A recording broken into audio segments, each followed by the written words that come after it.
today. From Buffalo Bills Stadium in Orchard Park, New York, it's Week 6 of the NFL on EA Sports.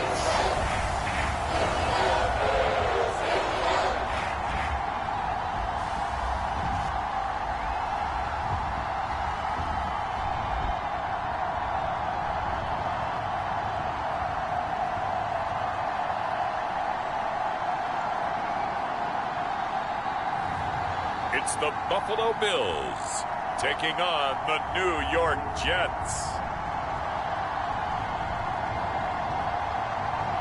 Autumn has come to upstate New York, and we find ourselves at Bills Stadium in Orchard Park.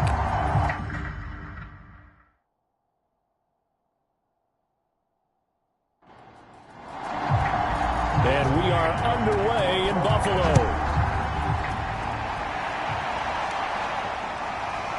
From his end zone, Isaiah McKenzie. And he'll be stopped right around where he would have been had he gone down to a knee, maybe a yard shy of there at the 24. Out comes the offense for the Bills, led by their quarterback at 6'5". That's Josh Allen.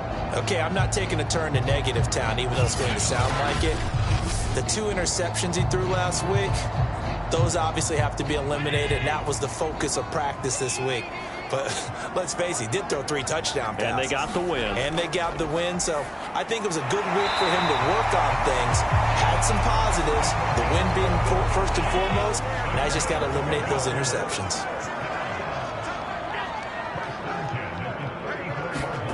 Allen now on first down.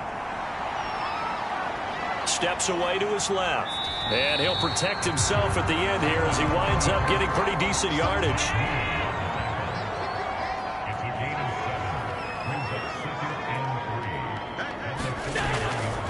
Here's the first carry of the game for Zach Moss. And he stopped immediately there. Call it no gain that time as it's going to leave him with a 3rd and about 3 to go. So a look here at the key inactives, and we got this list before the game down on the field. They tell us the same thing every time, don't they? Next man up. No excuses. Be ready to play. That's the mantra of every organization. The key is having guys on the roster who are capable of filling in and playing at a high level. That's when you know you've drafted well, scouted free agents well, and stocked your team just the way you're supposed to.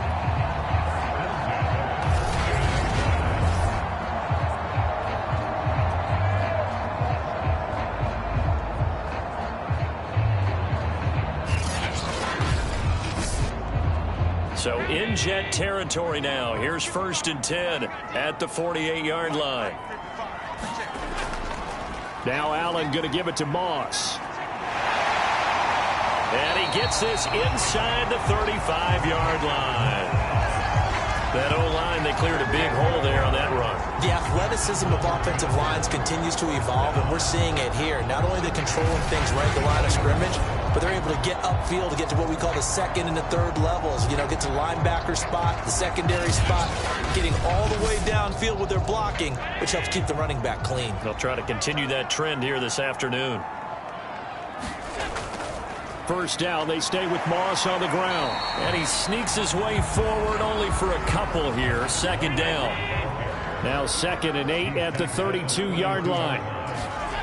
Now Allen. Over the middle into traffic, and that's complete. And he'll go down at the 26 following a gain of 6.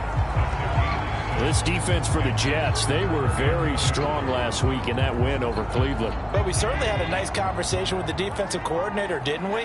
And what we heard, I like what we did, but we definitely need more pressure on the quarterback this week. And he is going to have a Bills first down by about a yard as they're able to convert on 3rd and 2. These two teams, they met up earlier in the year back in week 2.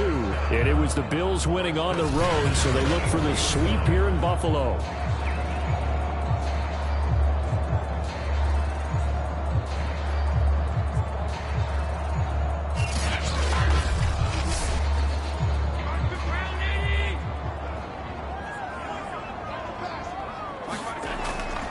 Here's Moss.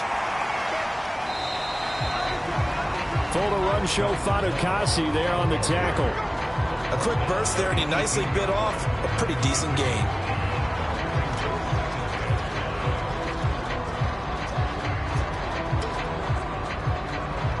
The first down run got 5. Here's 2nd and 5. Here's Allen to throw it. His throw caught right around the 6. And the Bills are going to be set up with a 1st and goal coming up as they get him down at the 6-yard line. To throw, it's Allen. Touchdown, Bills! Dawson Knox, his first touchdown on the year. And the Bills take it all the way down the field and score on the opening drive. A long opening drive, but a very successful opening drive. We call that methodical, I guess, when it takes that many plays. Methodical and almost like a boxing match where you're hitting them with body blows. If they can withstand them here, look, they gave up the touchdown, but you don't feel like a knockout is there. But they keep doing that in the 4th quarter, that's when the knockout occurs. And it becomes tough for that defense if they're on the field that long. We'll see if they can continue that in future drives. Extra point by Bass, up and good. And it's now a 7-0 game.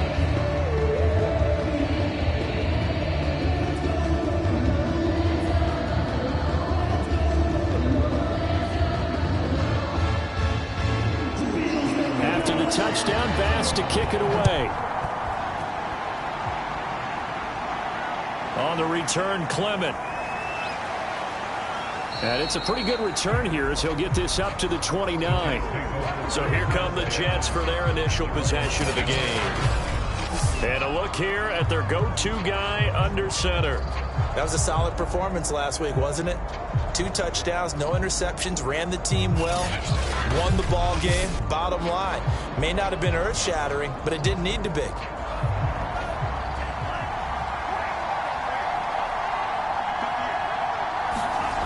They'll try and start this drive in the air. That's caught by the big tight end, Dallas Goedert. And this will leave him a yard short. Nice pickup of 9 yards on 1st down. Brandon, to me, what's important right here on this drive is for them to get at least 2 first downs. They've got to give their defense a chance to settle down, catch their breath a little bit after they give up a touchdown on the opening drive. And nothing doing. He's immediately taken down at the line of scrimmage. No gain on the play, and now they're faced with a 3rd and 1. And he's got his man. It's the tight end, Goddard. And he is going to have a Jets 1st down as they're able to get the 3rd down conversion. Normally on 3rd down and short yardage, you're thinking of throw to your tight end. It's just going to be a simple chain mover. But this time they let him roam down the field, and a nice dart picks up the 1st down and then some.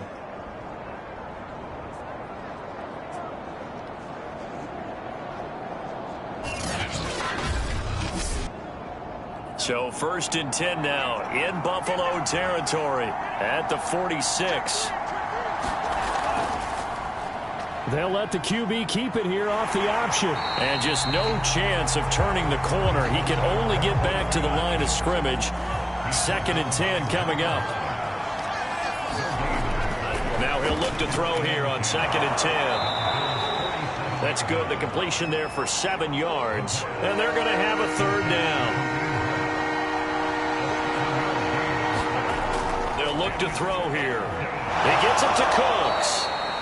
And he is going to have a Jets 1st down, although it doesn't appear to be by much. He needed 4, and he got 4 on 3rd down. How about the start throwing the football? 4 for 4 on this opening drive. Oh, he's slinging it. And oftentimes when you talk about slinging it, you're thinking about a guy throwing it all over the yard, not necessarily accurately. In this case, though, he's honing in on his targets, and he's delivering. Yeah, the opening script, however, they drew it up for this first drive, going to plan so far.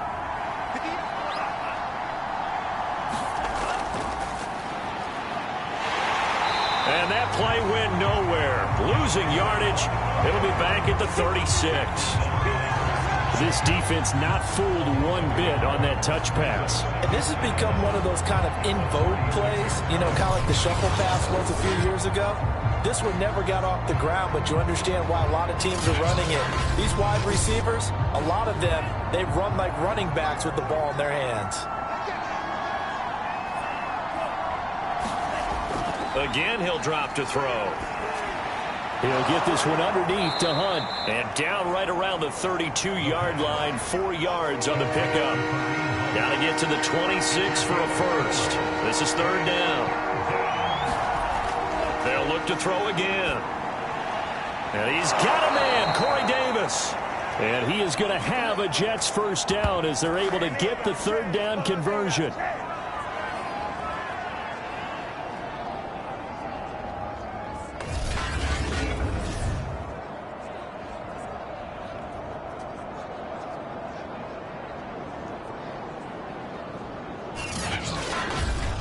After one, 7-0 on EA Sports.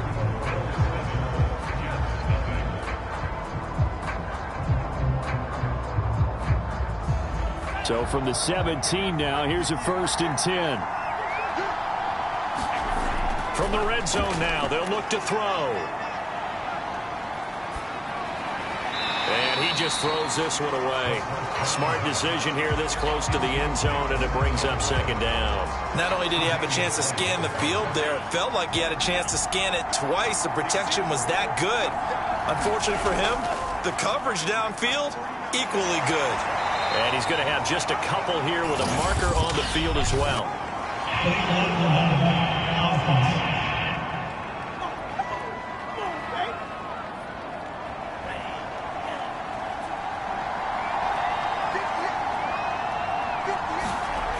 Back to throw again.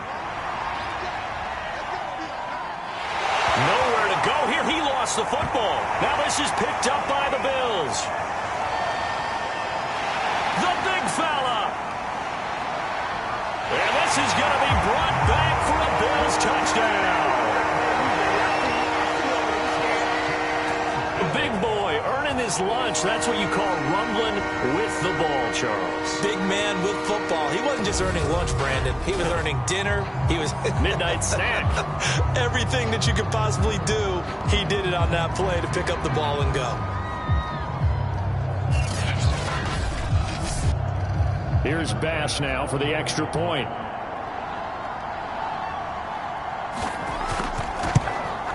And it's good to make it 14-0.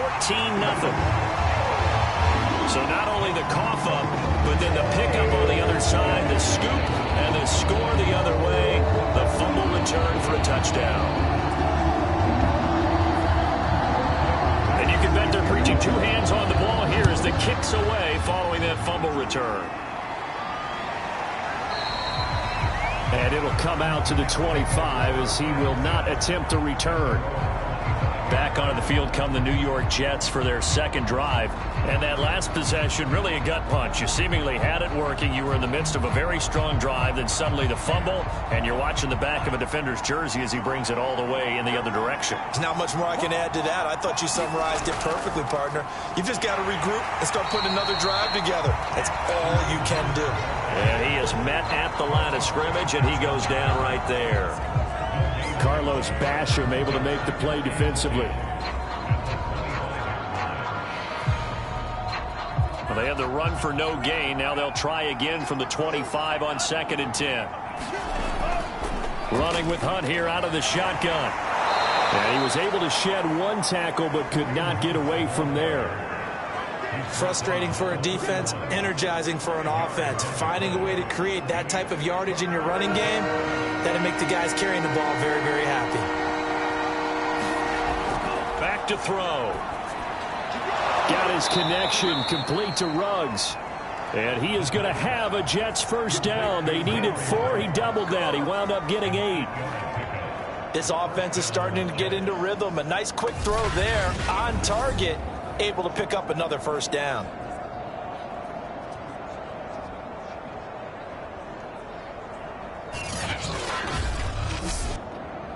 So from the 39 now, they'll come up on a 1st and 10.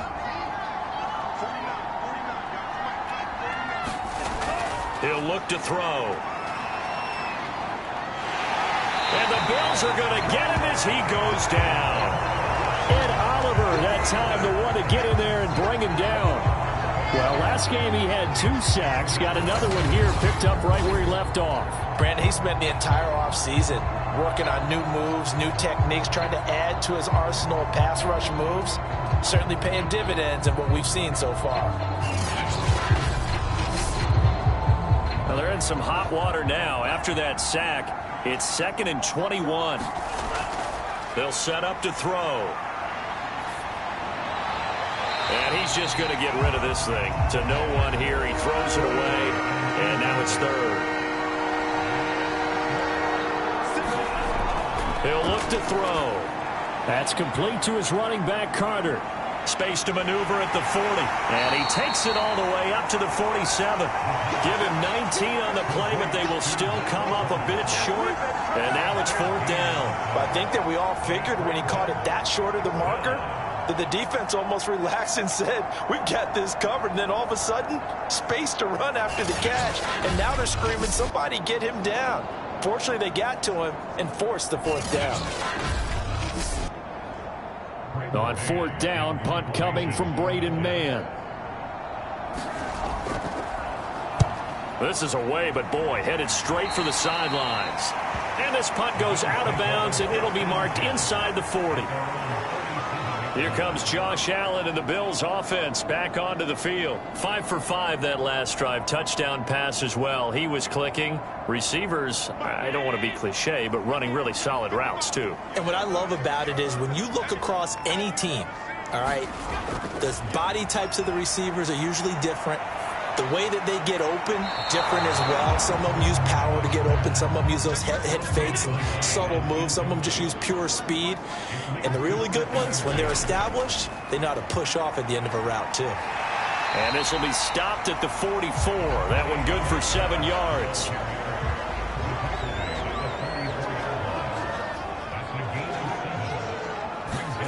Allen going to try and throw on 3rd down. They'll run the screen with Moss. And he's going to be taken down right at the line.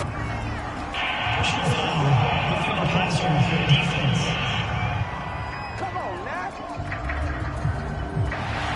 They stopped him shy of the marker, thought they were bringing up 4th down, and then that penalty. Let's face it, they thought they had bent, but could absorb that, right? Instead, they broke as a result of their own penalty.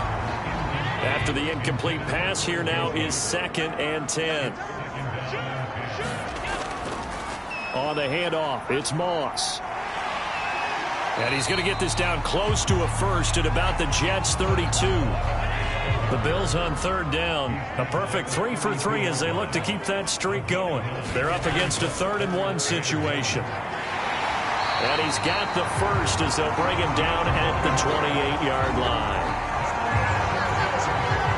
That's quite a spot there for his first carry of the game, but obviously they had plenty of faith in him, didn't they? No question about it. And here, why not go with the fresh legs? Able to push forward, pick up that first.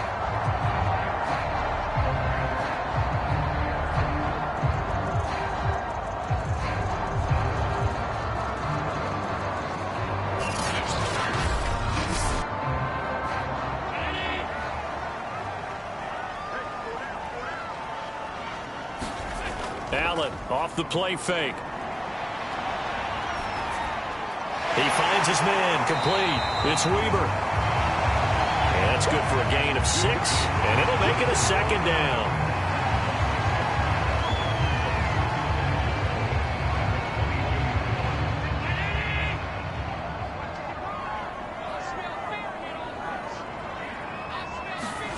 On play action, Allen. And that is incomplete. A lot of force bearing down on him there. He could not hang on. It's 3rd down. Now Allen. Big hole up the middle. And he gets it inside the 10 to the 9. A lot of deflated looks on that defense. It seems like they just cannot find a way to get a key stop on 3rd down. Here's another conversion. And now this offense, they're in a position to go up even further as they've got it 1st and goal.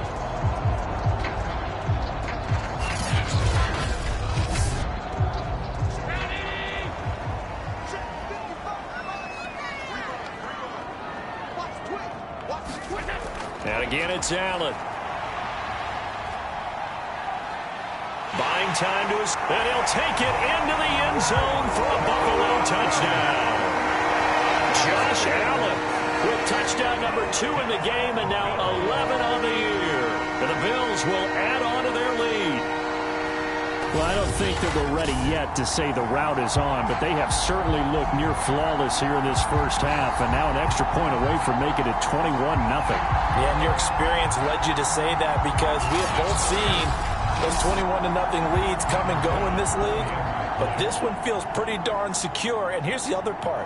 Even when people chip away at it, it forces you into being almost perfect on the other side, doesn't it, in order to try and mount a comeback. The extra point by Bass, up and good. And it's now 21-0.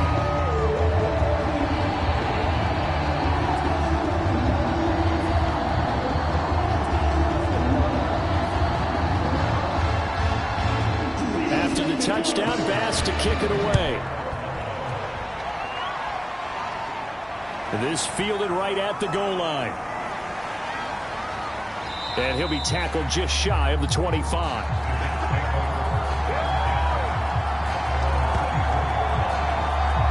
New York's offense back out there and set to go. And some dangerous territory. You're already down 3 scores. A 3-and-out here or an inability to put any points up. This one might be over by half. Yeah, and what you also have to guard against is calling every play for a big shot downfield. You know, thinking you're going to get all these points back on one drive. You're not. And last time I looked, it's still the first half. I'm not saying you have ultimate patience here, but you also don't have to go ahead and force everything either. He'll try again with the arm here on 2nd down. He finds his tight end, Goddard. That's complete. And he's able to get this one up to his 30 before he's out of bounds. They get 6. That'll leave them with 3rd and 4. They'll drop to throw. Over the middle, complete. That's Hunt. And they get him down, but not before he takes it across the 40-yard line. It's been a very one-sided game so far. They got to change what they're doing right now, don't they? You can't wait till the halftime speech to make an adjustment. No, you can't, because if you're doing it right, you're adjusting from series to series, and they need a big adjustment here to try and put some points on the board.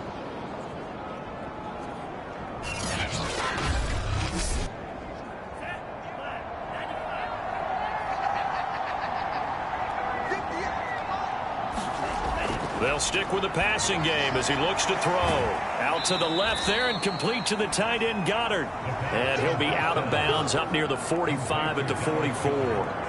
3 yards the gain there, 2nd down. I know when you got a top tight end like this, you want to get him involved, but when you do, you're hoping for more than that. You certainly are. You got to try and get him some space where he can make a play downfield, or at least an opportunity for some rack yardage, right? That run after catch. A reminder, once we hit halftime, as we do all season, we'll send it down to Jonathan Coachman in Orlando. He'll have all the stats and scores from games in progress around the NFL. The best multitasker in the business, the coach. And they take him down. The Bills get to him. Carlos Basham in there to get him, and that is sack number 6 now for him on the year. These sacks now, they're starting to pile up, Charles, and that front 7 defensively, they've had their way with this offensive line. And I think at this stage, we have to start thinking about different play calls. We've got to start helping this quarterback out because the entire game he's been under siege. I don't care what the down and distance, they've got to get the ball out of his hands a lot quicker.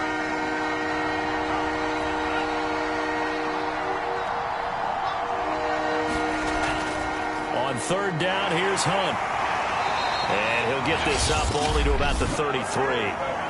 Now the Bills are going to use the first of their timeouts as they'll head to the sideline and talk over what to do next. Here's Braden Mann now as he'll punt it away for the 2nd time.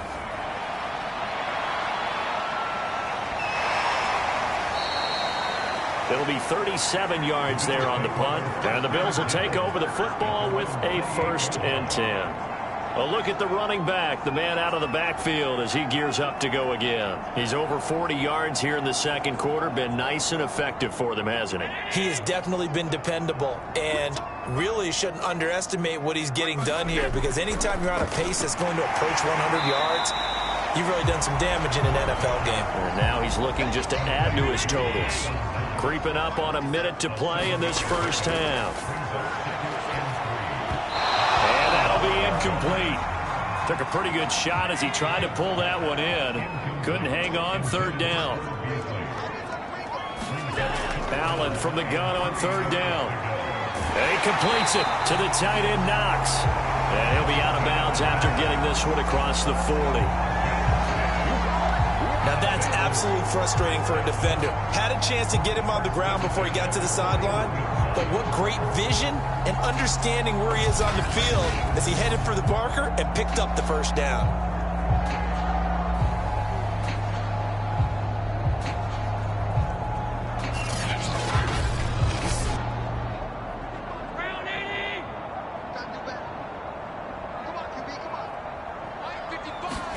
On first down, Allen. And that is knocked away in the middle of the field and incomplete. So now 2nd and 10 after the incompletion on first down. Again, they'll throw with Allen. His throw incomplete. Now they face a 3rd and 10 after back-to-back incompletions. Draw play as Allen gives it to Moss. And he's going to be stopped here at the 43, and that is not near enough to pick up the first. On 4th down, on is the punter, Colby Wadman.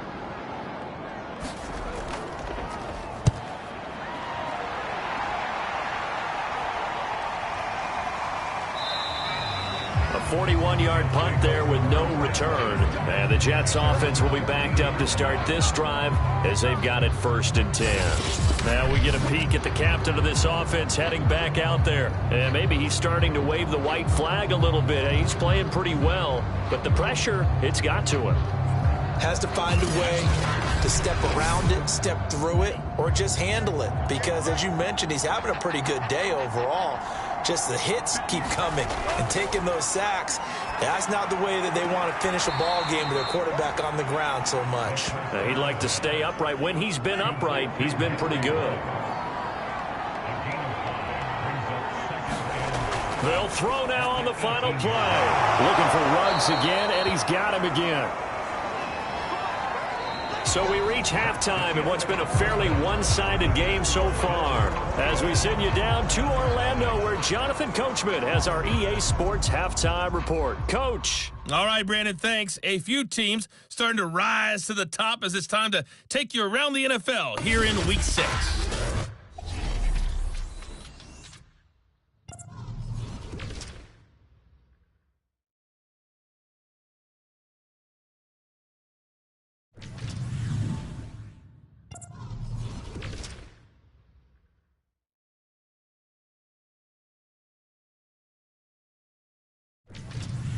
Lastly, let's check on one final game for you.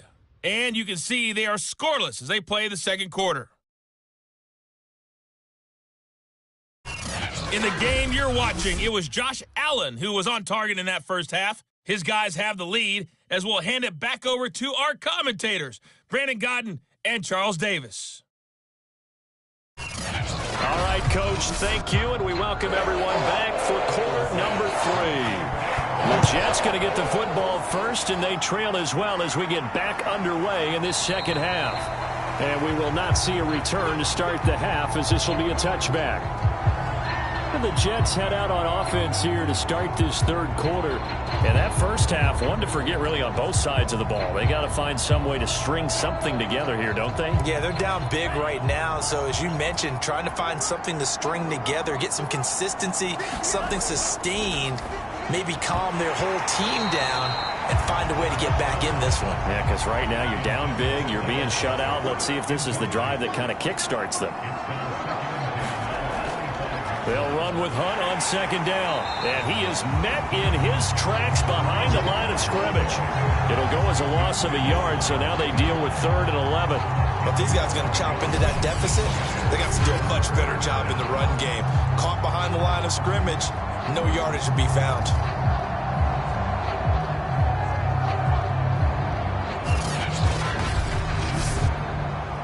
This offense in desperate need of a conversion as they come up on 3rd down.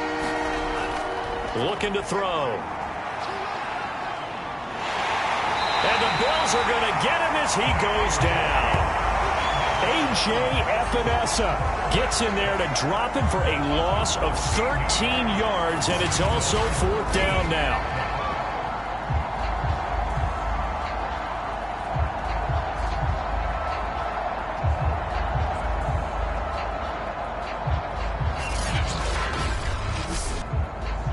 Here's the Jets punter now, as he's on here to punt it away.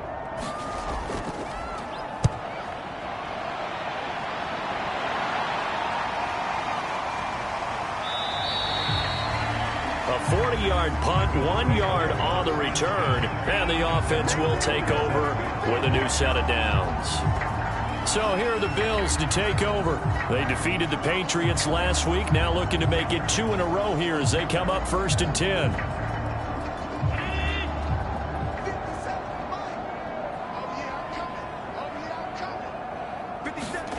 Allen. He hits Beasley right side. 7 yards the pickup there.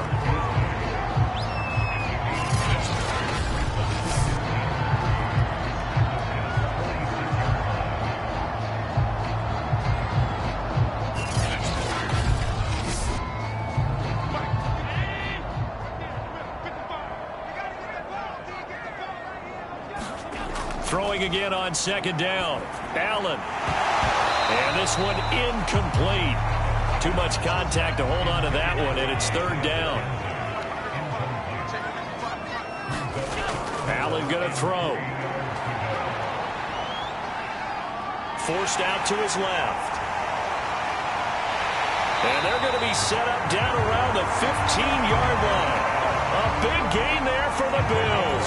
Now that definitely hurts because the mindset is getting a 3 and out there, and they don't get it done. They give up the scramble and a pickup for a 1st down.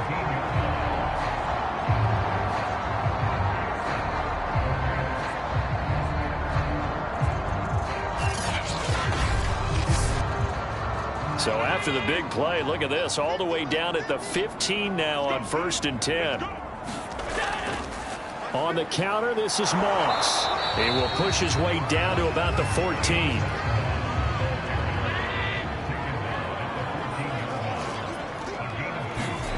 Throwing on 2nd and 8. Allen. And that almost their first INT of the ball game. Had his sights on it, but he couldn't seal the deal. I think it's pretty safe to say that when you're up 3 touchdowns, the last thing you want to do is hang one up there and put it in jeopardy and possibly get it intercepted. Get a nice lead, you should be able to protect it. But if you get careless with the football, look out. He'll dump that one off to Moss, complete. And he'll be tackled right on the 10, well short of the 1st down. 3 yards, all they could muster there, and it'll bring up 4th down. One hallmark of good defenses is understanding the game, understanding positioning, and tackling immediately in the secondary after catches. I think we just saw that on display right there. Got to him before he ever had a chance to think about turning it upfield.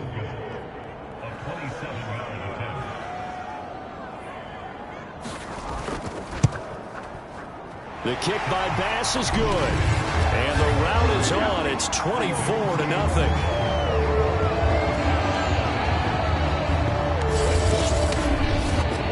Only 3 points there, but I got to think at this point in the 3rd quarter, that's all you're really looking for.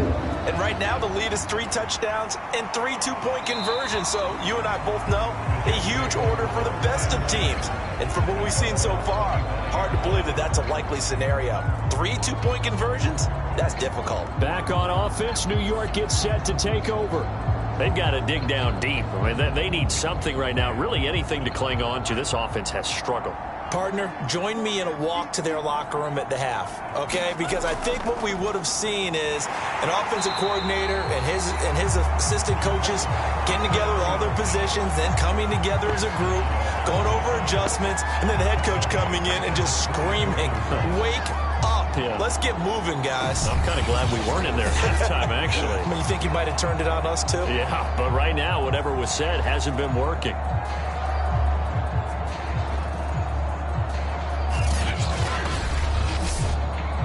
A 3-yard loss to start the drive. They'll look to make that up and then some on 2nd and 13. He'll drop to throw.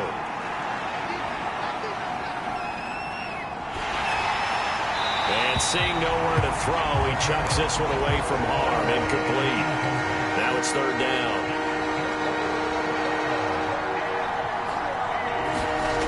They'll set up a throw. And they take him down. The Bills get to him. A.J. Epinesa able to get in there for his...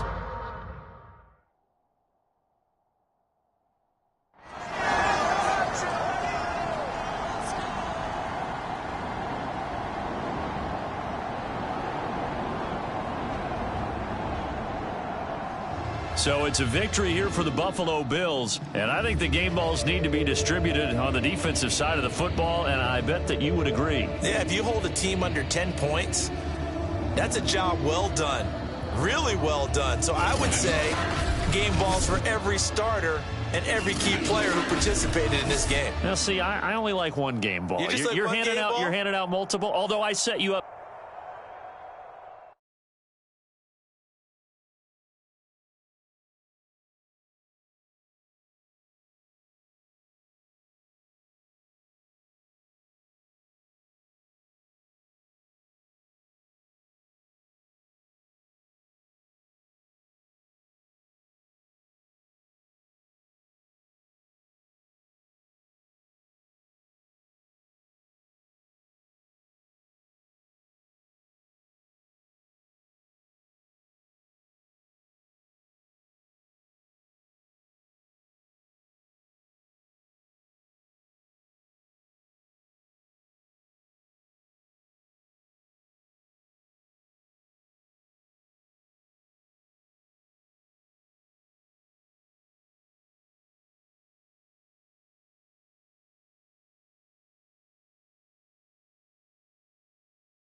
Today, from Paul Brown Stadium in Cincinnati, it's Week 6 of the NFL on EA Sports.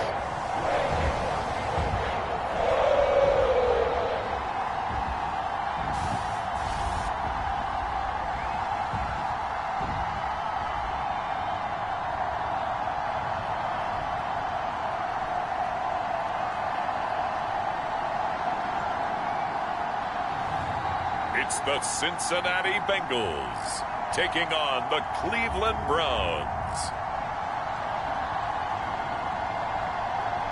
It's the NFL on EA Sports, and there you get a look at Paul Brown Stadium on the banks of the Ohio River in Cincinnati. This crowd loves their orange and black. The scene just a short time ago, they were in full roar as their guys burst out of the locker room. We're ready for football as the Bengals get set to do battle with the Cleveland Browns.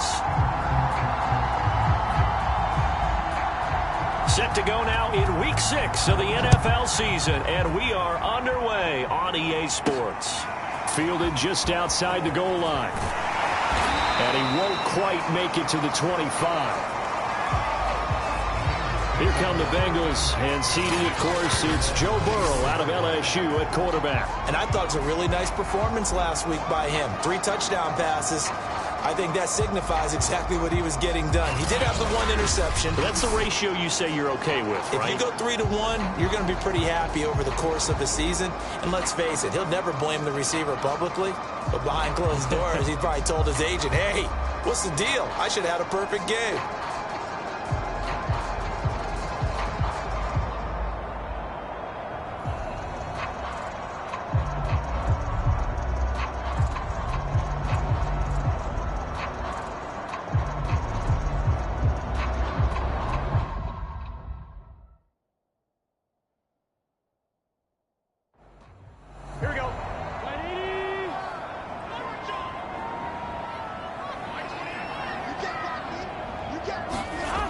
first down. Here's Burrow. He gets this in the hands of Mixon. And he'll be out of bounds across the 30-yard line. So they'll get 8 out of that completion, and that'll make it a second down. So they get the completion. That's good, but Charles, probably not good to get hit on the first play of the game. No coaching staff ever wants their quarterback hit on any passing play, especially to start the game. What you're hoping is you have one of those tough guys back there, that sometimes when they get hit early, gets the juices flowing, and they get right into the game. The numbers for Mixon last week, 24 carries, 101 yards. And the way they ran the ball last week's game has to be satisfying to their entire staff, because they're seeing not just a back gain big yardage, but they're seeing an offensive line really in sync. On 1st and 10, Joe Burrow. And this one almost intercepted. Not a good throw there. Nearly an opening drive INT. This, the second meeting between these two division rivals. You might recall they met earlier in the year, and it was the visiting Bengals who came away with a victory in that one, so they'll look to take the season series now here at home in Cincinnati. Now this one to his tight end out on the right side, and he's dropped right at the 40. Gain of 3.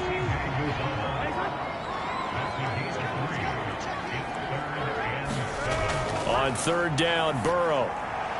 This goes out wide for Mixon. And he's out of bounds just before the midfield stripe at the 49. I'm not sure that this play was designed for him specifically, but they got through the progressions and got the ball to him. So, second catch on the drive. He may not be a primary guy, but they definitely want him involved, don't they? Absolutely. This early, the opening drive, as you said, 2 catches. So, if they can get him going in the passing game, that should open up his running game, too. 2 first downs have him up near midfield now on 1st and 10. From the shotgun, it's Burrow. That's caught by his tight end, Uzama. And he's going to be stopped up right at the line of scrimmage. No gain there on the completion. 2nd and 10. A first carry for Samaje Perine. And he's going to take this across the 50 into Browns territory. He gets them a little over half of what they needed. Now they're looking at a 3rd and 5. They keep it on the ground. This time it's Mixon. And he is tackled inside the 40, not quite to the 35. Now after the running play, we've got a man down on the field. While the trainers take a look, we'll step aside.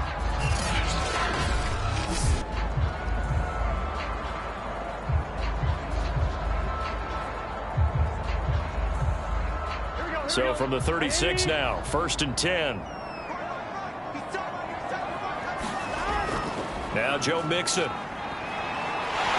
they're able to get this one past the 30 to the 25-yard line. So back-to-back big runs, picking apart this defense on the opening drive. I thought this was a passing league. I thought this was the era we were in where the ball was always in the air, right? They didn't get the memo. They didn't get the memo, and I know this to be true. Offensive linemen still, to this day, they want to run the football. They want to fire out and hit people across the line of scrimmage, and they're clearing space. Now Burrow on 1st down. Over the middle, that's caught by Chase. And down inside the 15, shy of the 10. Now a 1st and 10 at the 11.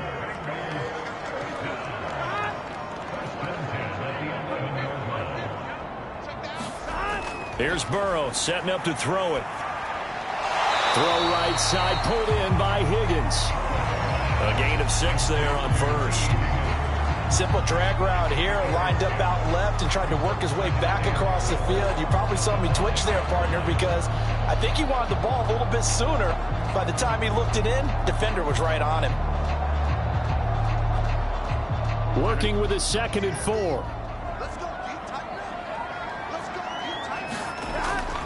They go back to the ground now with Mixon. Mixon hit, and the ball is out.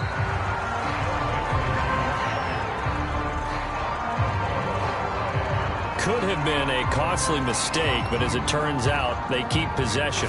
You can't give away these types of opportunities in the red zone. And I'm sure that was flashing through his brain as the ball escaped his hands. Fortunately for him, able to get picked up by his team, fumble recovered. They still have an opportunity deep in the red zone. So possession still theirs, but now they face a 3rd down. Now Burrow. zone, but that's going to wind up incomplete. Timing's crucial in any route thrown, but when you throw an out, so many things are going through the mind of the receiver. Catching the ball, timing it up with the quarterback. Are my feet going to get down in bounds? On that play, all those things going through his head might have caused him to drop it. McPherson's kick is good. And the Bengals are on the board first here. It's 3-0.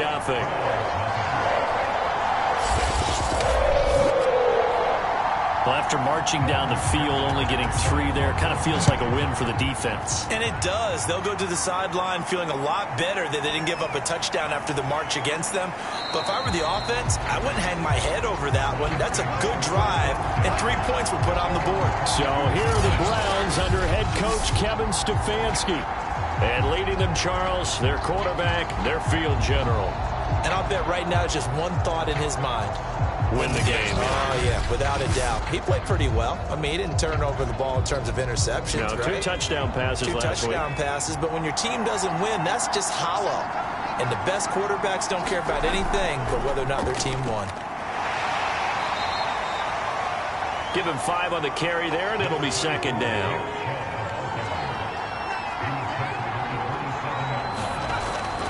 They'll look to throw here. Oh, that'll be incomplete. Oh, he took a shot as he let that go. And it's going to bring up a 3rd down.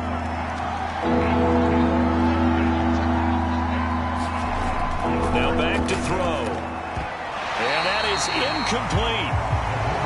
As a defensive back, you have some weapons at your disposal that we don't often talk about. And you can read the receiver's eyes, you can read his hands, and you know that the arrival of the ball is imminent, and that allows you to make a play on it and oftentimes knock it away.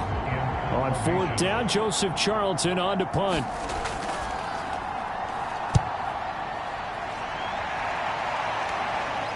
And the fair catch is made at about the 27-yard line. So a change of possession here on the punt. And the Bengals will take over here 1st and 10. Cincinnati coming back onto the field here for their 2nd drive.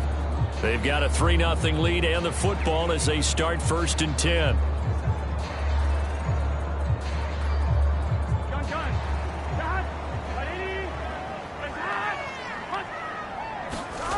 Burrow looking to pass. They'll set up the screen here to mix it. And he'll be out of bounds across the 30-yard line. 3 yards remain for 2nd down.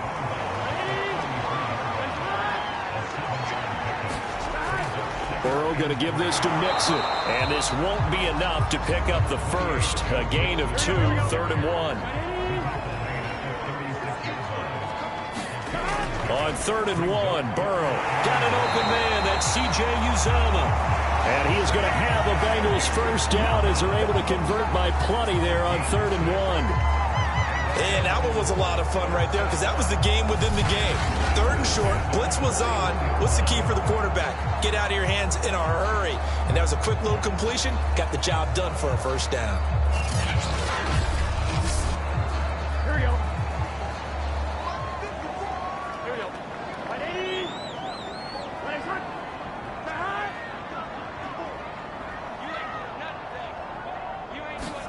Throwing now, Burrow on 1st down.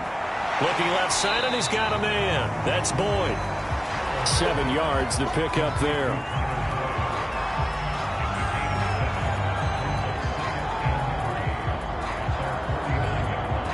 Working with a 2nd and 3.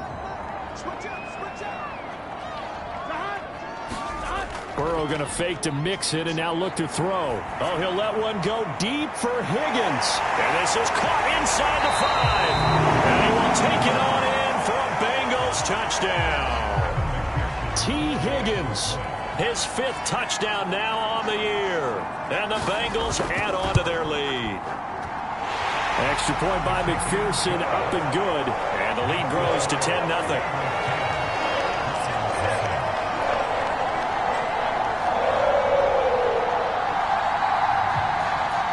So an early 10-0 lead for them now as they kick it away. Fielded just outside the goal line. And a decent return out to the 27-yard line.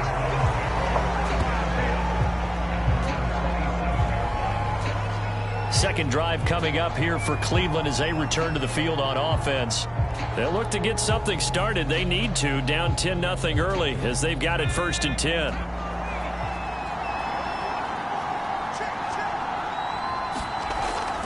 They start on the ground with Nick Chubb. And not a whole lot doing there as he'll get it up to about the 28-yard line. Credit him with a 1-yard gain there to make it 2nd and 9. These two teams met in Cincinnati earlier in the year with the Bengals coming out on top. So a win here in Cincinnati would give them the season sweep 2-zip. Second down, here's Chubb again. And down right around the 32-yard line, 4 yards on the pickup.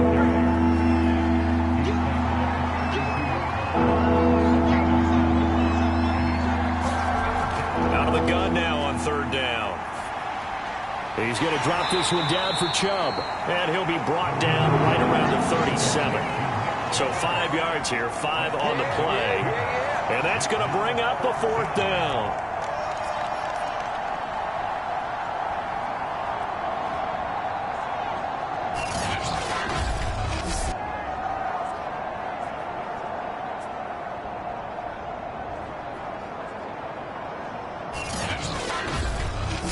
Nothing the score after 1 on EA Sports.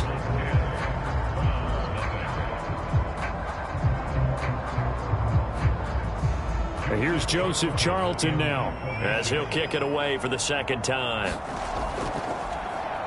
46 on his first kick. This one in that neighborhood as well. This is taken at the 18. It's a return of 5 following a punt of 42 yards. And possession will switch hands, 1st and 10. Here again comes Joe Burrow and the offense for the Bengals. And he had the touchdown on the last drive, also 4 for 4. Very, very effective. What does he need to do to translate that forward into this drive? Not think that what he saw in coverages last time is exactly what he's going to get again. He's got to play ahead and start thinking to himself, okay, we just did that. What are they going to take away now? What do we go to as a counter? And continue to encourage his offensive line to continue to give him time. They were really good on the last drive. And here's a throw taken in by Boyd. 9 yards, and that leaves him just short, so it'll be 3rd and less than a yard.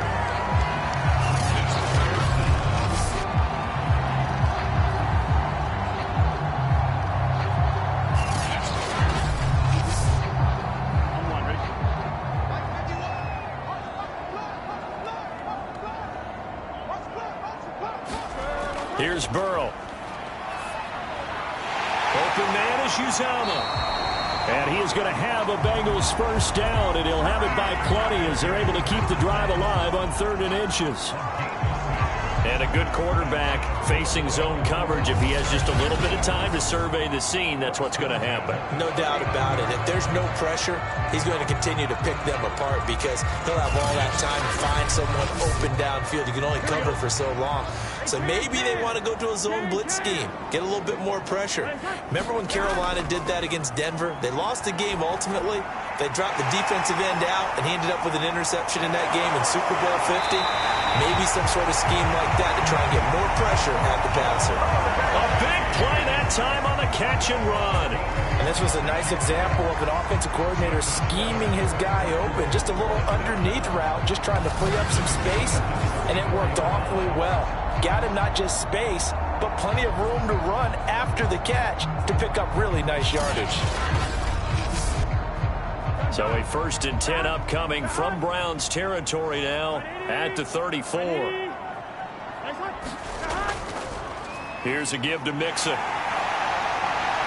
And he'll be out of bounds, able to get it down to the 25 there. And just a yard to go here on 2nd down. A handoff to Mixon. And this time they were ready for him as they'll stop him right at the line of scrimmage. He winds up giving a yard back there, and now it's 3rd and 2. Well, I would have figured after the 9-yard run on the previous play, getting 1 more yard wouldn't have been much of a problem. But apparently it was, and now it's 3rd down.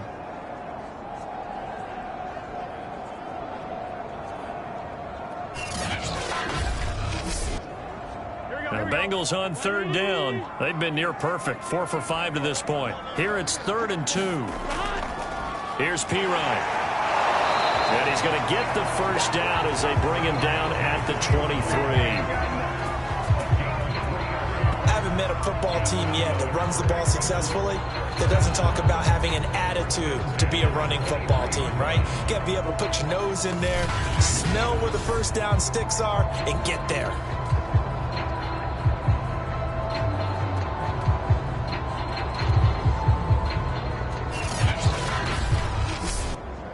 Here we go. Here we go. Right, 80. Now Pirine. And he'll head out of bounds inside the 10. Mark him down at the 9. A lot to praise on this drive, obviously. I know you're seeing what I'm seeing. Those guys up front, they're getting it done. Doesn't matter what play is called. They are handling their business at the line of scrimmage and dominating right now on this drive. Here we go. Right, 80. Burrow will throw. And he's going to go down. Sacked right around the 17. There for the sack, B.J. Hill. Well, that's not how you hope to draw it up there on 1st and goal, CD, by taking a sack like that. Well, they tried to be aggressive, didn't they? They didn't want to try and work their way past the goal line. They wanted it right there on that play. Unfortunately, it backfired against them. Now they have to try and pick it up here moving forward. Here we go. First down, a bit of a disaster, and now on 2nd and goal, back even further.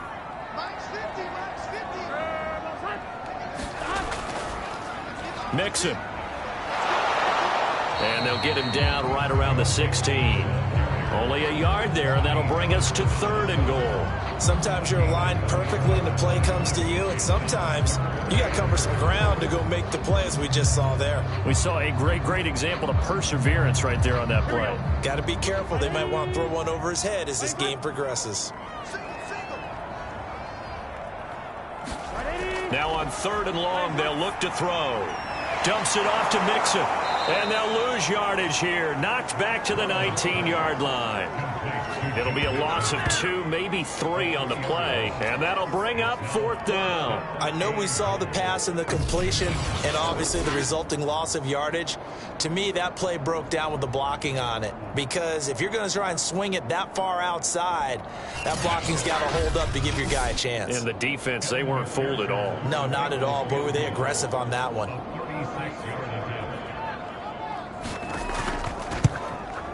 McPherson's kick is good. And that'll push the lead up to 13-0.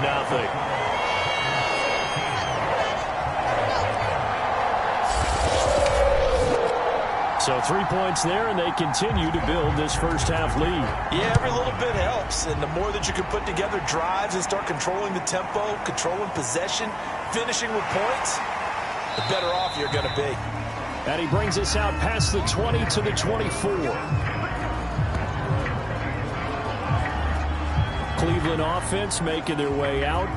They've shown precious little here offensively thus far as they try again with a first down now.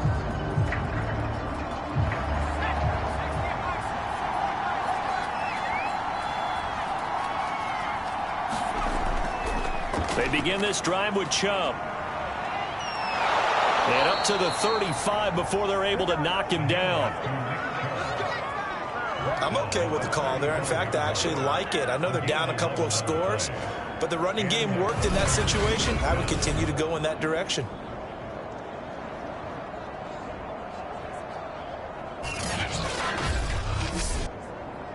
Ball up to the 35 now as they come up on 1st and 10. A run for Nick Chubb.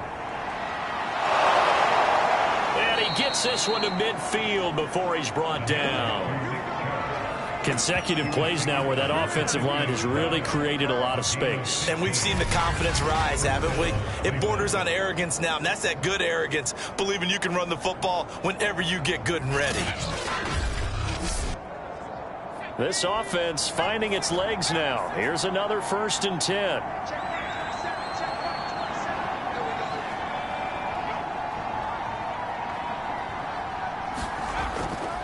Here's a carry for the fullback. This is Andy Janovich. And he's going to be stopped up at about the 47-yard line. Now, after the running play, we've got a man down on the field. Well, he gets attended to. We'll step aside.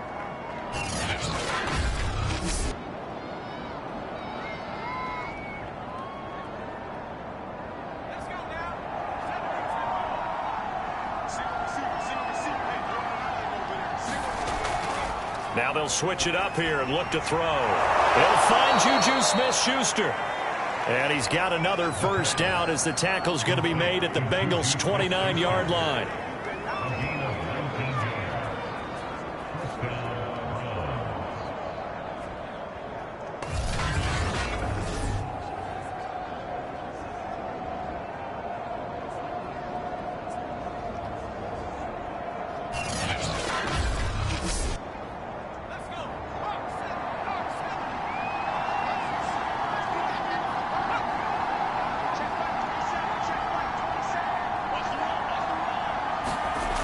They'll look to throw. And Bryant's got it over the middle.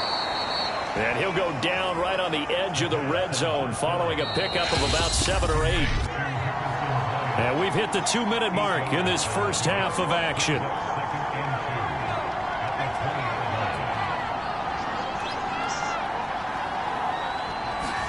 Second and 2.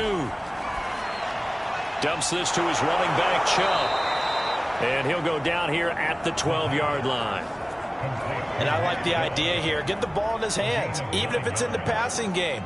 3 catches a week ago, and he does a nice job here to pick up yardage.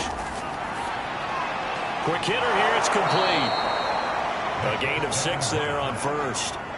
From the 5, second and 4. Back to throw again. Now the pressure gets there, and he goes down just inside the 20 at the 19. Trey Hendrickson make that now 8 sacks for him on the season. Well, you're already up a couple of scores here in the first half defensively, and Charles, they just seem to be playing really free on that side of the football. I love the observation because with that type of a lead, they feel like they can take a few more chances and be even more aggressive, and it's been paying off for them so far this game. A long way to go here on third down for the 8th play of the drive. Now the Browns will use the first of their 3 timeouts as they'll stop it with a tick under a minute to go before half. He'll look to throw. It's caught by Bryant. Now the Bengals going to use the first of their timeouts as they get the stoppage with a little over 50 seconds to go in the first half.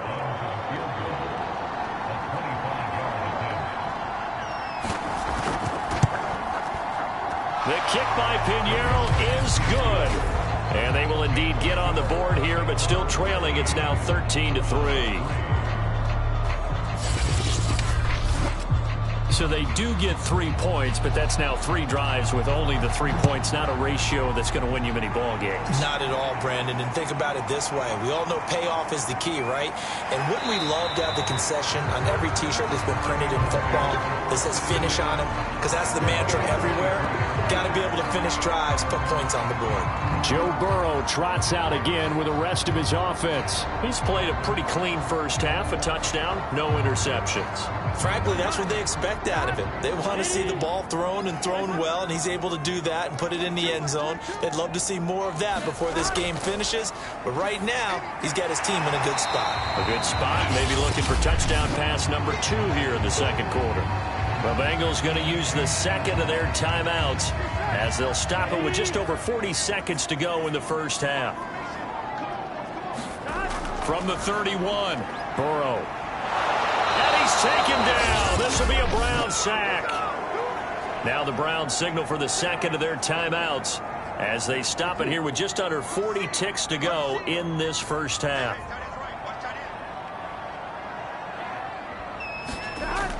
On third down, Mixon. And down he'll go at the 25. The Browns will quickly use their third and final timeout as the clock will stop with 35 seconds to go in quarter number 2. And Bojorquez on to punt as he gets it away. 43 yards on the punt, return of 4, and the Browns will take over 1st and 10. The Browns going to go on offense one final time in this first half. And we'll see how aggressive they want to be in these final stages before the half. A little under 30 seconds to go. We'll see how they play it here on 1st and 10. They'll come out throwing here to start the drive. A throw over the middle, caught by Bryant. And able to get this one across the 45 before he's brought down. On 1st down, he'll drop to throw. To the right side, and he's got Landry complete. And he's taken down at the 50 after a short gain of 2. So we've reached halftime here in the Queen City, and it's the Bengals leading this one. As we'll send you down to Orlando, and we check in with Jonathan Coachman for our EA Sports Halftime Report. Coach. All right, Brandon, thanks. A few teams starting to rise to the top as it's time to take you around the NFL here in Week 6.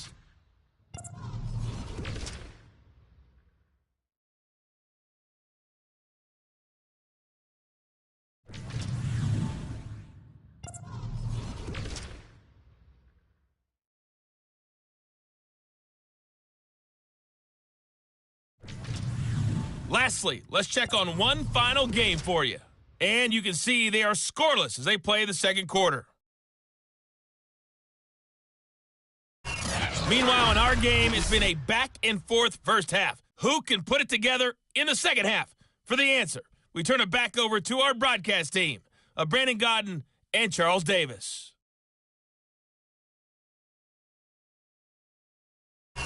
All right, Coach, thank you very much. As we welcome you back for quarter number 3. The Browns going to see the football first, but they trail here as we resume play on EA Sports.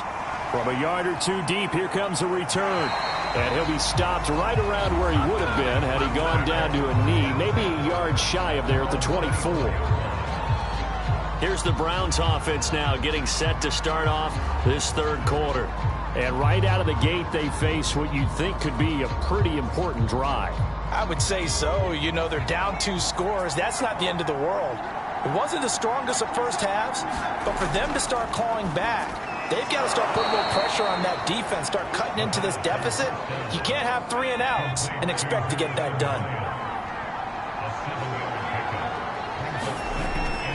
On play action, they'll throw. And he takes a shot on the release as this will be incomplete. Certainly appeared to take away his first read, and by the time he tried to look elsewhere and find an open target, the coverage was too good. That one falls incomplete. This offense in desperate need of a conversion as they come up on 3rd down. They'll run for it. Here's Chubb. And they get him down, but not before he takes it across the 40-yard line. 46 yards rushing for him now on just 6 carries to this point. Despite the score, despite the deficit, no quitting this guy. He's running angry, running through arm tackles. He wants to change what that scoreboard is saying.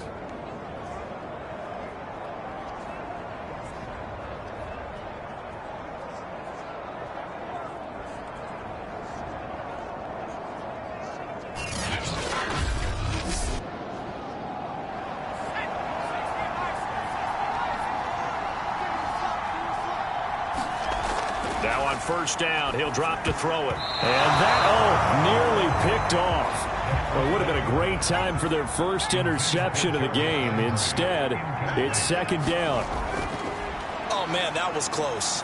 The opportunity to change momentum. And he'll be taken down by the Bengal pressure. Trey Hendrickson in there to get him, and on the season now, that is 9 sacks for him. Well, someone's closing in on the league lead in sacks. He came into the game in the top 5. Now you add 2 more to his total.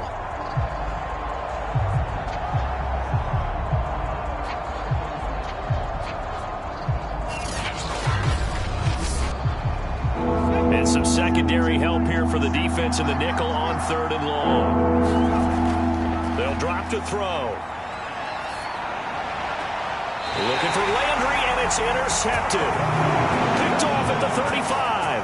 tough one there. First drive of the third quarter, throw an interception, and now a chance that they could be in even a bigger hole if they can convert this into points. Yeah, but how good do you feel if you're that defensive coordinator right now? Because you just know that the head coach looked at him and said, turn him loose, big man. And he'd be able to take a few extra chances playing with this type of a lead, and boy, it paid off. So here are the Bengals set to take over. They've won 2 straight, and they lead this one as well as they come up on 1st and 10. Here we go. Big 13. Big 13. Now it's Burrow. And Burrow going to be hit and taken down. They got him. B.J. Hill picks up his 2nd sack of the afternoon. Well, partner, we know they came out of the locker room down on the scoreboard, but I will guarantee you the defensive side of the ball gets super emotional. They can come out and play with aggressiveness, with fury, because they don't have to be quite as precise, and it paid off for them on that play, didn't it? Sure did. Excellent play, really setting the tone for this third quarter. And the job becomes twice as difficult now. After the sack, it's 2nd and 20. They'll run with Mixon. They get 5 yards on the run there. Still left staring at a 3rd and about 14. From the shotgun, Joe Burrow. And he fires one, but incomplete. So now they're going to send out the field goal unit to, as they say, fire away from long distance. They'll spot it at the 47, so call it a 57-yard attempt. And this one will not get there. It's off to the left anyway. It's no good, and this score will stay right where it is.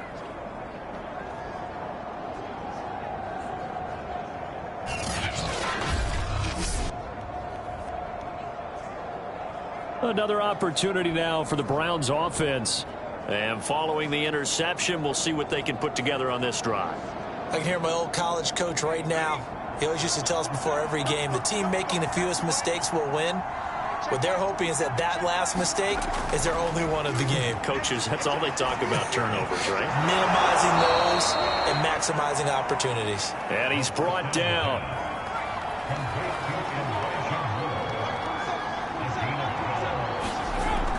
On 1st down, they'll run with Chubb. And he'll get it down on the play to the 37. Here's 2nd and 5 now from the 37. He'll look to throw. Over the middle and into the hands of his receiver, Landry. Still in search of their first touchdown of the game, but they're on the move. 1st and 10. They'll set up to throw. Again, he's got that man, Landry. They'll contain him to just 4. 2nd down.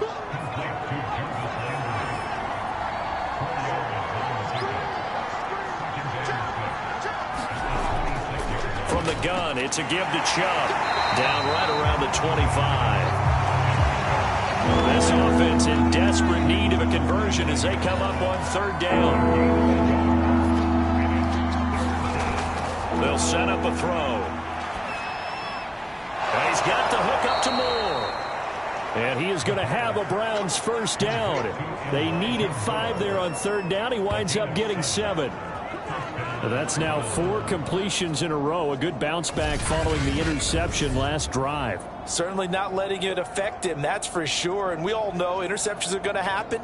So the big trick, don't let it affect you going forward. Most of the good quarterbacks, they just tell the ball boy, get that one out of the rotation, give me a fresh ball, and let's go. He's got his offense moving again. From the red zone now, they'll look to throw. To the goal line, but it's incomplete. I think that was good strategy there, trying to go right back to him after the last completion. But this time, the defense was all over him, and they got there to break that one up. And 2nd and 10, he'll look to throw again. And that is incomplete. A lot of force bearing down on him there. He could not hang on. It's 3rd down. They'll stick with the passing game as he looks under pressure, and he'll go down back at the 26-yard line.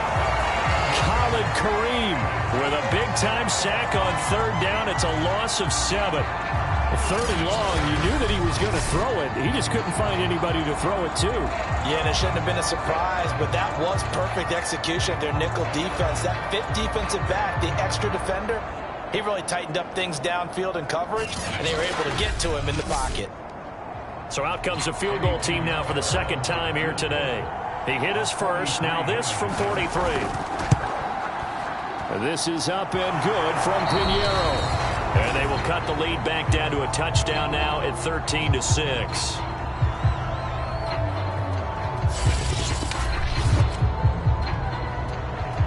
The kickoff unit is out on the field, and they will send this one away.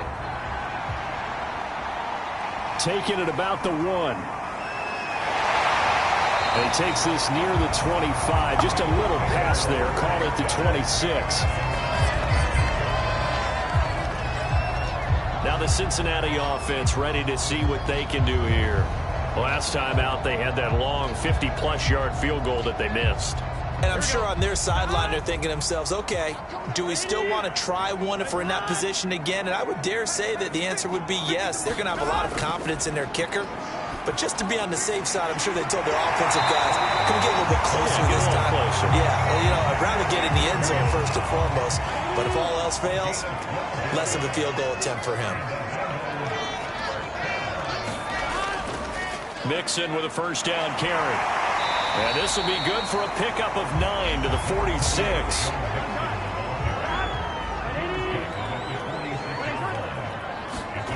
On 2nd and 1. Burrow. And he's unable to hold on to that defensively. A potential game changer, but it falls incomplete. They don't get the hook up there, but you really have to marvel at how precise he's been throwing the football these last couple weeks. Oh, that's the perfect word for it, precise. Because if you're at 70% or better 2 weeks in a row, you have a job as long as you want one in this league, won't you? I mean, let's face it, it's not just West Coast offense either. He's putting the ball downfield as well. And defensively, they were in zone coverage there. Do you have to be a little careful? You're losing playing against a good quarterback like he is to not play too much zone? Yeah, you have to be careful about how much time you're giving up. I think it's a good point you just brought up. So maybe if you still want to play zone, you go to a zone blitz scheme, and you can drop anyone out of your defensive front, defensive end, defensive tackle. It doesn't matter. You just exchange someone to bring more pressure towards the quarterback and still try and cover downfield. And they'll wind up getting this to the 37, gain of 9. The previous run, good for 9. Here's 2nd and a yard. Again, it's Mixon. And they'll be inside the 35 now at the 34-yard line. From the 34 now, here's 1st and 10. They're passing here. Joe Burrow. Got a man open. It's Chase. And brought down, but not before they're inside the 25. We have played 3 quarters. We'll return with more after this. This is the NFL, and it's on EA Sports. Here we go. Here we go. Hey, can. They will throw on 1st down with Burrow. And the coverage terrific there as that's knocked down and incomplete. An incomplete pass on 1st down. That leads to a 2nd and 10. From the gun to give to Mixon. And a short gain here down to the 22. They do get a couple, but they'll be left staring at a 3rd and 8 coming up. I like a guy who understands the situation. I also like a guy who you look at him and you say, that looks like a guy who knows the coach is going to say, guess what? You drop this one, you'll be carrying around the training facility for an entire week. Maybe flashback to high school or college, carrying it around campus, right? And the old gauntlet drill, right? Anyone get the ball out while he's sitting in class and bring it back to the coach? He's in big trouble. And they've got it inside the 10 at the 8. He's been the go-to guy. They needed a big play there on 3rd down. Went his way. It worked out. Doesn't matter whether they've scouted it or that they think he's going to get the ball. He has a knack for finding his way open and completing the connection.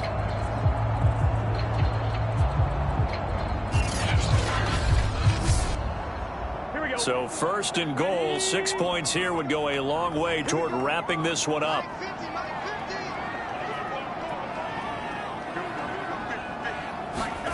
From the shotgun, it's Burrow. And a quick throw here, that's complete. A gain of 7 that time. Second goal. Let's just break this down and make it pretty simple. Key to the drag route, letting the play develop, finding the hole in the defense, and giving your athlete, yes, athlete, a chance to make something happen once he has the ball in his hands.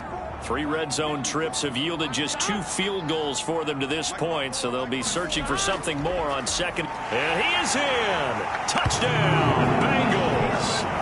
Samaje Perine, his 3rd touchdown now on the year. And the Bengals are closing in on a 3rd straight win as they widen the gap further here in the 4th quarter. So they brought the extra bulk in down on the 1-yard line, and they're able to push this one across. Yeah, I can just see your face right now because I know we're mind melding on this one. Coach Madden would love this. Power football, hat on a hat, chest to chest, driving forward, touchdown. Extra point by McPherson, up and good. And the lead now up to 14. So that drive, 12 plays in length. And it's capped off by a touchdown run from Samaje Perine. After the touchdown, McPherson on to kick this one away. Taken at the goal line. And he'll be tackled just shy of the 25.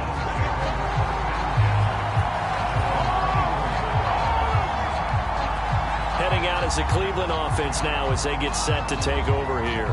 And tough to win games if you're going field goal, field goal, field goal here. They got field goal last time. Now they'll be looking for a touchdown. They're looking for the big chunk now because, as you noted, the field goal way of doing it makes it that much harder and puts more pressure on every possession for you now. Go ahead and get 6 and feel a lot more comfortable about the position they're in. Bigger chunks. We'll see if they can get the score. They'll contain him to just 4. Second down. At this stage, this drive's got to be touchdown or bust because you need 2 of them. And if I'm the offensive play caller, I'm not just looking at my dagger plays downfield. I'm looking at some of my specials, something that can fool them and give you a big play now. With a sense of urgency. No doubt. 2nd and 6. Over the middle and into the hands of his receiver, Moore.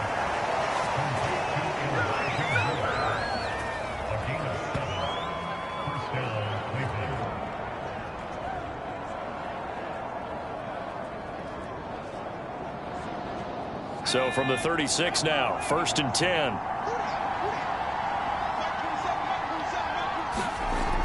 He'll drop to throw. Again, he finds Moore. And the result here, a pickup of 8. Leaves him with 2 to go on 2nd down.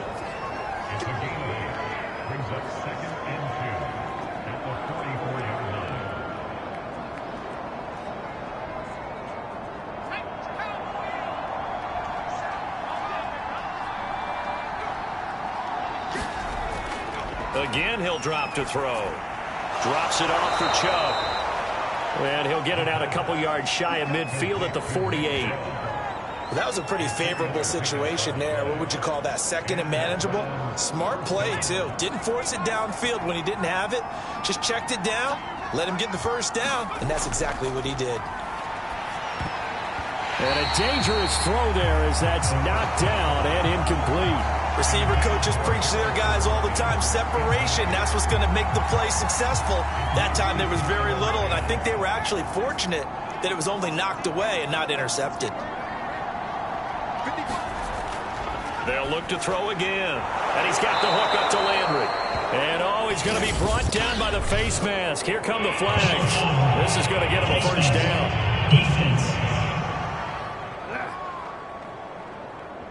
Well, when you're leading in the 4th quarter, that's not the penalty you want. Not at all, and now your discipline comes into question. Having poise this stage of the game, you can't have those kind of plays. So a big penalty there on the face mask leads to 1st and 10. They'll look to throw here. Nowhere to go here. He lost the football.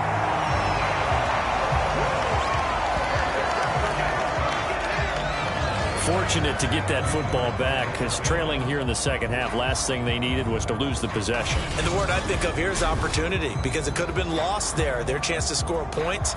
But the opportunity for the defense was to go ahead and really close this game down if they were able to get possession. So they keep the ball, but work to do on 2nd and long. They're going to look to throw. Flushed out right. And he'll slide to a halt here. Still a little shy of the first down marker. Here's play number 7 on the drive. This is 3rd and 7. Back to throw here. Bryant has it. And he's got another first down as the tackle's going to be made at the Bengals' 12-yard line. Good yardage on the completion there. And when they look at the scoreboard, they do understand a field goal is not going to do them any good. My guess, they're going to press the ball downfield as far as possible, try and throw it into the end zone and get a score because they know they've got to get that done and get the ball back as quickly as possible. Clock running, under 4 to play now as they come up on 1st and 10. Looking to throw. Throw right side, taken in by the tight end, Bryant. And he's got this inside the 10 to the 9 before he's out of bounds. 3 yards the gain there, 2nd down. I don't care what sport you're playing. Everyone likes to build up a little momentum, don't they? And look at this, back-to-back completions to the big targeted tight end. That one not as profitable as the other, but still a decent game. On 3rd down, he'll drop to throw. Into a double team, and it's intercepted. Picked off down at the 2. And I think he's going to go. They're not going to get him. He's at the 40. Past the 20. And he will bring it back. It's a pick 6 from Bengals TD. That's the story of the game. They've been suffocating all game long on defense. They were suffocating there again in a big way. And they've done it not just by out-athleting them, which is often the case, but by being able to adjust to anything they tried to throw at them and beating them into the punch each and every time. This was a defense that was well prepared. Extra point by McPherson, up and good. And the lead now to 3 touchdowns at 21.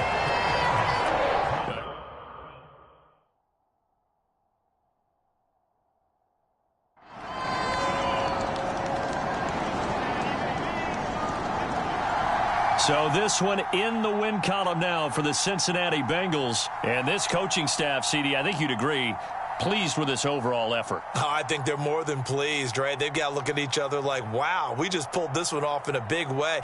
Great job of motivating, even better job of game planning. They were facing a top 10 defense, so they had to make sure that everything was buttoned down, and they had it ready to go, and their guys executed. Yeah, they were concerned not only about moving the ball through the air, but also on the ground, but both really started to come in sync.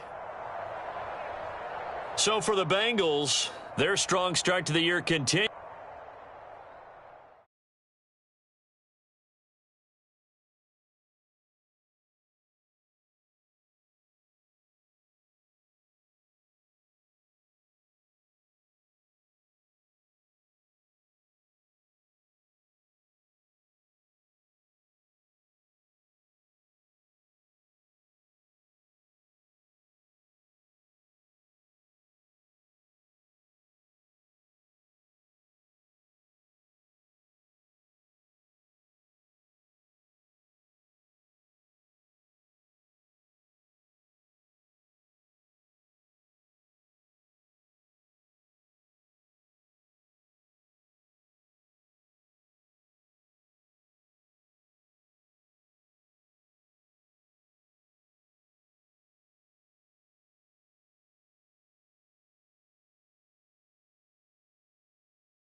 today. From M&T Bank Stadium in Baltimore, Maryland, it's Week 6 of the NFL on EA Sports.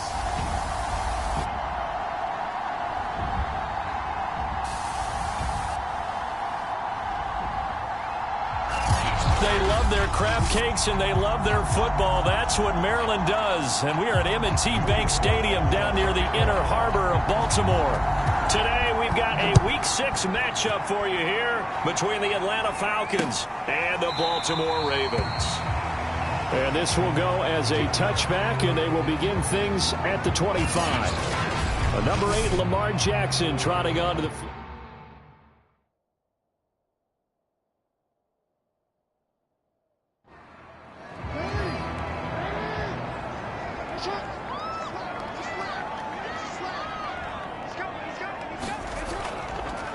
First carry for the former Buckeye, J.K. Dobbins. And he sneaks his way forward only for a couple here. Second down. The numbers for him from a week ago. 16 carries, 81 yards. He's been a huge part of their winning streak because he establishes not just an identity and a tone, but the team relies on it. He takes care of the football, he gains yardage for him, chews up clock, and that's been a big part of why they're winning games lately. And that falls to the ground, incomplete. A nice job of bodying him up defensively. And now it brings up third down. On third down, Jackson. Toward the sideline. Did he keep the feet in? Yes, he got them both down, says the side judge. And that's good enough for a first down. A big connection on that one. 39 yards. Brandon, we've both been around the game long enough that we know that in pregame, defenses are pretty amped up, aren't they? I mean, they're pounding lockers, and they can't wait to get out there. But when you hit them with some big pass plays early, it takes the starch right out of them. So the big play changes the complexion of things. Here's 1st and 10 just outside the 30. Jackson. This will be caught by Brown. And they'll get him down after a pickup of 8. 2nd and 2.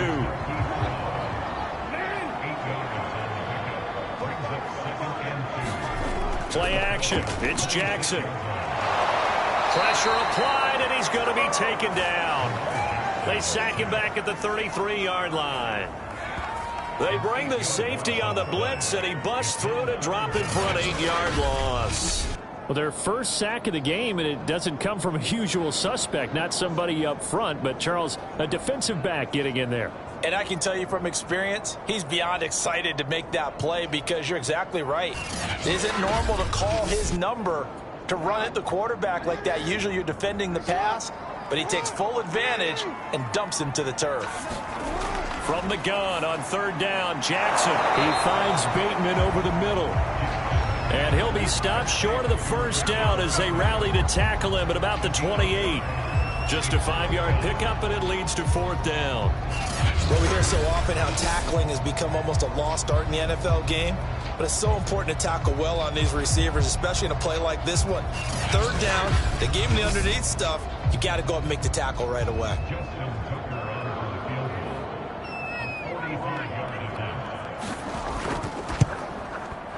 Tucker's kick is good. And the Ravens strike first at 3-zip.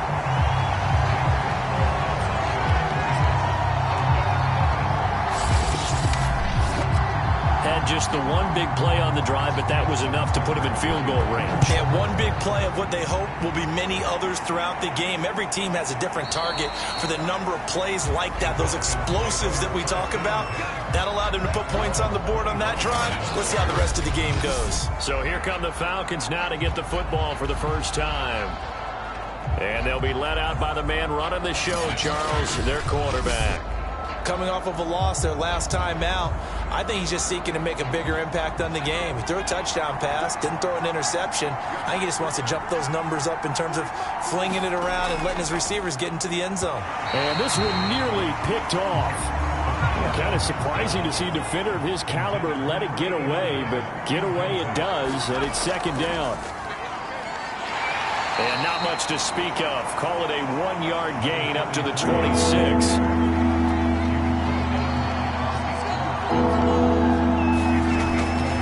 throw. And he's got his man in stride, complete. And they nearly get this all the way to midfield. Mark him down at the 49. Well, they use him a lot out of the backfield. He had 5 catches a week ago, and he makes another catch here for good yardage.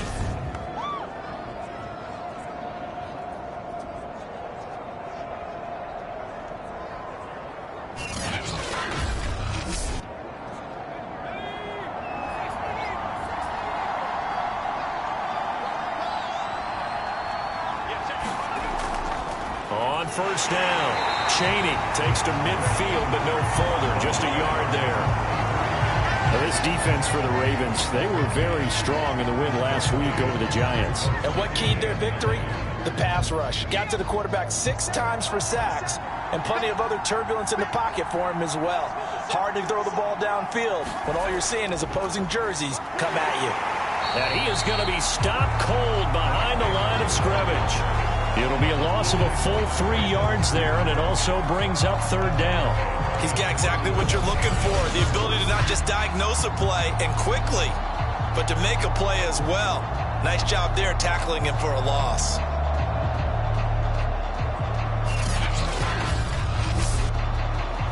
The Ravens bring out an extra defensive back here on third.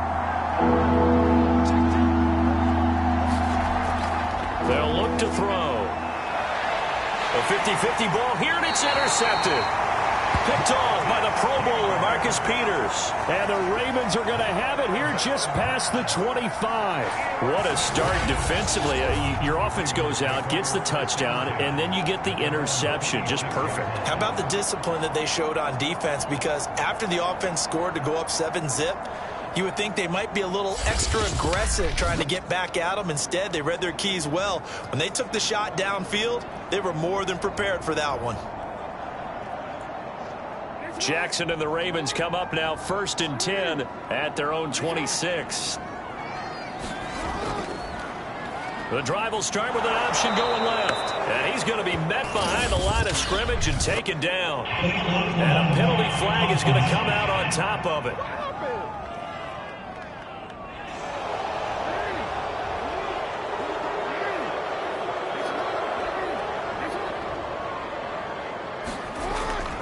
Jackson on the give to Dobbins. And he's going to be taken down with a marker on the field. So let's see about the call.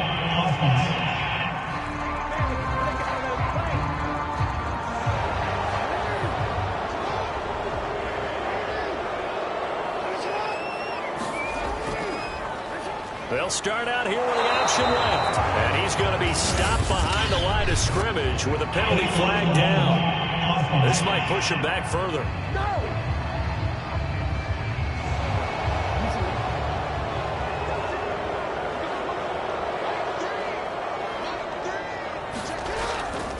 Now a handoff for Dobbins. And he's going to be met at the line of scrimmage and taken down. And we're going to have a break in the action. As you can see, Mark Andrews is yet to get up.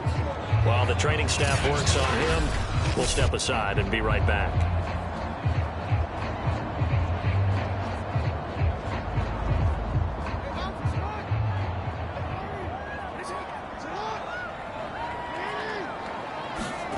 On second and a long way to go. Jackson. That's complete. It's Devin Duvernay. 8 yards on the completion, but now they face third down.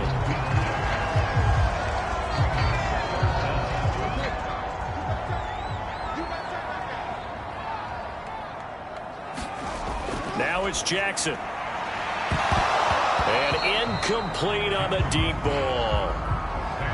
So on 4th down, here's Sam Cook to punt it away. And he was called on 3 times in the win last week as his first one here's away. That'll be a 41-yard punt, just 1 yard on the return. And the Falcons will be taking over 1st and 10. So for the second time in this one, we get set to see the Falcons offense. They trailed 3-0 after the INT last time led to a field goal, but now another fresh start here, 1st and 10. Now a give, right side. Cheney. And 3 yards there takes him to the 45. The last run got 3. Now here's 2nd and 7. Now back to throw. And it's a short one here, complete to the tight end.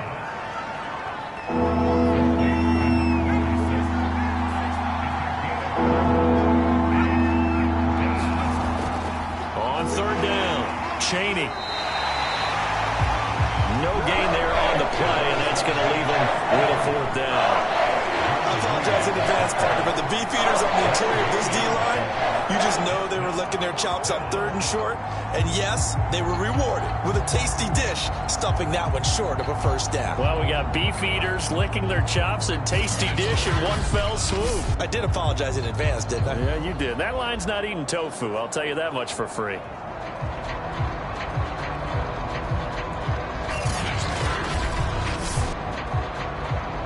The Falcons send out their punter as he's on to punt for the first time this afternoon. This is away, but boy, headed straight for the sidelines. And the punt over the side in the air, and the spot will be inside the 35. So here are the Ravens to take over on offense. They're working on a 4-game winning streak, and they lead this one as well right now as they start 1st and 10.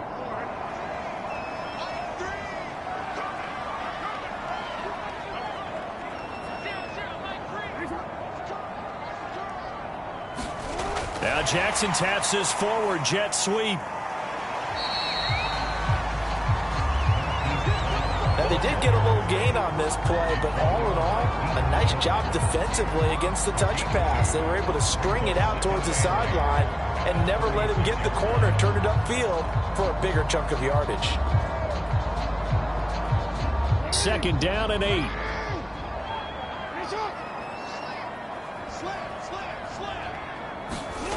To throw is Jackson. Escaping the pressure right. 6 yards there off the scramble, but it'll still leave him with a 3rd down.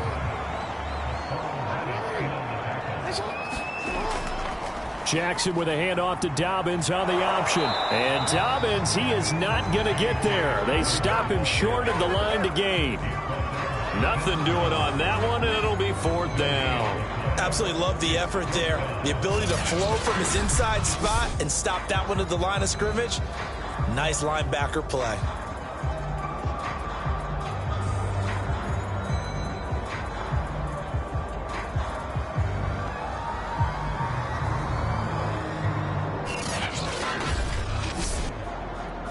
Here's Sam Cook now as he'll punt it away for the 2nd time.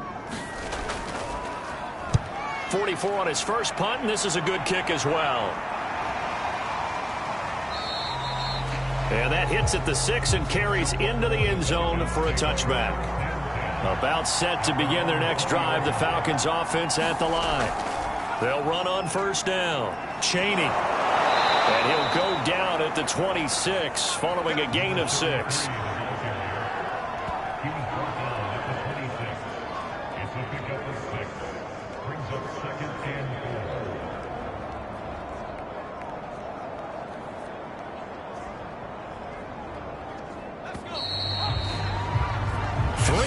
After 1 on EA Sports.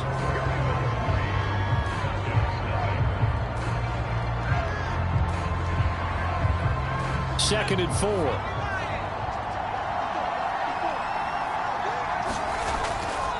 Now a handoff here to his running back. And he stopped immediately there. No gain on the play that time, and they'll look to convert on what will be a 3rd and 4. He'll look to throw. Down. The Ravens able to get to him. Jalen Ferguson drops him for a loss of 10, and it's going to be 4th and long. They just gave up a sack there, and if I'm not mistaken, they gave up 4 last week, didn't they? Yes. And just looking really porous, aren't they? They really are, and I'm wondering if they're going to have to start thinking about keeping the tight end in, maybe a back, someone to help assist, because right now, the quarterback's been getting hit a lot in the last couple of games. The Falcons send out their punter, standing just outside his own goal line.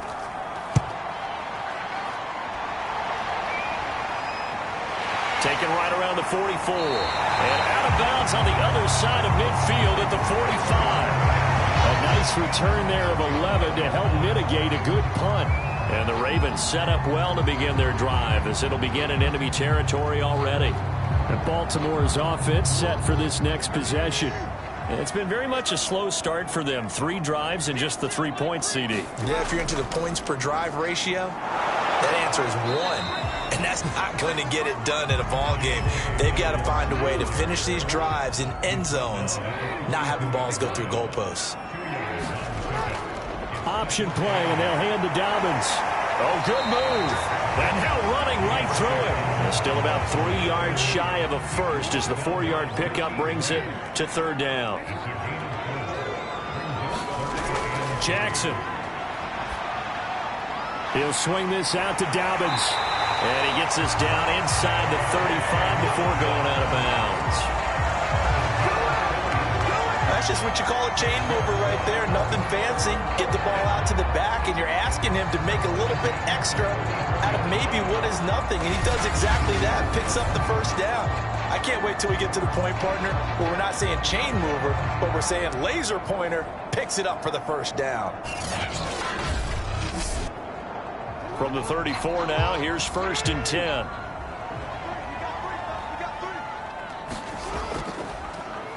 On the option right is Jackson. Give him 4 yards there on the first down keeper. And if you like defensive football, focus on the defensive end on this play. He does everything exactly right. Reads the play and make sure he spills it for a small gain. And they'll work from the 29 on 2nd and 6. Here's Jackson to throw. A slant route caught by Bateman. When you're playing a quarterback with some experience and some moxie, you enter the danger zone when you decide to blitz him, because if he's able to diagnose as he did on that play, he can hurt you downfield. He reads defenses so well, doesn't he? He really does, and the best part about that play for him, I don't think that was his primary target. I don't think so either. I think he had the read, figured out where the blitz was coming from, and went to a secondary target for a really nice gain. That's on the guard, Kevin Zeitler, first-round pick back in 2012. The false start backs him up 5, 1st and 15. An option handoff here to Dobbins. Give him a couple on the run there. It'll be 2nd and 13. Well, every now and then we have to let a cliche fly, partner. And in this case, what do they say in the NFL? Your best ability is often your availability. And this is an extremely durable kid coming out of Ohio State. Carried the ball every time they even thought about running it. Wore down defenses and able to break big runs late in games. J.K. Dobbins going to Baltimore, an absolute perfect fit. The Ravens on 3rd down, 2 for 5 to this point. This is going to be 3rd and 13. Now Jackson. Open man is Bateman. It's complete. And in for the Ravens touchdown. Rashad Bateman, his 2nd touchdown on the season. And the Ravens will extend their lead. I know these wide receivers are about flash and dash and high-flying plays, but a good number of them played running back at some point in their career, and that's how they finish off a lot of their big plays, run after the catch. And this time he finishes off the big play in the end zone. Justin Tucker for the extra point. It's up and good, and that'll increase their lead to 10-zip. So that drive takes him down the field in 8 plays. And it's capped off with a Ravens touchdown. Tucker now to kick it away following the touchdown. Taking it about the 1. And they'll get him down inside the 30 at the 27.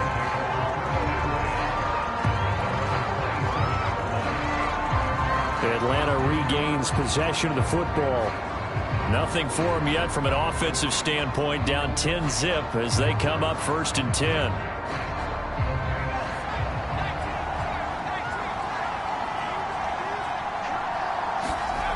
They'll try and start this drive in the air. Open man is Kyle Pitts, his tight end. And he's taken down but able to slip across the 35. A lot of tight ends just use their size and their strength, try to occupy some space and kind of body people away and catch the football. But not this guy. He's a refined route runner. Makes me wonder if he took some dance classes in his background with his footwork. The run got 4. Now they deal with a 2nd and 6. Hands it off out of the gun. Stops shy of the 45 despite some powerful running. The Falcons on 3rd down. They've only converted once in 4 tries. This is 3rd and 4. Now he'll dump it underneath to his running back, complete.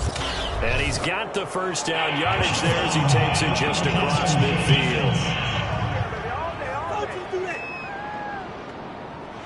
So they will accept the penalty and move forward. A bad time for a roughing penalty, and they get the gift of a 1st and 10. They'll try the right side here with Davis. And that play is blown up, losing yardage back at the 35. Officially, it's a 1-yard loss. That's going to bring up 2nd and 11. Part of the thinking when you bring in extra tight ends, you're hoping that each of your guys gets those one-on-one blocks and creates a crease for your runner. You know what the converse is, though? You've got to win those one-on-one blocks, and when you don't, that's the result you end up with.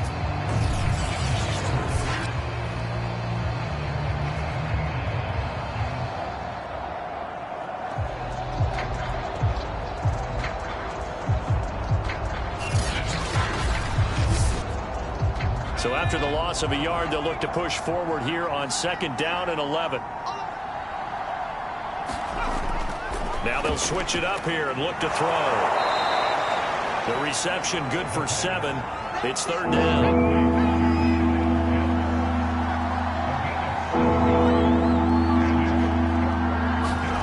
They'll drop to throw. They'll set up the screen with Davis. And he will have the 1st before he's brought down right on the chalk of the 20. Let's give a little credit there. The offensive play caller sensed that the screen pass was available. Whenever you're getting a lot of heavy pressure towards your quarterback, that's when you're thinking about running the screen and using that pressure against the defense. And it worked very well there for a 1st down. A 1st chance in the red zone for the Falcons now. 1st and 10 right at the 20. He'll look to throw. He's got his pass-catching tight end. That's Pitts. And the Falcons are going to have a 1st and goal as the tackle is made at about the 5. We've hit the 2-minute mark of the 1st half. 10-0 our score.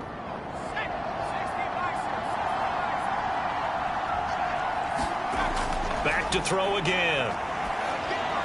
And that will be taken in by Ridley for a Falcon touchdown.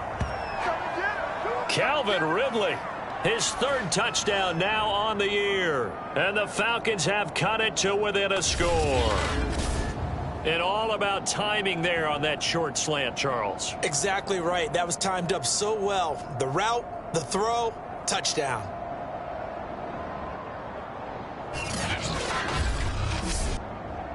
And I believe they buzzed down. They're going to take another look at this play with all reviews coming from the replay official here in the final 2 minutes of the half. They're taking a peek at whether or not those feet were in bounds, and obviously a big call here in the end zone. And not just the feet. How about the hands? How is the ball possessed while the feet are hopefully getting down in bounds? That's what they're trying to look at to see if it all comes together.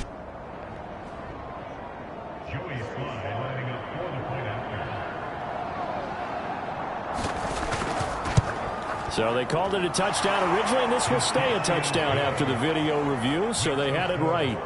The extra point by Sly is up and good. And the lead is down to a field goal. Joey Sly now to kick off after the touchdown.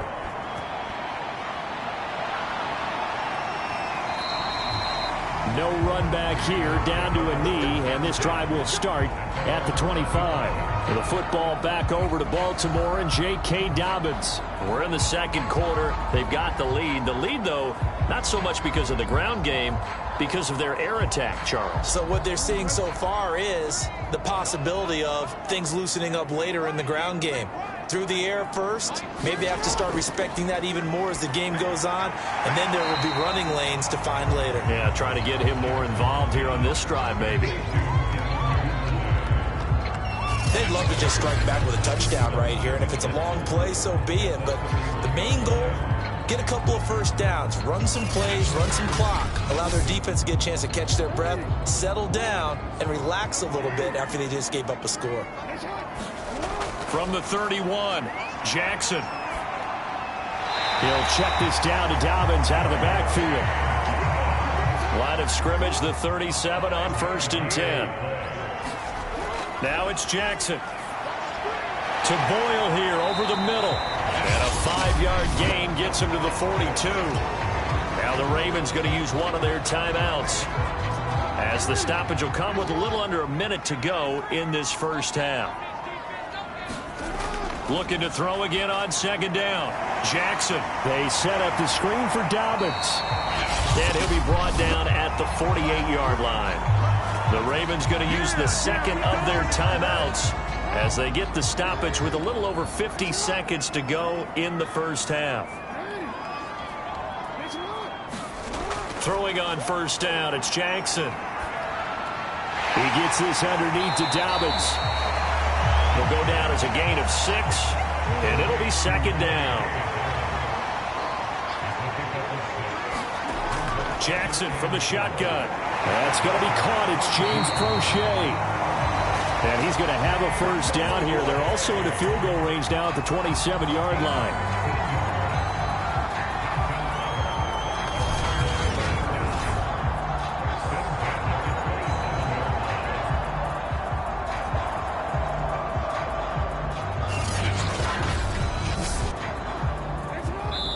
And offensively, they'll take the timeout with 6 seconds left in the second quarter.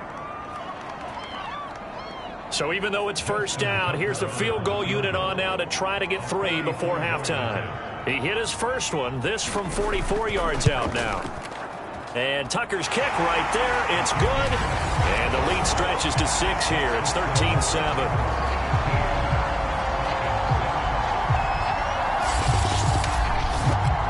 So a nice kick there as they add 3 to the lead.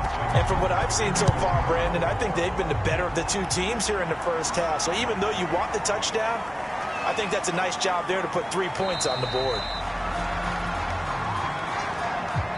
So we're at halftime here in the Inner Harbor with the hometown Ravens on top. As we'll head down to Orlando, that's where we find our man Jonathan Coachman at our EA Sports Halftime Report. Coach. All right, Brandon, thanks. A few teams starting to rise to the top as it's time to take you around the NFL here in Week 6.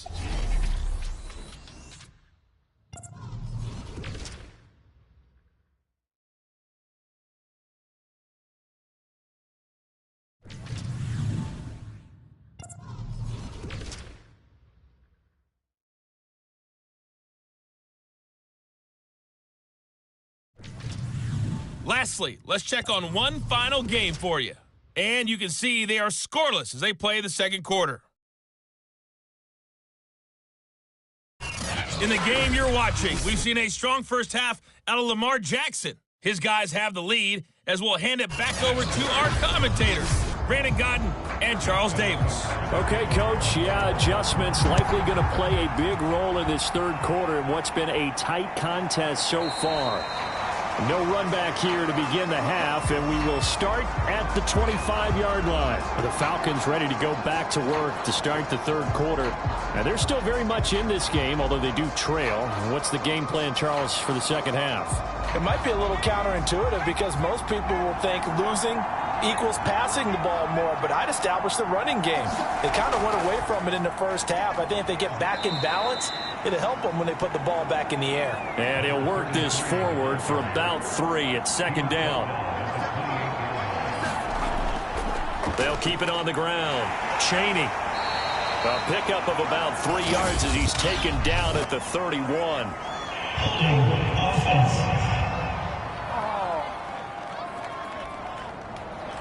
Now they face a 2nd and long following the holding penalty.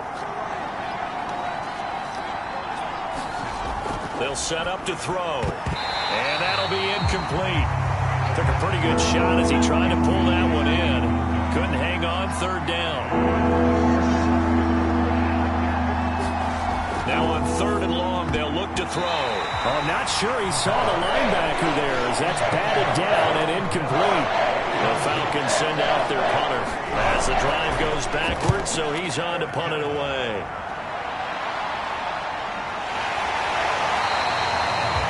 It'll be 37 yards there on the punt, and the Ravens will take over. Now we take a glance at the offense as they work their way back out for their first possession of the second half. And both of these defenses have been stifling these last few drives offensively, just not able to get anything going. So what needs to change? I think a lot of the guys will go back and review, so to speak, because everyone has someone assigned to how did each play work. Okay, what did we use that kind of worked for us during this game? Try and get back some of those plays, as well as the possibility of showing something you haven't shown already in this game and trying to change things up. We'll see if they take the advice of Mr. Davis. Jackson now. He's got his man. It's Andrews. And he got blown up. Losing yardage on the play back at the 44. The completion, but they go in the wrong direction. A loss of yards, and now they're dealing with a 2nd and long. We'll put that one in the win column for the defense. Trying to contain tight ends in the passing game is so difficult nowadays, but they did in a big way there.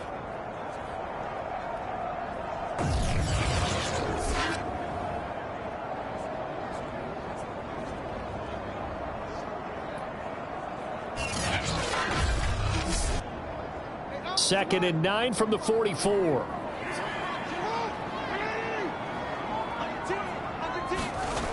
From the gun, it's Jackson. Throw right side is complete to Andrews, his tight end.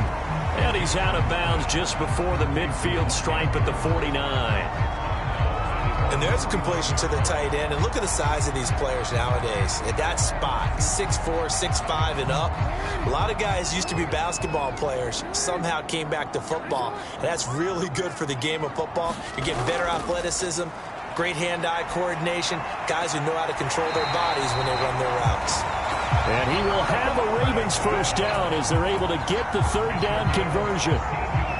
A little football 101 there. You just see the receiver try to run down the defender, meaning he goes right at him and really trying to move him a little bit towards the center of the field so he can put his foot in the ground and break to the out, to the sideline, and make a catch. Ball up to the 35 now as they come up on 1st and 10. Now Jackson going to run. And that play went nowhere. Losing yardage. It'll be back at the 36. He'll lose a yard there, and it's 2nd and 11. Pretty good job there defensively of stringing that one out. Yeah, you've got a quarterback who's waiting and waiting for something to develop, and it just never materialized, and down he went behind the line of scrimmage.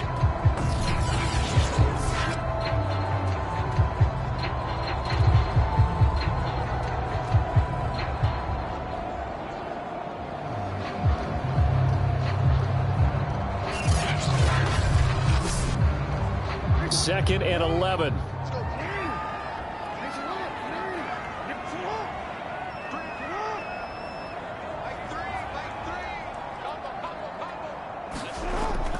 Here's a give to Dobbins. He gets them a little over half of what they needed. Now they're looking at a 3rd and 5. Throwing is Jackson. Throw left side complete. That's Edwards. That's going to bring up 4th down. Only a gain of 2 there. Always important as a defender on 3rd down to keep the play in front of you and make sure you don't give up enough space that they can make a move on you in the open field. Try as he might, he wasn't able to get to the 1st down marker. Excellent defense, good tackling. So Jackson will head to the Ravens sideline, and on comes Justin Tucker for the field goal try. From the left hash, this from 46. Tucker's kick is good. And now it's a 2-score game at 9, 16-7.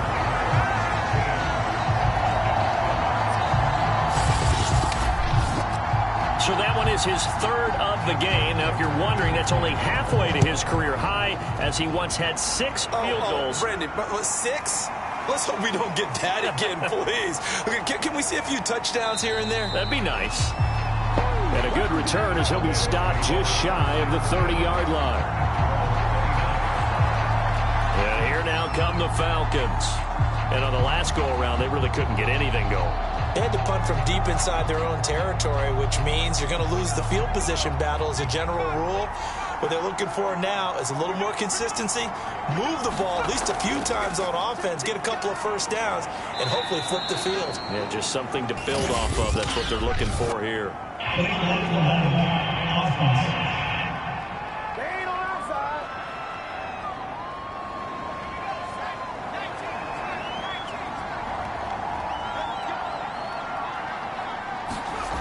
He'll drop to throw. And that's going to be incomplete. Too tough to hold on to that one. It's second down. So they'll come up after the incompletion for second down. They'll set up a throw. And this time he's got the hook up. It's complete. This offense in desperate need of a conversion as they come up on third down. They'll look to throw here. And this pass broken up. Excellent coverage there on third down, as that was not an easy one to hold on to. They went with the dime look that time on defense, just flooded the field with defensive backs, blanketed everyone, took away all the passing angles, thus the incompletion.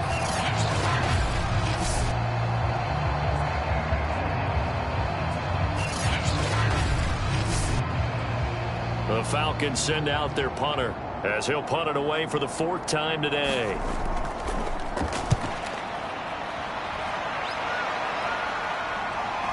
Fielded just inside the 20. And he'll get this up past the 25 before he's out of bounds. 43-yard punt, but they get 9 back on the return. And out will come the offense as they take over.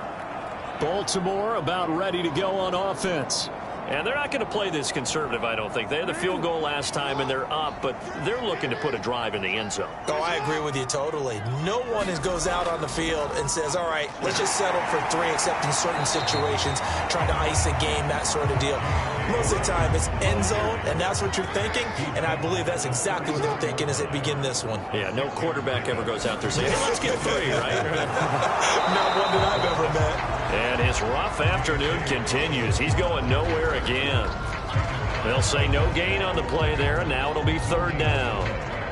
He continues to struggle to find a crease to break off a big one, and might need to just put that aside and just try and ram his way forward and get what he can. And this is going to be incomplete. Here's Sam Cook now as he's on to punt for Baltimore. Averaging over 50 yards a punt so far as this one's away. So possession goes over here on the punt. And the offense will take over with a new set of downs. Atlanta now coming out on the field. These guys had to punt their last possession, and that's become too familiar of a refrain. Too many of these drives just wound up going nowhere. But you know how in baseball, when the pitcher gets a base hit and he's on base, they bring his jacket out to him to keep him warm? A lot of times the punter goes to the sideline, puts on sweatpants or a wrap over his leg to keep it warm. He might need a massage from the trainer right now from all the work he's getting. They'll come up 2nd and 6 now from the 24. Right back to Pitts again. Line of scrimmage, the 31 now on 1st and 10. The start for them near flawless. Defense gets them a 3 and out. 2 quick pass connections on offense. So that's how a team works together. Just what you described. Get them the ball, give them a little momentum, and they're capitalizing off of that. Thanks a lot, guys. And he'll work this one up to about the 38. 7 yards on the pickup there, and it'll leave him with a 2nd and 3. They'll keep it on the ground. Chaney. Call it a gain of 3, but not enough to move the sticks. It'll be 3rd and about a foot or 2.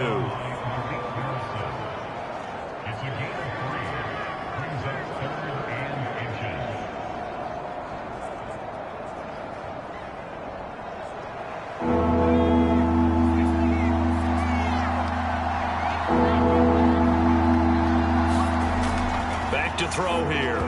And he will not be able to hang on through the contact. It's incomplete.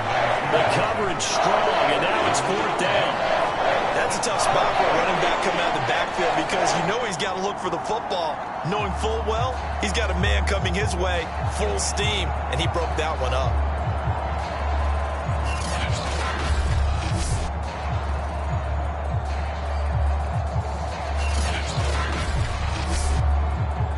The Falcons send out their punter as he's on for the 5th time here today.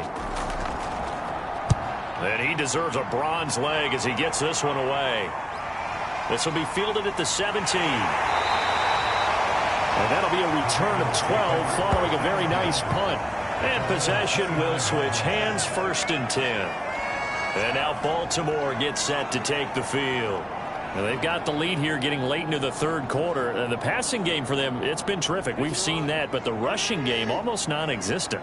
And with the lead and trying to finish this game off, they need the running game to come back to life. They need to get sparked that way, take some time off the clock, and keep the ball away from their opponents. Only a yard on the keeper, and it'll be 2nd down. Typically on the read option play, when we talk about responsibilities, we're talking about what the quarterback has to go through. How about the inside linebacker, though? His job on this play, shadow the quarterback and hold him to a short gain. Did it to perfection.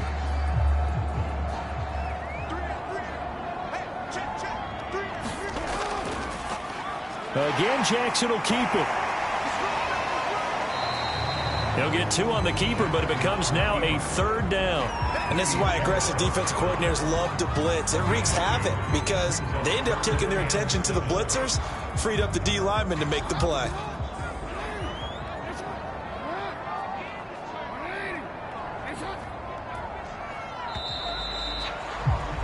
And as they come to the line, they will not be able to get off another play as time has run out on this 3rd quarter. We'll return with more after this. You're watching the NFL on EA Sports.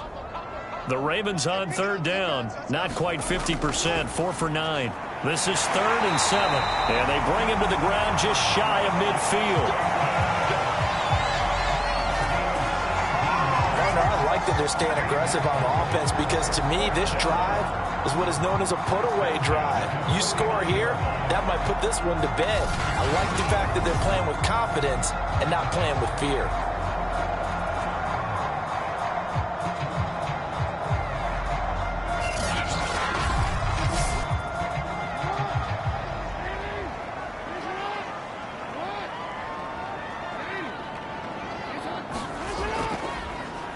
And they'll let the quarterback keep it here on 1st and 10.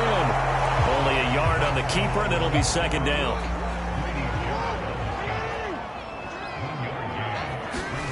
From midfield now, here's Jackson. Looking for Bateman. He's got him complete. And that's going to be good for another 1st down as the tackle's made at the Falcons' 37. Dobbins going to take the handoff on the option. And not able to break away this time as they're going to stop him right around the line of scrimmage.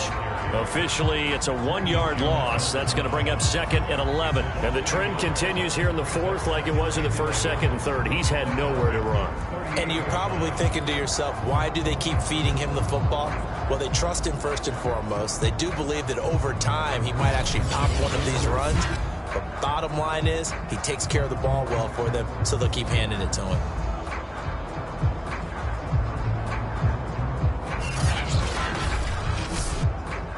Second and 11 now.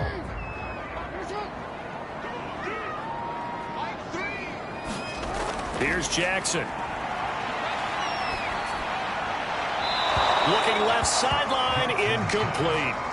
7th play of this drive coming up, but a long way to go on 3rd down. Back to throw. Jackson. That's taken in by Duvernay. And he'll only get this to about the 35, well short of the line to gain. They stop him for only 3 that time, and that'll bring up 4th down. One thing you're hoping for when you run drag routes, you're able to hit a receiver in stride, and he can pick up a lot of yardage after the catch. But in this situation, the defense was effective, able to stop him before he could get a good head of steam going. So on 4th down, out trots the kicker in a big spot here. It'll be spotted on the right hash, a 52-yard attempt. And Tucker's kick right there, it's good. And that will give them a 12-point lead.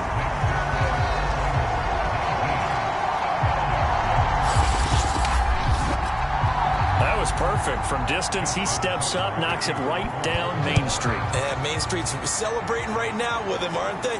I love the mechanics of the whole thing. Snap, hold, everything was right on target, and the blocking was perfect, and he executed so well. Atlanta prepped and ready for its next possession. And right now these guys, they're shuffling a little bit, maybe doubting, because 3 straight drives have ended with him punting the football away. Yeah, so you start pointing fingers at each other a little bit, asking a lot of questions. What are you seeing? What are you getting? Maybe trying to narrow down your playbook a little bit and maybe get simpler rather than more complex in order to try and fashion together a drive. They'll operate from the 32-yard line here, 2nd and 3. They're going to look to throw. And this is caught off a deflection. It'll be a 3-yard gain, and they'll be faced with a 3rd and inches. Looking to throw, and he's got a man, Calvin Ridley. And he's taken down at the 43, but not before picking up the first. And that's one of those where it feels like backyard football in a sense. You say, forget about the route. Just run to the open spot in the middle of the field, and I'll find you. Good throw, good concentration on the catch, and they pick up the first down.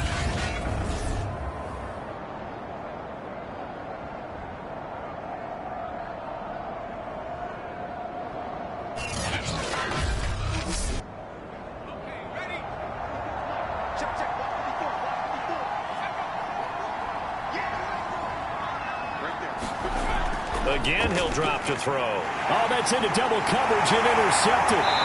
Picked off by Tavon Young. And the Ravens are going to have the short field here as they'll take over right at the 50. What did you see on that one? Rookie mistake or just good defense? It was a combo plate, but the rookie quarterback, he'll take it all on his shoulders, and the frustration level is evident. You can see it with him. You know, if that's a veteran quarterback, he walks off like he just threw a touchdown pass because he doesn't want to show that to the defense. The young guys, they take it more to heart. It's on their sleeve a little bit. He'll learn as he goes along how to hide his emotions. The drive will start with an option going left. And he's going to be stopped up at about the 47-yard line. Give him 3 on the keeper there, and it is 2nd down. Anytime you decide to use your quarterback as a runner, most of the time when you design a play, you're expected to break a little bit bigger than this one, because when you run him on short gains, your risk-reward and him taking hits, I'm not sure that's the payoff they were looking for. Jackson going to hold on to it again. And nothing doing. He's immediately taken down at the line of scrimmage. Call it no gain on the keeper, and it's going to bring up a 3rd down. Jackson. Now he'll escape to his left. And Jackson's so tough to stop. He's got a first down, and he gives himself up there at the end. And Brandon, this is the time of the game when Jackson could really take over. He's got the defense's legs a little bit tired. He's got them on the run. Yeah, this defense looks gassed, and you're exactly right. Second half with the lead, this is when Lamar Jackson seems to thrive.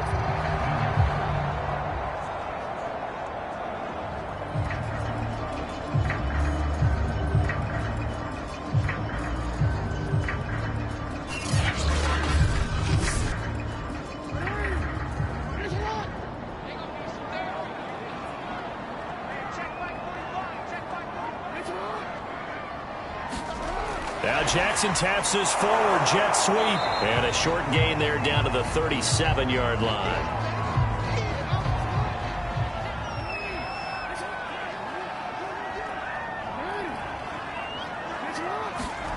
Throwing on 2nd and 8. Jackson. This one caught by his tight end, Andrews.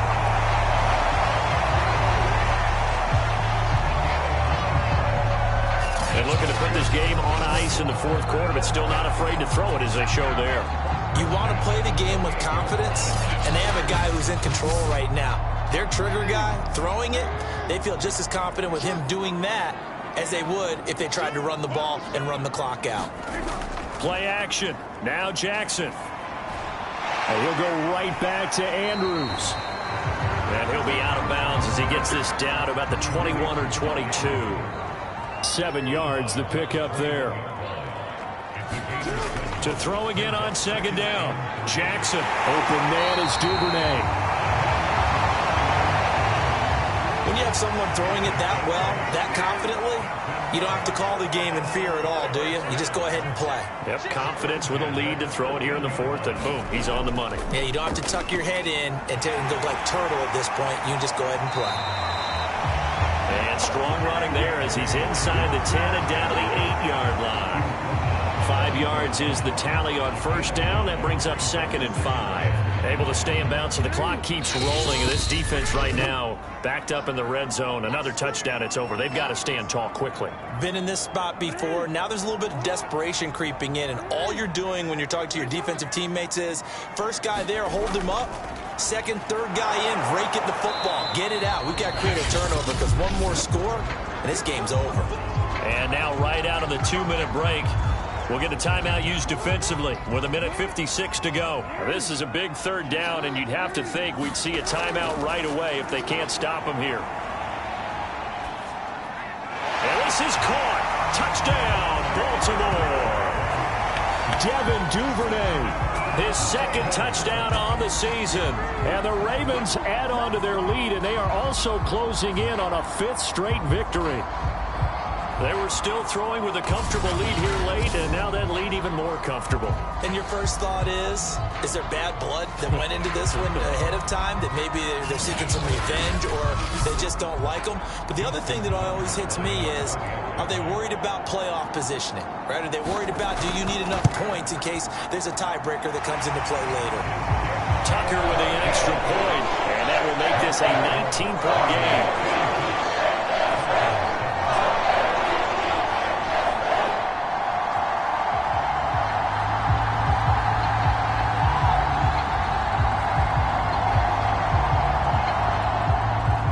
Tucker now to kick it away following the touchdown.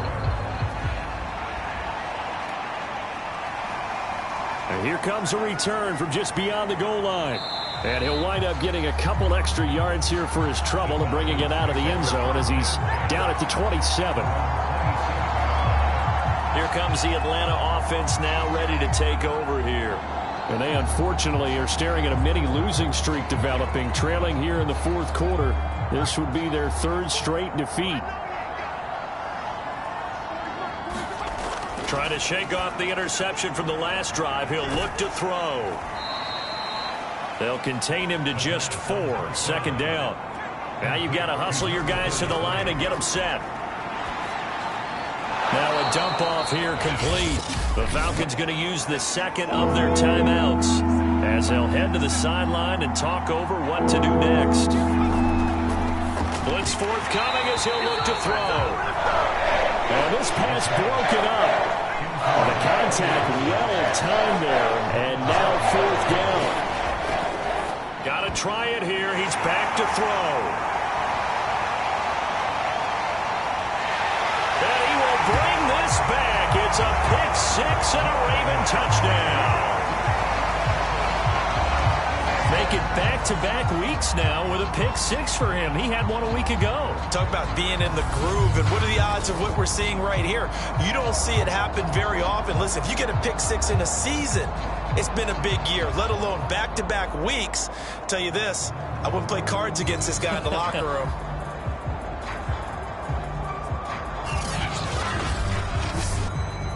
Now Tucker to add the PAT.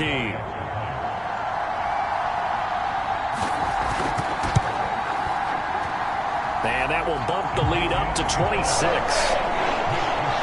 So the defense creating some points, not only getting the interception, but then returning it to the end zone for the pick 6. So they throw the pick 6. They'll get another shot at it now as this one's in the air. And there will not be a return here. It's a touchback, and it'll come out to the 25-yard line. Atlanta regains possession of the football. Let's just be frank. They're playing for pride at this point. That's all that's left, because victory, not a chance now. And I can't wait to see how they actually go about doing it, because there are a lot of people watching the body language of the guys on the field now, and if they call plays they want executed, they need to do that and do it really well. Otherwise, there could be repercussions. We'll see how they handle the waning moments of this one. So they'll take the yardage and tack on 15 more for the face mask. Talk about a play that absolutely costs you in the end. Just trying to do your job, right? Trying to get him on the ground. Next thing you know, they'll march off another 15 against your squad. Now on first down, he'll drop to throw it. And he will find Ridley. That's complete. And he is out of bounds, but not before he's inside the 30. Well, this game was decided a while ago, and that completion there is going to artificially inflate his passing numbers. So right now, the only one really applauding probably his agent as he thinks about angling for a new contract. This is to Pitts on the quick slant. They're going to need to get up and set in a hurry. 2nd and 3. And he drops it incomplete. And their struggles continue here. So the incomplete pass on the last play, and that leads us to a 3rd and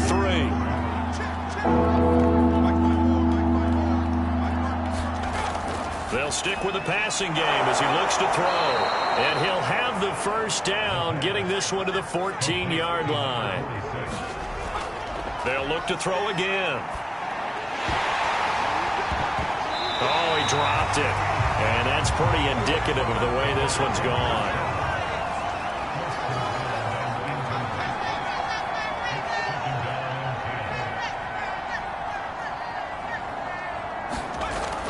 He'll try again with the arm here on 2nd down. Able to shake it, but in the end, the pressure too great, and he goes down. Falcons going to use their 3rd and final timeout as the clock will stop with an even 20 seconds left to go. Ball had his hands on it, couldn't bring it in. Pretty symptomatic of how this game's been going.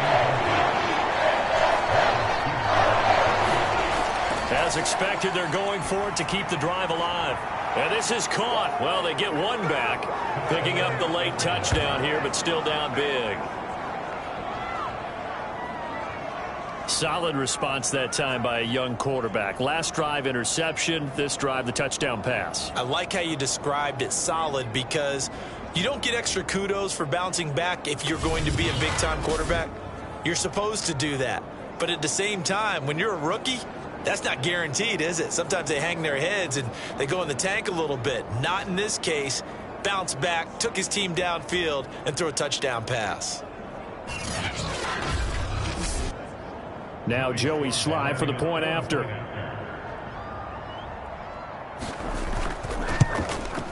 And that'll make this a 19-point game. So that drive in total 8 plays. And the end result, an Atlanta touchdown.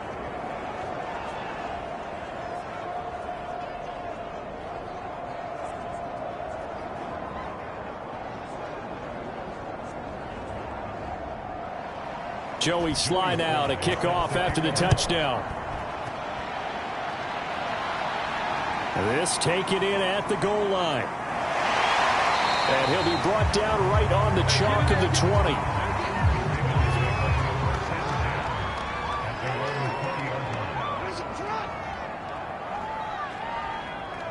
Down to a knee goes Jackson, and that should seal it.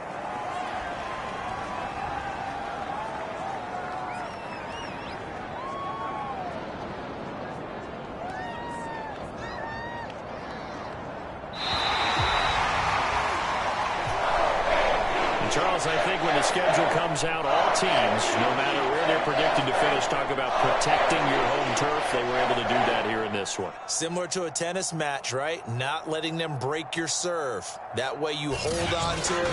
They got it done, and they feel very good about that victory. So for Baltimore, their strong start to the year continues as they're up to 5-1. And they will hit the road next week for a date with the Cleveland Browns. Meanwhile, for Atlanta, they can't quite seem to turn things around as they fall into 2-4 now on the year. And they'll try to turn things around next week as they have a matchup in New Orleans against the Saints. And for Charles Davis and our entire crew here at EA Sports, I'm Brandon Gaudin saying so long, everybody.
today. From Lincoln Financial Field in Philadelphia, it's Week 6 of the NFL on EA Sports.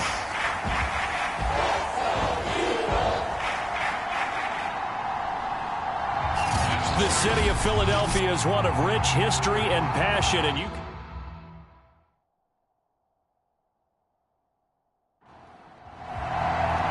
Set to go now in Week 6 of the NFL season, and we are underway on EA Sports. And he opts to not bring this one out. The first drive will start at the 25. So the Colts now coming out for their opening drive. Leading the charge under center will be their 6'5" quarterback, Carson Wentz. He had the numbers of a game last week that if you win, you talk about him being a gritty guy, managing the game, getting it done. But they lost. So obviously 2 interceptions, 1 touchdown pass, that's not going to be good enough. Got to get that changed around. Wentz's throw into the hands of Pittman here.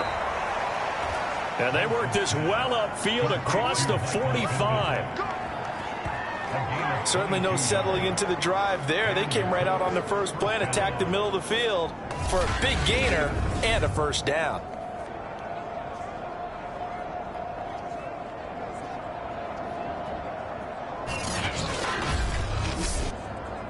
A big hitter to start the drive has him up near midfield here for 1st and 10.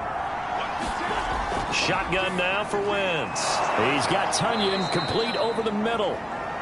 5 yards on the catch there, brings up 2nd down.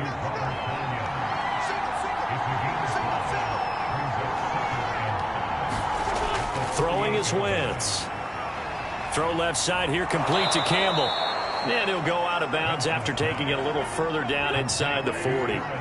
So here's a 1st and 10 at the 38. Now Wentz again. Pressure comes and down he goes. The Eagles get there for the sack. He couldn't get rid of it. He takes a sack for a loss of 6 to bring up 2nd down. I spent a lot of extra time preparing for this game, watching this offensive line, because they gave up 5 sacks last week in their loss. They just gave up another one now. They don't seem to be working together as a cohesive unit. Right? 4 guys might have it right, but the 5th guy is giving something up. They've got to find a way to all get on the same page. Now a guy who grew up just south of here across the river, Jonathan Taylor. And they only get a yard back there. They'll be left with a 3rd down and long. To throw, it's Wentz. Now the hook up here to Allen Robinson. And he has another 1st down as they'll get the ball down to the Eagles' 17-yard line.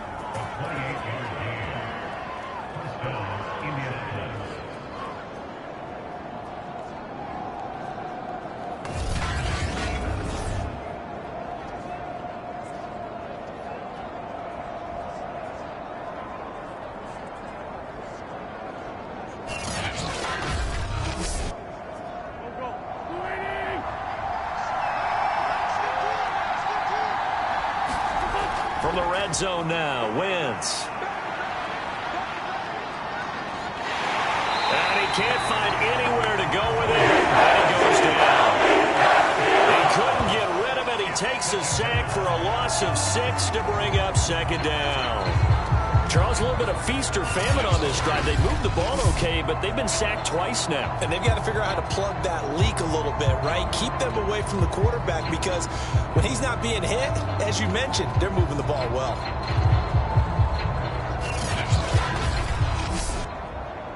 Second and 16.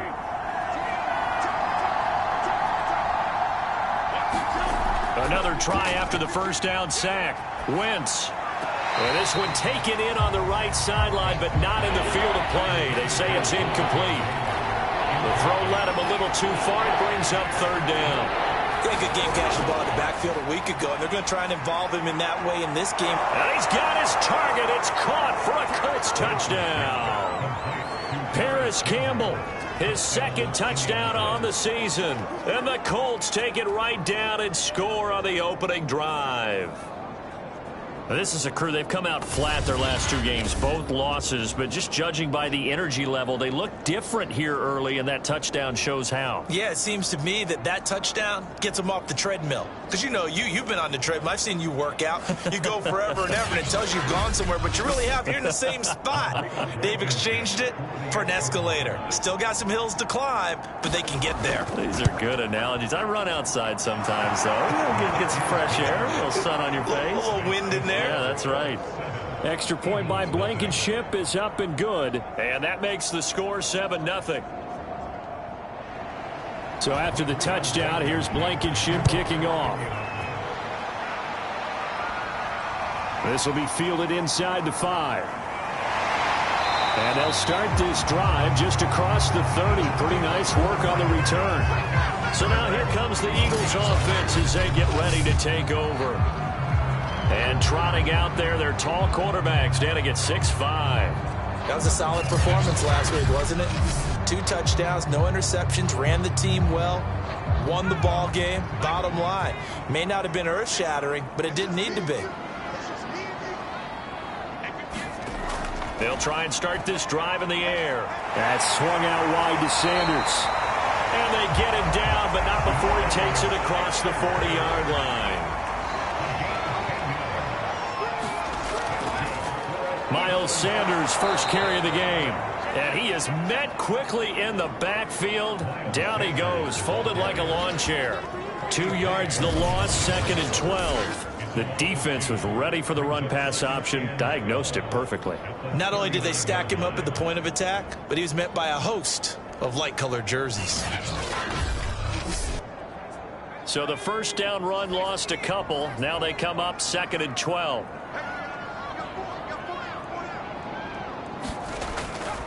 Now a carry for Sanders. And he'll push this forward only to about the 42-yard line. After getting stuffed on first down, not much better there. 2-yard gain. On 3rd down, he'll drop to throw. That's caught by his big tight end, Mike Gesicki. And he is going to have an Eagles first down as they're able to get the 3rd down conversion.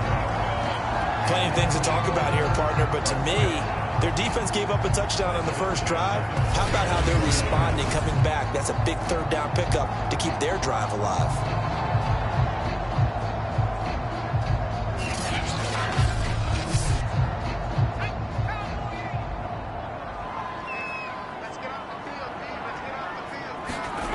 They'll look to throw now on first down.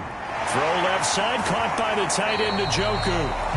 And he's got this down a yard or 2 shy of the 40 before he's out of bounds. 7 yards, the pickup there. They go back to the ground with Sanders. And they'll be inside the 35 now at the 34-yard line. So many teams want to throw the ball in this situation nowadays, but I love watching a team that has enough confidence to go ahead and run the football in that situation. That's almost a tendency breaker.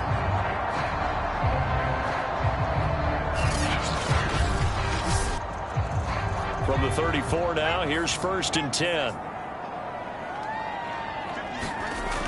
Here's a play fake as they set up to throw.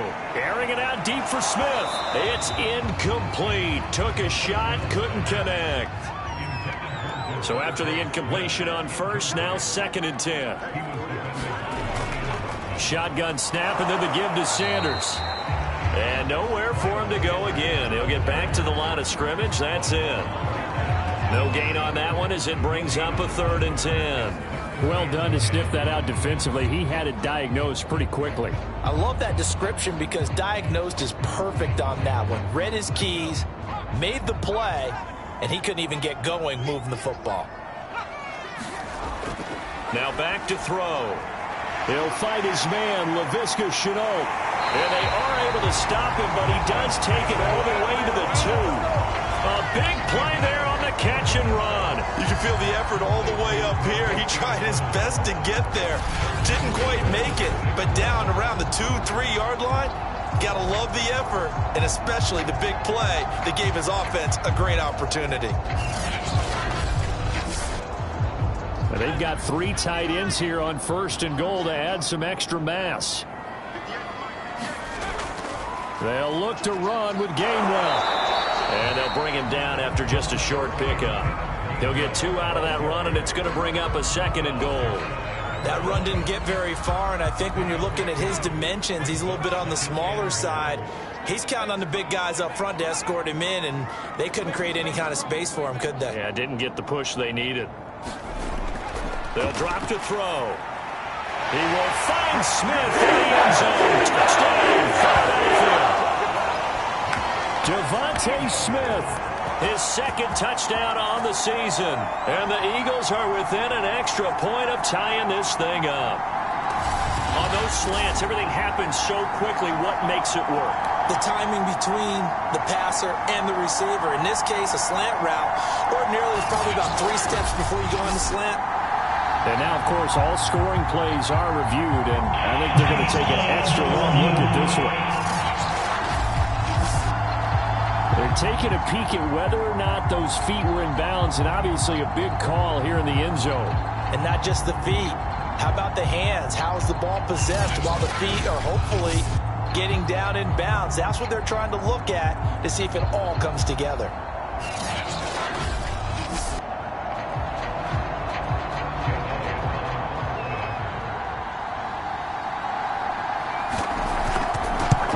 So they called it a touchdown originally, and this will stay a touchdown after the video review, so they had it right.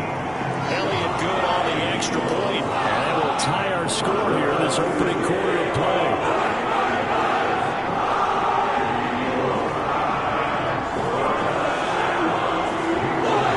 Each team's had it. Each team has scored. 7-7 here as the kick's away.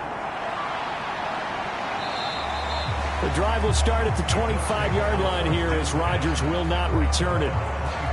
Colts football and Michael Pittman, helmet back on and ready to go. He's well on his way to a 1,000-yard season, maybe on pace to just tear past that, Charles. Defensively, they need to pay a little bit more attention to him? Yeah, I think so, because remember, throwing the football, that can shred a defense quicker than anything else, because as soon as the catch is made, he still has the ability to, yards after catch, get downfield, gain even more, score touchdowns, all of that. This is going to be a lot of fun to watch as this progresses, to see how they defend him and how he changes up his game in order to try and keep getting open. So following the incompletion, here's 2nd and 10 from the 25. Working from the gun, Wentz. Over the middle, that's caught by Taylor. And he takes us up to the 40-yard line before being corralled. Someone sharp in this game. I mean, a touchdown pass on the first drive and comes right back, and he's flinging it around really well here. Really nice throw there to pick up the first down. You kind of just feel a laser focus and confidence about him, and I think we saw that this week, didn't we? Talking to him and the coaches, they felt good about his performance coming up. Yeah, I was really impressed with that last practice we saw when they went through 2-minute drill, when they went through all the different situations. Ball hardly hit the ground, and I thought, yeah, he might be locked in for this one. And this will be incomplete. Physical play on the football there, and it's 2nd down.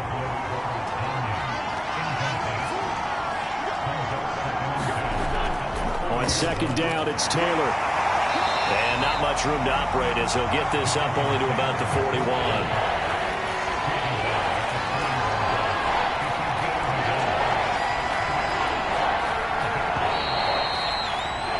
These two teams all tied after one.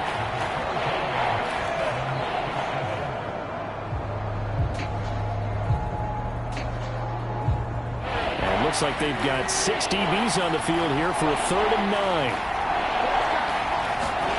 To throw is Wentz. They'll try and set up the screen to Hines.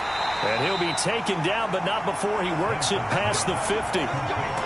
I like the play design there. They occupied the defense downfield, everyone trying to account for someone. But unfortunately, they didn't account for the running back slipping out of the backfield, and he was absolutely unnoticed and wound up getting big yards on that play. So from Philadelphia territory now, here's a 1st and 10 at the 49-yard line. Wentz going to give this to Taylor. Breaks the tackle, now an alley. And he's got this down a yard or two shy of the 40 before he's out of bounds. Come on, baby, we got to do our job. We got to do our So a decent gain, but all for naught on the penalty. It's too bad, isn't it? They were feeling pretty good about it. The only people celebrating, the guys who just gave up that play. Wentz now to throw. Out to the right and complete to Pittman. Second down and 3.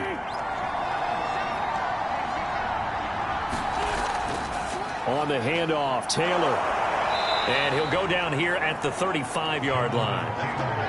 Yeah, once more, strong running, excellent blocking at the point of attack. They've got a nice little drive brewing right here. Ball up to the 35 now as they come up on 1st and 10. And looked like some movement there. Let's get the call.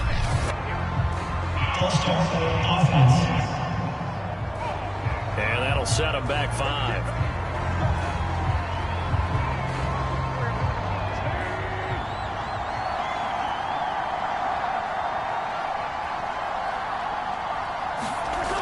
They'll run the toss here with Taylor. And this time they were waiting for him as he'll be knocked down before he can get back to the line of scrimmage.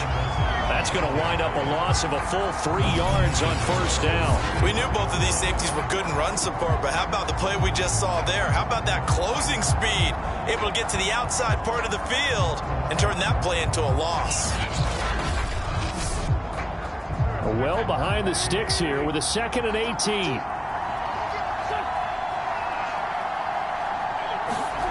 Throwing now is Wentz. And quickly into the hands of Robinson. It's a pickup of 12, and that'll set up a 3rd down.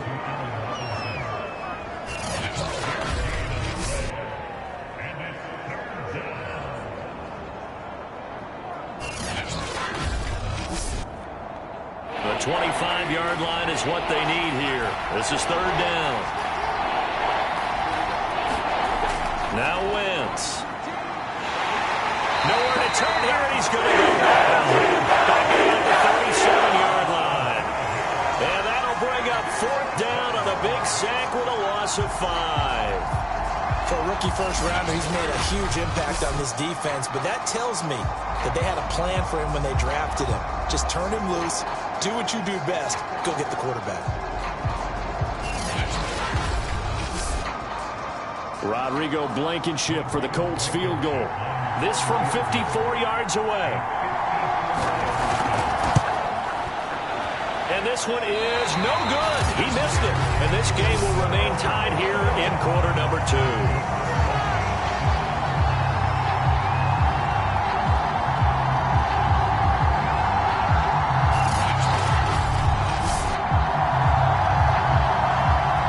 So back onto the field, here come the Eagles for their 2nd drive. 3-2, their record through the first 5 games of the year as they got the victory last week. It's still early, just October, but what have you seen from these guys so far? Well, what I've seen is a team that's still figuring out all their pieces because they've got some new faces from a year ago and in some new draft picks. Sometimes it takes a month or so before you really start to gel as a team and for those players to figure out their roles. But right now, I see them starting to elevate. 9 yards is the pickup there, and they'll have a 2nd and 1.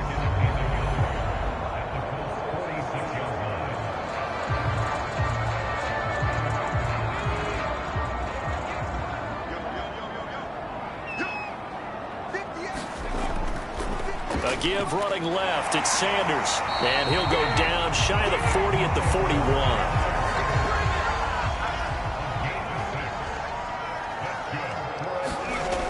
On 1st down, he'll drop to throw. It's caught. Smith.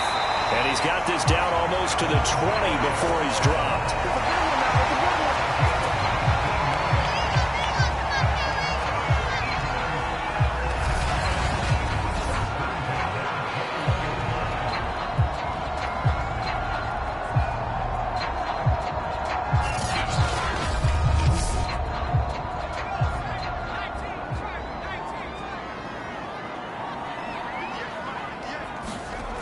On 1st and 10, it's Sanders. And not much to speak of there. Maybe a yard down to the 20.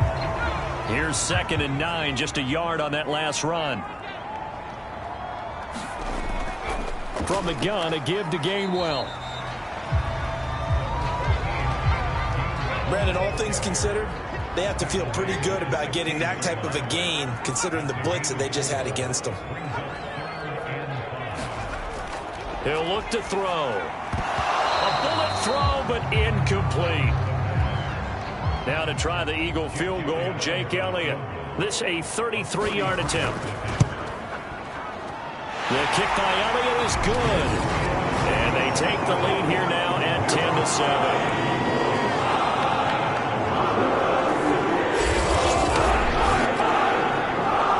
Together a good little drive there, but ultimately stalling out in the red zone.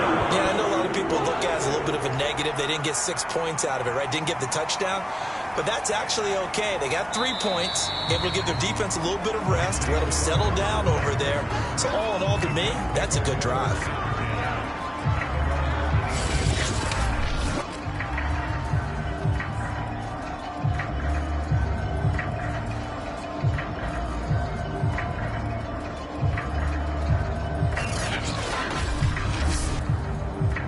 The Colts come to the line ready to start their next drive. And they come in losers of 2 straight. And remember, they've got the open date on their calendar next weekend. But you think it's vitally important, Charles, that they focus on the task at hand here? Absolutely, because these players, they know what's coming up. And the difference between taking time off following a win versus doing so on a 3-game losing streak, that's absolutely huge, because they may come back if they lose this game to a facility, and there may be new faces in there and some teammates lost.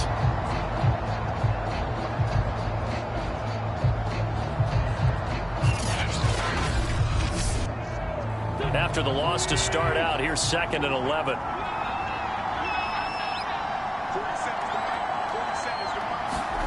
On play action, Wentz.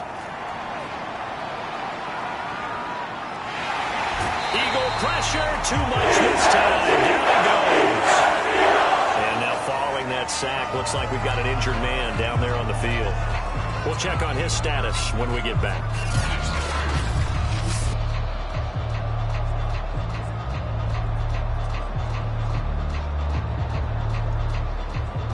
The Colts on 3rd down. They've been good, 3 for 4 thus far. This is 3rd and 14.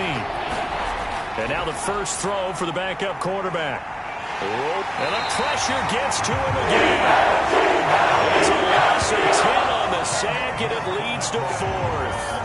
Well, Charles, this has been something to watch so far. This is where you really feel for a quarterback. He's been running for his life in this first half. Brandon, that's 5 sacks already, so you know he's got to be saying, can we get some more guys in here to block, please? Because if we don't, we're going to need another quarterback.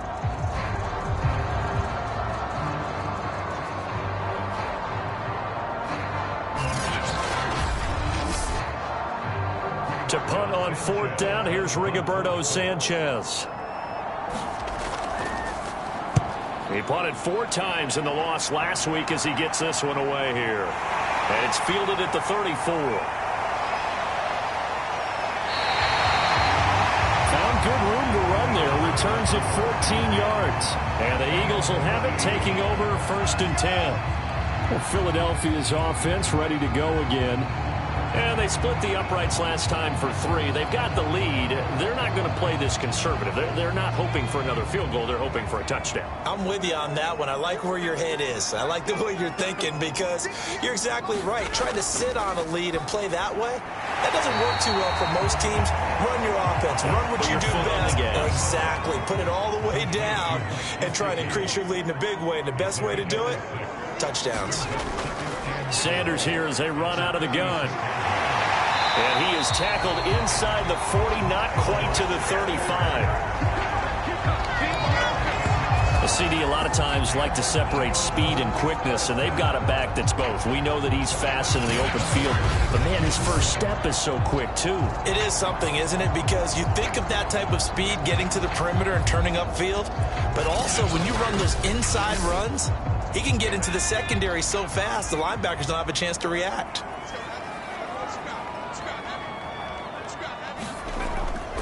Here's Sanders. And he'll lose yardage on the play back at the 37-yard line. He'll lose a yard there, and it's 2nd and 11.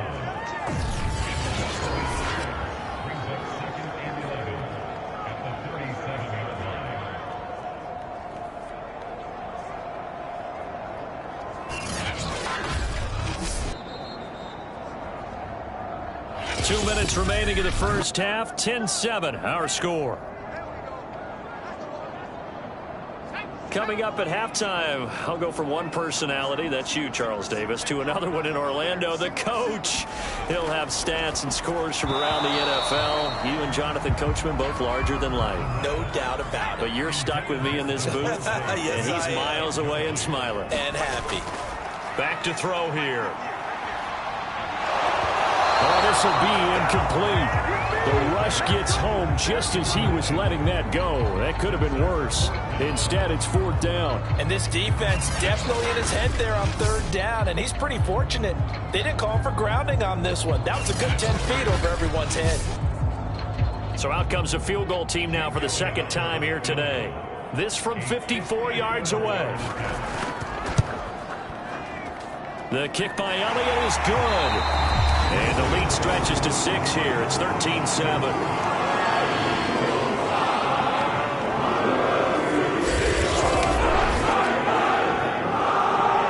After the field goal, here's Elliott to kick it away.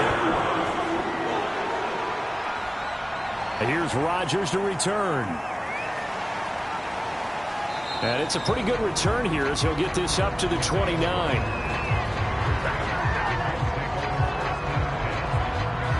Now Allen Robinson and company gearing up to go again on offense. He's been good so far to this point in the second quarter. Need to get him even more involved, maybe? I would agree with that. Definitely. Yeah, it's not even a question for me.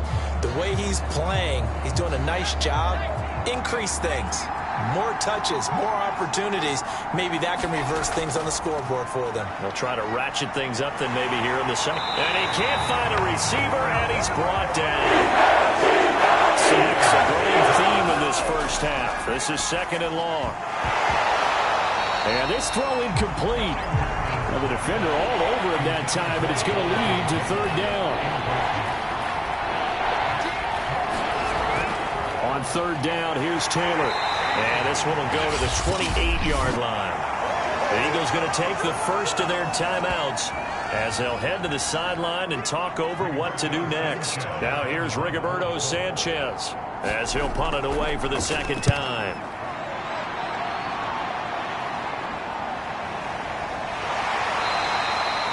Officially, that'll go as a 52-yard punt. Not too shabby. Now back to work for Miles Sanders in the Philly offense. A good job in the passing game, decent job in the running game, but really they've been more effective through the air. We'll see if that shifts at all as this goes on. Thus far, it feels like they're calling this game in reverse. Normally you run to set up the pass.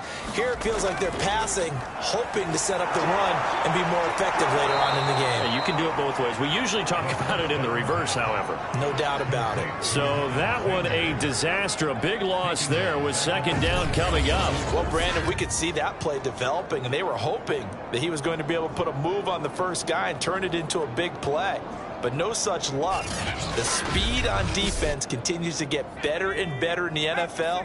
Pretty nice example there of those guys being able to run from their assignments and finish off that play. It's a 2nd down run with Sanders. And the defense obviously expecting run as well as they're going to shut that one down at the line of scrimmage. And for the Colts, an extra defensive back in there now on 3rd down. Once again, they'll keep it on the ground. And they'll indeed stop him on 3rd down. And now what do you want to do with your timeouts? Now the Colts going to burn the 2nd of their timeouts as it'll come with 15 seconds to play in the first half. So they're forced to punt on 4th as this one's away. It's a 42-yard punt. They keep him to just a yard on the return. And control of the football switching hands with very little time remaining until the half. The Colts come to the line ready to start their next drive. Open man is Antonio Gandy Golden. And we're going to get a timeout with 2 seconds remaining in the second quarter. So with 2 ticks left here in the half, on is the field goal unit. This was the old NFL record distance for decades, a 63-yard attempt. And this is off target to the left. Didn't get there anyway. It's no good. So we've come to halftime here in Philly with the Eagles on top. As we'll send you down the coast now to Orlando, that's where we find Jonathan Coachman ready with our EA Sports Halftime Report. Coach. All right, Brandon, thanks. A few teams starting to rise to the top as it's time to take you around the NFL here in Week 6.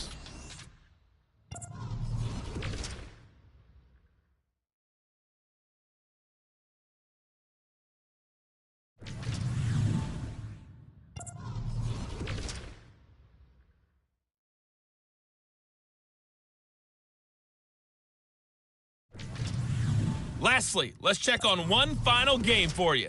And you can see they are scoreless as they play the second quarter. Meanwhile, in our game, it's been a back-and-forth first half. Who can put it together in the second half? For the answer, we turn it back over to our broadcast team of Brandon Godden and Charles Davis. Okay, Coach, thanks as always. This one's still anyone's game as we welcome you back for quarter number 3. And they'll get him down right at the 25-yard lines in the same result, and he opted for the touchback. So here are the Eagles to take over. They got the victory last week. That was against Jacksonville, and they lead this one as well right now out in front here. They've got it 1st and 10.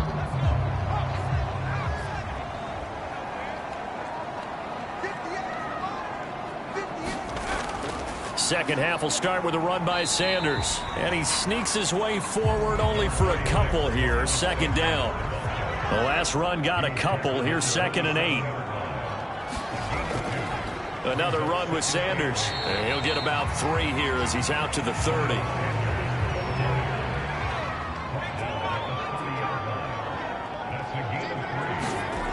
They'll look to throw here.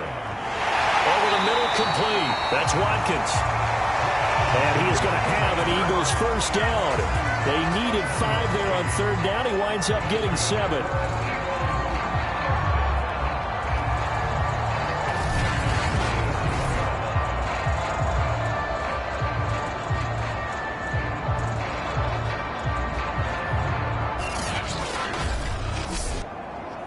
Line of scrimmage, the 37 on 1st and 10.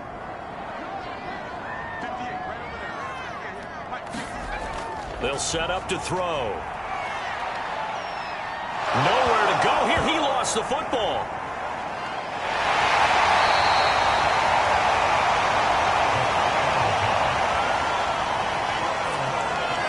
We talk a lot about setting the tone to start the game. Well, you want to start the tone right in the 3rd quarter as well, and nearly lost a football there in their first drive. And sometimes we overdo it when we talk about halftime adjustments and what teams are going to do. Most of the time, it's just a matter of executing the game plan you brought in. But I'll guarantee you, they didn't draw that play up on the whiteboard at halftime. They're fortunate to retain possession. On 2nd down, Gainwell looking for space. He takes this from the 30 to the 34. When you find that kind of yardage, you couldn't be more confident as a ball carrier. And guess what? You're going to go back and tell your offensive coordinator, I'd like to keep carrying it, thank you. Now on 3rd and long, they'll look to throw. On the right side, open is Gesicki. And he'll only get this to about the 44 as they stop him short of the line to gain. They pick up 10, but it'll still lead to a 4th down. Well, that's always a good place to throw it just because he's one of the biggest targets not only on this team but in the National Football League. And you and I both know the quarterbacks love these large-body tight ends, and why not? Nowadays, they're really wide receivers who are just taller and have a little bit more weight. These guys catch the football, make big plays downfield. In the old days, we wanted them to block. Now coaches want them to catch the football first. On is the punt team now as this one's sent away.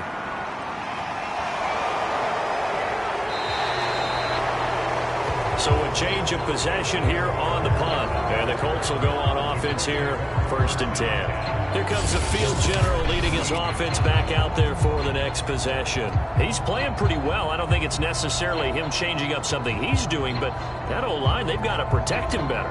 They do. They've got to make sure that they give him more than enough time in order to find targets downfield. And sometimes what happens when these things are going on is that the field general will step up and say, hey, that's on me, guys. I didn't get rid of it fast enough. Any pressure comes, and down he goes. The Eagles get there for the sack.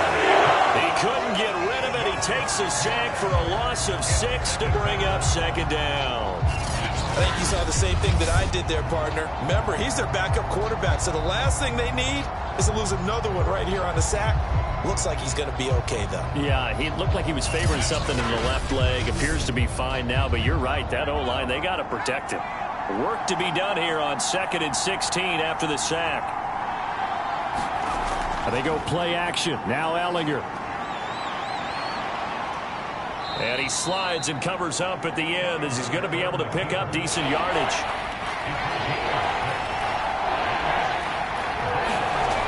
From the gun on 3rd down, Ellinger. He'll drop this down to Taylor. And he's going to get this to about the 20, but that is well short of what he needed. 3 yards, all they could muster there, and it'll bring up 4th down.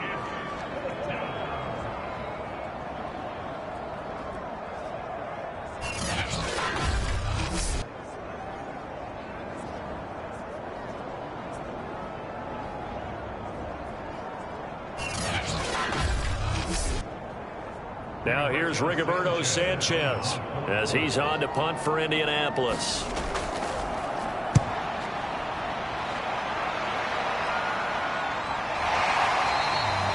That'll be a 44-yard boot, just a yard on the return as he's covered up quickly. Philadelphia getting set to take the field. The last couple of drives have ended in punts. Maybe the crowd minds that, but you're a defensive guy. You're okay with a couple of punt drives. Listen, I'm the guy that loves a 0-0 pitch game. All right, in baseball, I can handle that going into the 7th inning. I think the crowd, though, they want to see a little bit more excitement. Let's see if someone can break something free on offense and get going. Offense at a premium the last 2 drives. 3 yards on that last carry. Here's 2nd and 7. On play action, they'll throw. That's complete to his tight end, Mike Gesicki. And able to get this one across the 45 before he's brought down.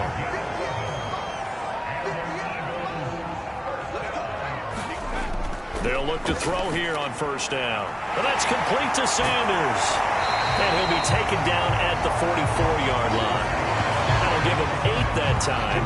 And that'll make this a 2nd down.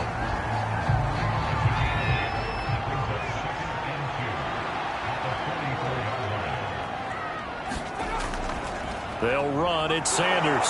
And he'll be brought down, it looks like, right at the 40.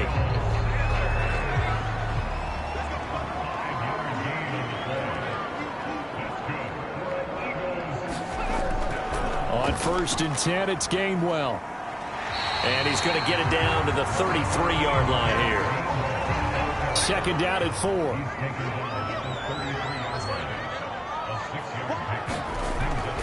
Shotgun snap, and then the give to Sanders. Down to the 30 after a gain of 3.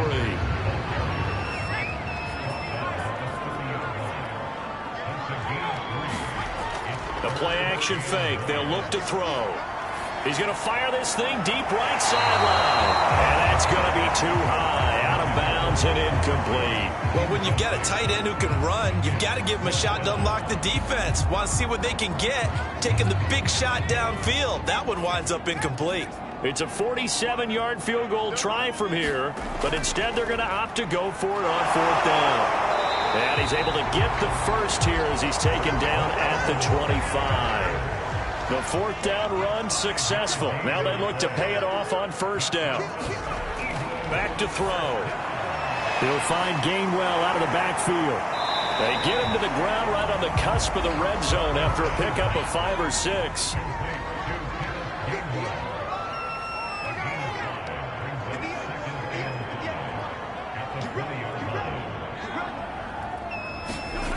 2nd and 5. And that throw behind his man, he missed him, incomplete. He was looking for his tight end, Mike Gesicki, and it's 3rd and 5. The coverage was good, but I just wonder if they absolutely fooled the quarterback on that play. I think he was expecting something else, ended up with nowhere to throw the football successfully. He'll get this to his tight end, Gesicki. And he'll go out of bounds in the red zone just inside the 20. They stop him for only 3 that time, and that'll bring up 4th down. So now here comes the field goal team for the 3rd time today. So the scoring dried up here in the 3rd. Nothing that quarter for either side. We'll return with more after this break. You're watching the NFL on EA Sports. And here's a big one now. Trying to hold this lead. They're going to go for it here on 4th down. Going for it with Sanders. And he takes it down to the 13 and picks up the first. From the 13 now, they work on 1st and 10. Now a carry for Sanders. And he's tackled a yard short of the marker. Good gain of 9 on 1st down. From the 4, this is 2nd down and 1. They'll run with Sanders. And he'll be brought down right on the edge of the goal line at about the 1-yard line. So 1st and goal, 6 points here would go a long way toward wrapping this one up. Sanders will take this one in for an Eagles touchdown. That makes this a 2-score ball game. And, you know, the way this thing has been going, Charles, 2 scores kind of feels like 3 or 4 scores. Yeah, that's a great observation. It's been a heck of a battle, hasn't it? And points have been at a premium throughout this game. So you have to wonder, is this going to be too much for them to overcome?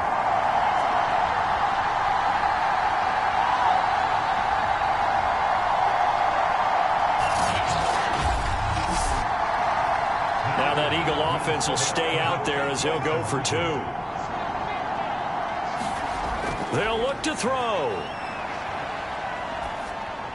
And he is into the end zone to bump the lead up 2 more. So they're able to throw it in for the 2-point conversion. Sometimes that can be a risky play, but they got it. Yeah, you always have to be careful here because if you do get an interception, it's returned by the defense. That's 2 points for them, but he identified an open target and put it right on him.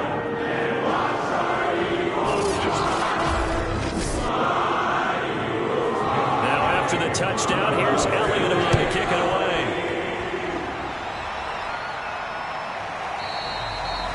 And Rodgers will hold on to this one, and it'll come out to the 25. Here comes the Indianapolis offense now as they get set to take over. And they're coming off a 3-and-out, my friend. I think they've got to look at that play sheet and go to a spot that they haven't gone before.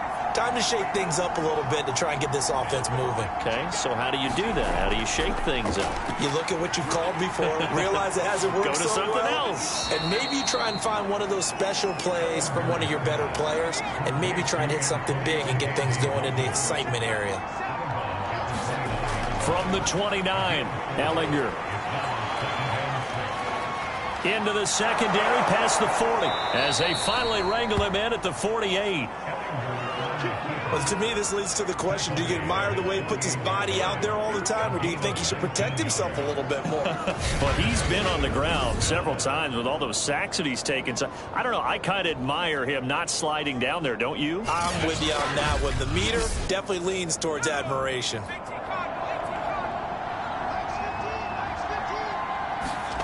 Ellinger to throw on 1st and 10 here. They'll set up the screen to Taylor. And he'll go down inside the 45 before going out of bounds.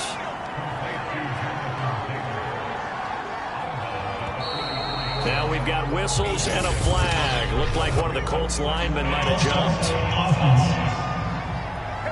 That's on the tackle, Braden Smith. Now after the false start, here's 2nd and 7. To throw is Ellinger. He'll find Gandy Golden there, complete. And Owen coughed it up. And it's picked up by the Eagles.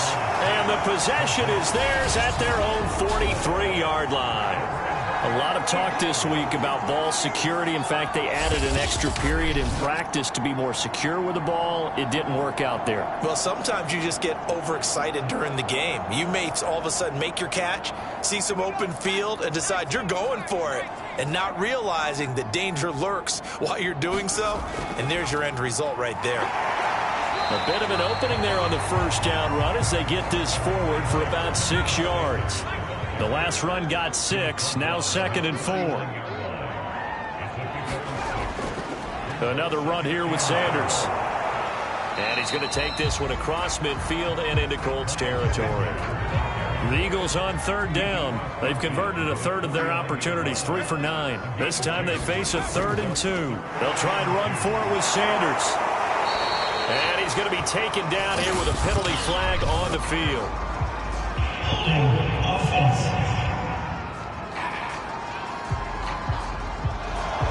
And this 3rd down looking very tough after the holding penalty. 3rd and long.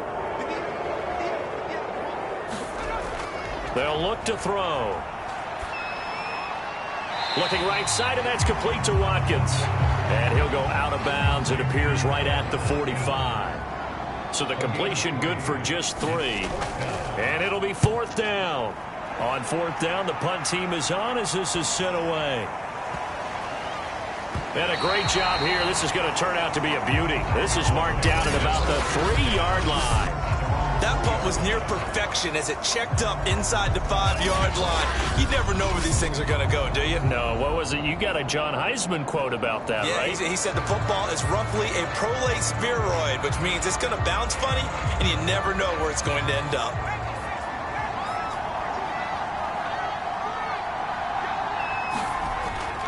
A carry by Taylor to start the drive.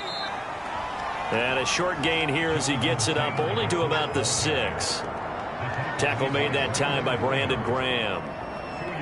That first down play, all you want to do is wedge out any type of space and try and create enough room.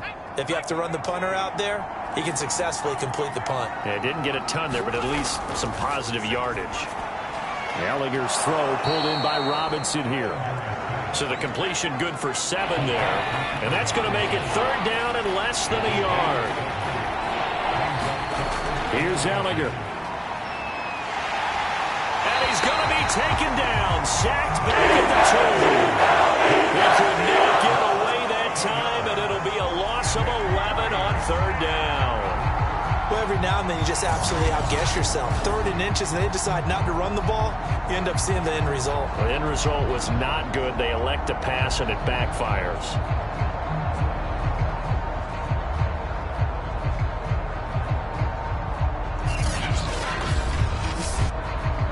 And they're indeed going to go for it here on 4th down. So trailing here in the last quarter. Let's see how this plays out. Going for it. Here's Gallagher.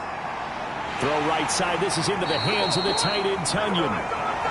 But they're going to wrap him up as he'll go down well short of a first. The Colts unable to convert here on 4th down. And now, boy, the ball's going to go over on downs here inside the 10-yard line. Philadelphia's offense ready to give us another look. And they start in the best of all positions, 1st and goal. Breaking the huddle, 1st and goal as the return team has set him up with golden field position. They'll run with Sanders. And not a whole lot there. He does get a couple, taking it from the 5 down to the 3. So the ball position now at the 3. Here's 2nd and goal.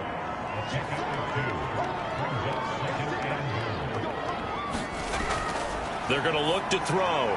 Now they set up the screen. That's complete. And just shy of the goal line as he's out of bounds right at the 1. A lot of tired bodies on that field, but this is a big play. 3rd and goal.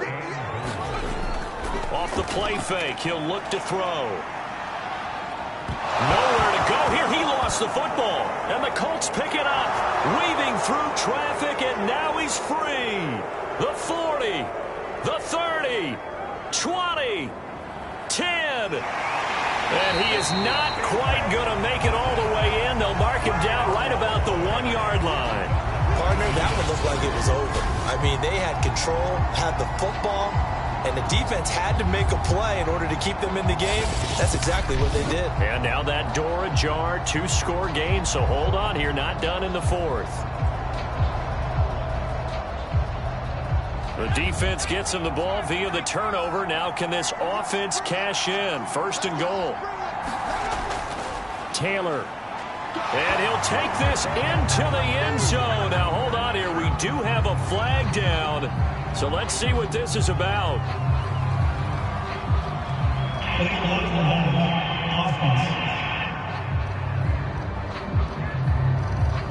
Down in this one, they needed that score, but they'll have to hold at least for the time being. You're exactly right. Points that they had to have. As you said, they have to regroup now and see if they can get them another way. Now a handoff. Taylor with it.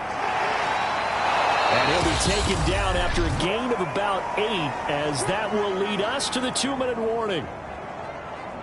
So the Colts in possession of the football as we get you reset. They've got it second and goal as they look for a late touchdown. On second and goal, Ellinger. And this is caught now for a late touchdown. So hold everything here. This one's not over yet. Okay, game on. Don't go anywhere yet. You got a 1-score game now. Probably going to rely on the onside kick coming up. Yeah, they have to. It's not a high percentage play, but it's better than not having a chance at all. And that's when you put your leapers and your flyers on one side, get that high hop, and hope that one of the guys can come up with it. And on the other side, get that hands team ready. No doubt about it.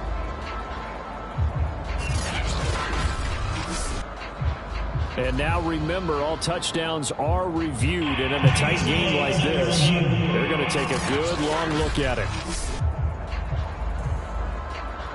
They're taking a peek at whether or not those feet were in bounds, and obviously a big call here in the end zone. And not just the feet. How about the hands? How's the ball possessed while the feet are hopefully getting down in bounds? That's what they're trying to look at to see if it all comes together.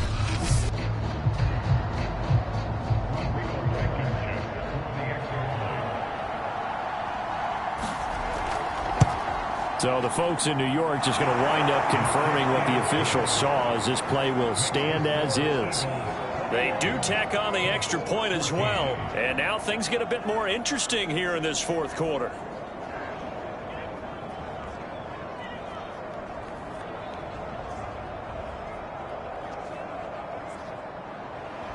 So after the touchdown, here's Blankenship kicking off.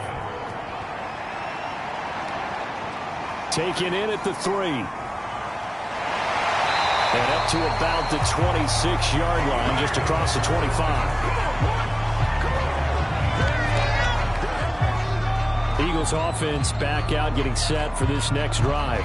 And this game not quite over yet. And we'll likely see them take all 3 timeouts defensively, so they can't just kneel this one out. They're going to have to try to run a few plays. You're exactly right. They've got to get a first down and make them use up all of their timeouts in order to feel like they have this one in hand. And he'll maneuver his way forward for about 4. Second and 6. The Colts going to use the first of their timeouts as they'll talk things over prior to this upcoming second down play.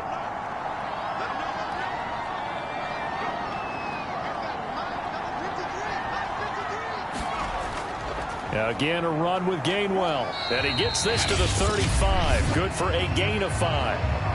Now the Colts going to burn the second of their timeouts as they'll head to the sideline and talk over what to do next.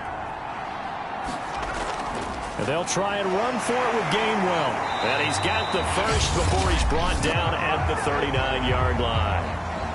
Now the Colts will use their third and final timeout. And they'll be disappointed to have to burn one there after giving up the first down. And they will take a knee here. 38-yard line, second and 11.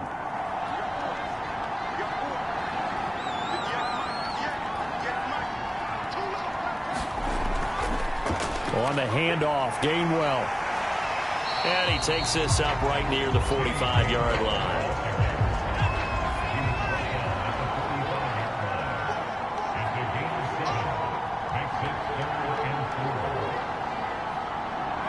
The Eagles in the victory formation as they take a knee.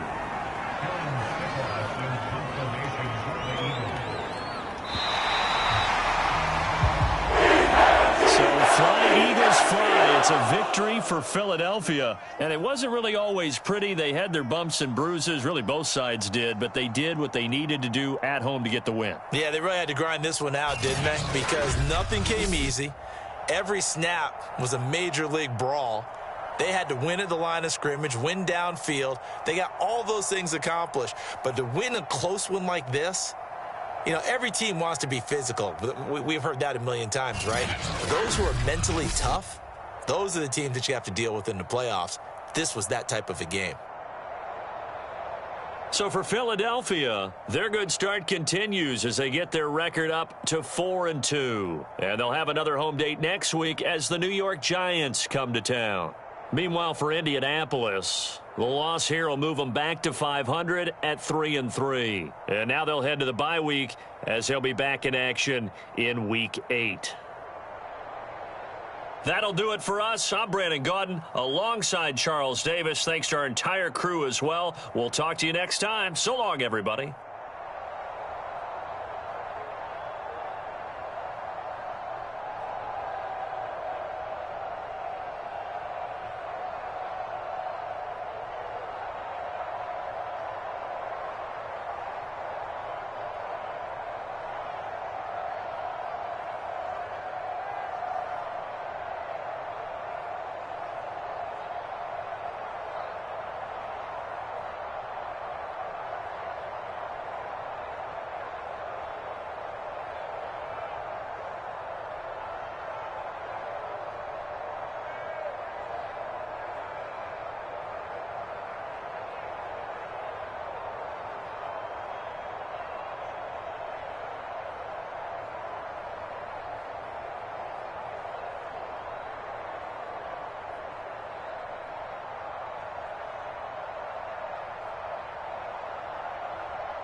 Today, from Lambeau Field in Green Bay, Wisconsin,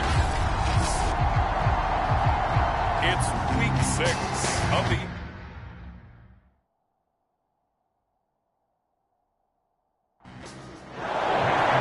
two teams that have met at least twice a year since 1932. The Lions and Packers underway from Lambeau. This one fielded at the 5. And he won't quite make it to the 25.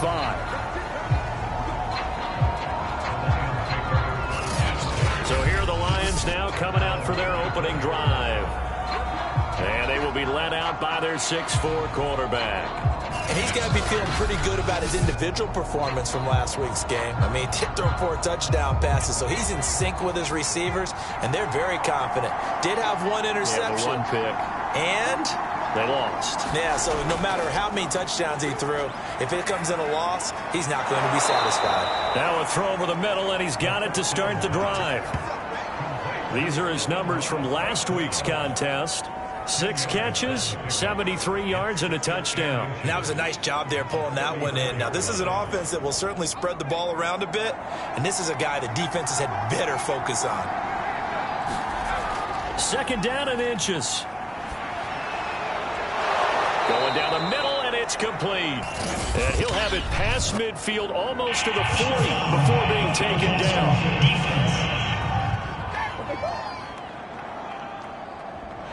Well, this crowd does not like that call. Understandable reaction from them. That's their team that the penalty is going against. But you and I both know they're going to take care of the quarterback. On the ground, this is Williams. And flags come in as he gets forward for about 3 yards. Now let's check on the call.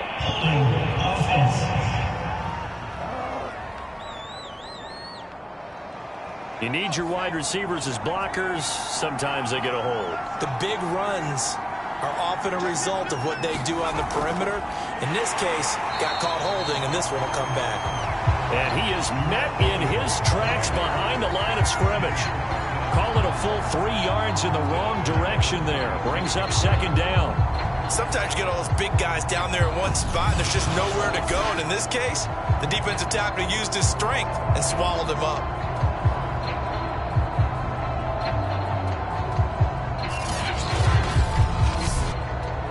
Second and 20.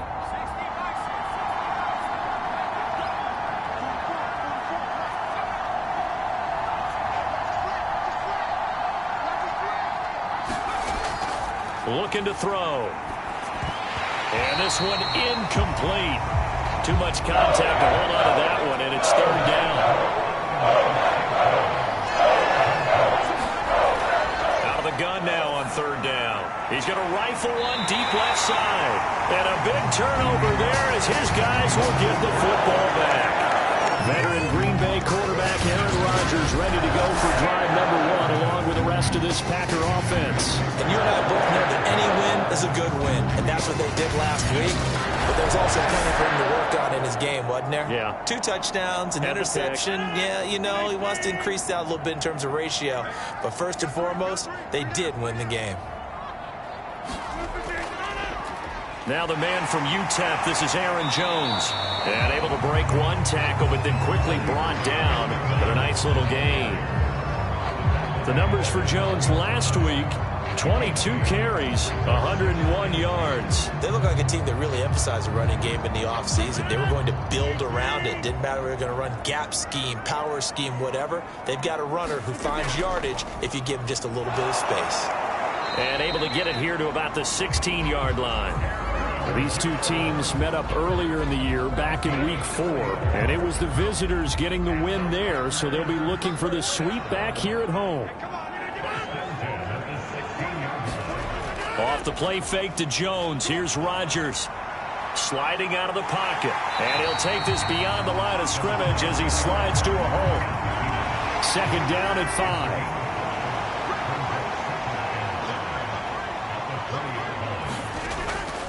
Rodgers with a give. It's Aaron Jones. Gets this to the 24 for a gain of 4. So 3rd and 2, and I count 6 defensive backs out there. And he picks up the first before he's taken down at the 29. you, but that almost felt like old-time football there. 3rd and 2 is not necessarily just a running down anymore. A lot of times they want to throw the ball. They went back to the roots and powered forward and got the first down.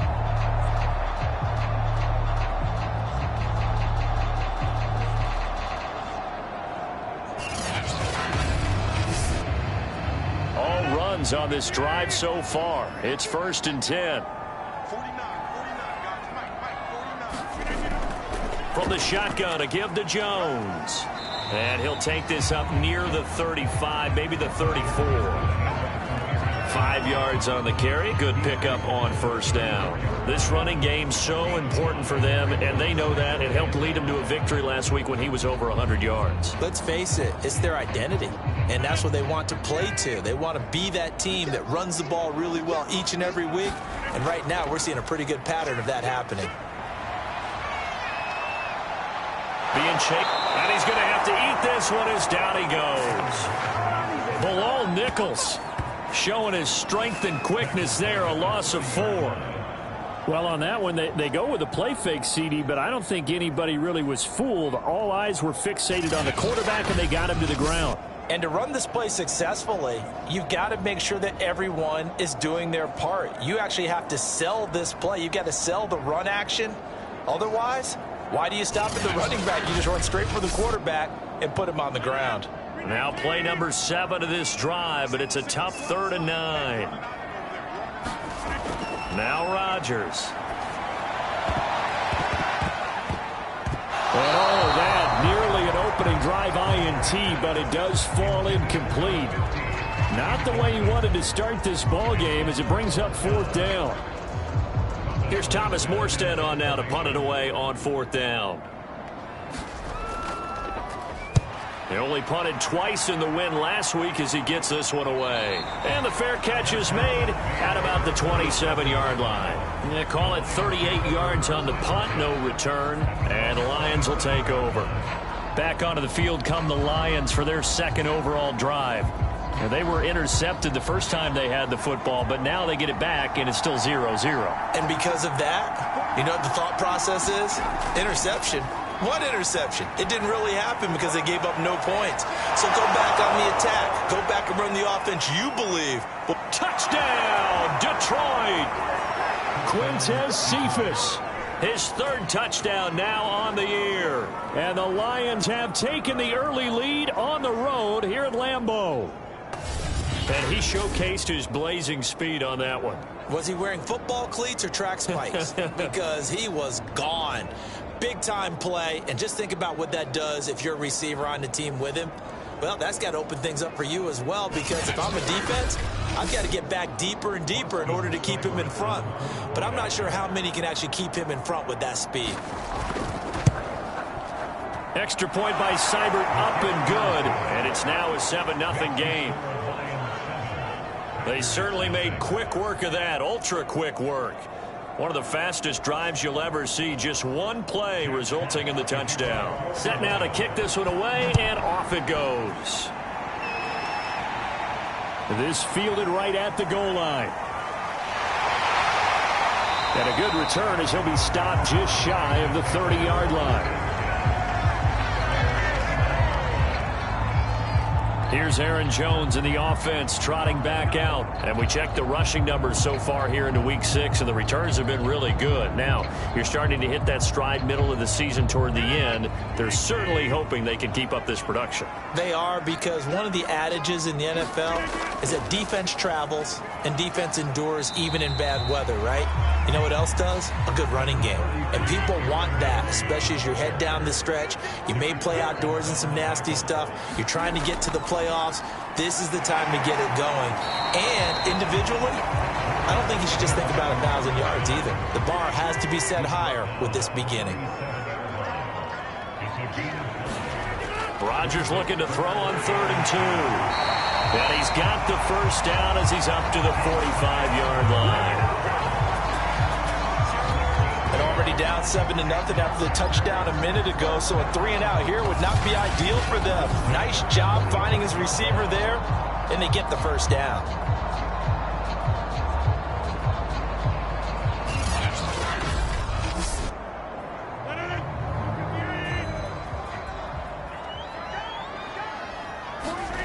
Rodgers now on first down.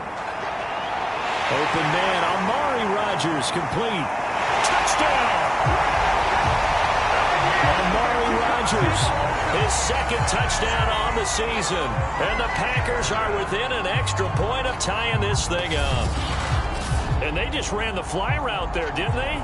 You broke it down perfectly. He ends up catching that one and taking it all the way into the end zone. Well, thanks. It was pretty simple to break down, though. I mean, that's just a guy going, running on the go route, making a play. Speed, Kills. speed. And what does it do? It kills. There you go. On is Mason Crosby for the point after. It's up and good. So these teams match touchdowns here in the first quarter, and we're tied 7-7. Just a 4-play drive that time. And it ends with a Packers touchdown.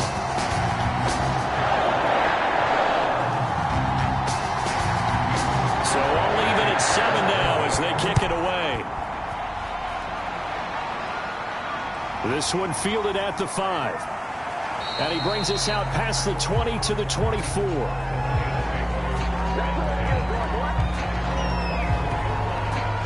Detroit's offense ready to take over. And last time the formula was pretty simple. One play drive, long pass. That maybe they just want to do that again, right? And that's exactly how you want to draw things up. Whether it's on your grease board, right, in your playbook, one play drive's exactly what you want on offense. What they have to be careful of is not having a letdown. It was real easy last time. They can't. Packer pressure, and down he goes. That'll be a loss of 7 on the sack, and it brings up second. He found his way into the backfield, and he simply would not be denied. Well, they say that life's all about opportunities, and that holds true when you're playing defense as well. How about him seeing that chance, making the most of it, did a great job of wrapping him up and bringing him down.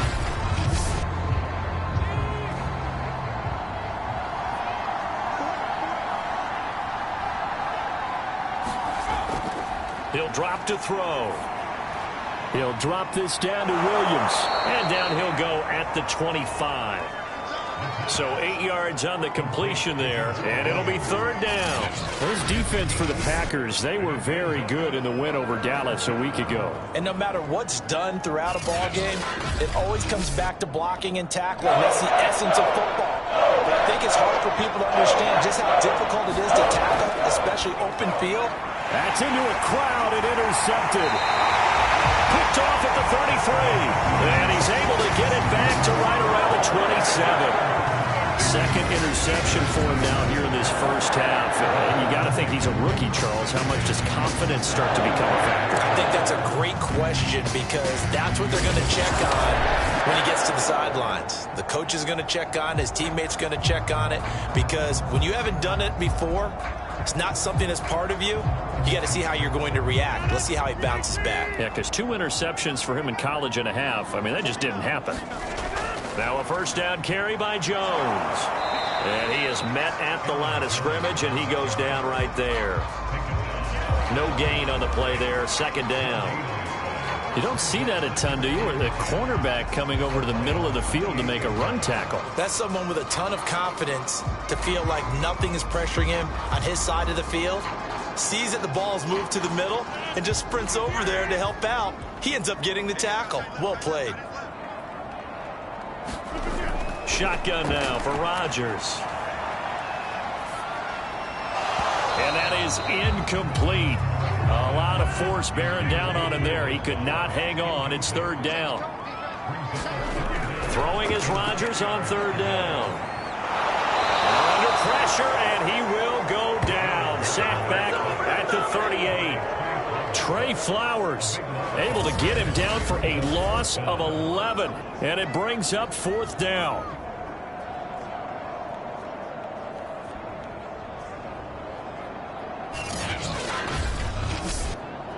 So now on fourth down, Rodgers will give way to Mason Crosby for the field goal try. This officially a 55-yard attempt. And this won't get there. Won't be on line either. It's no good. Off to the right. 7-7, our score after one.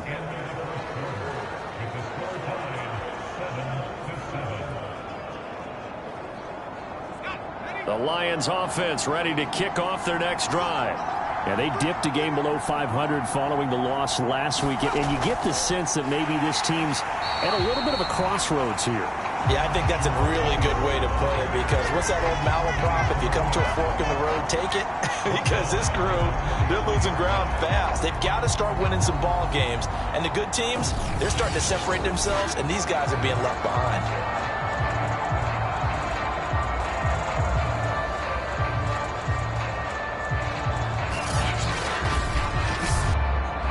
So now they have to contend with 2nd and 13 after the first down run goes backwards. He'll look to throw.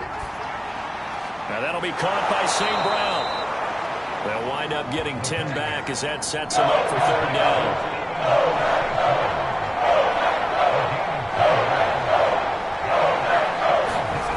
Now back to throw. And the Packers give him nowhere to go, and they bring him down. They could not contain Kenny Clark as he gets home for the sack. And I guess, partner, you call that a recovery sack. Oh, without a doubt, because where did he have to go with the football? I know everybody wants to get on him about, hey, get rid of the football. You had too much time in the pocket. But he's scanning the field, nowhere to go, and that allowed the pressure to ultimately get to him. On 4th down, Jack Fox on to punt for Detroit.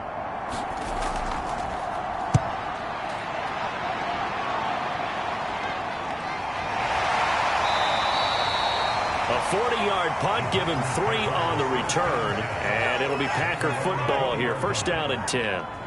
Green Bay's offense ready to go again.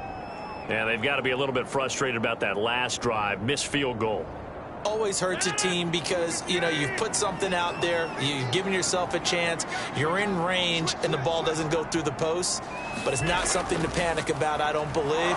Just keep playing and keep going. Jones running on 1st down, but finding it pretty tough going as he'll get forward for only about 3 there before he's taken down.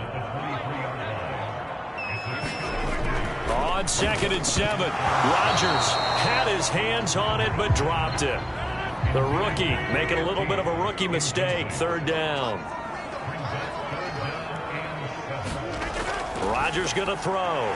He'll find his tight end here, DeGuara. And he's going to have the Packers 1st down as they're able to get the 3rd down conversion. Nice job there of utilizing his big target. He didn't overthink it. Understands the catch radius. Understands that he knows how to use his body to keep defenders away from the ball. And puts it right out there for the nice pickup.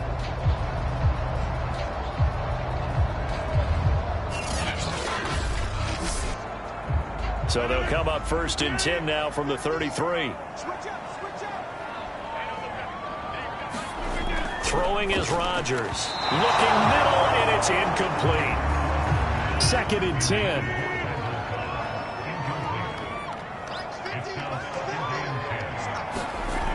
Rodgers now to throw. Eluding the pressure right. And he'll have it past midfield almost to the 40 before being taken down.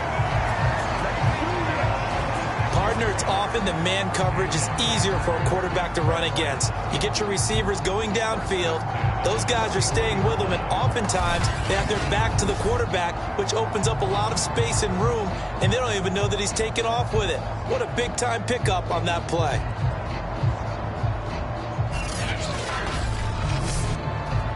So the ball moves into Lion territory now. Here's 1st and 10 at the 41.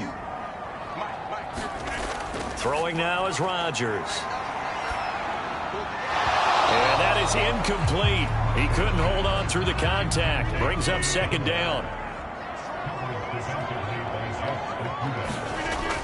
On 2nd down, it's Jones. Able to push forward for about 4 down to the 37.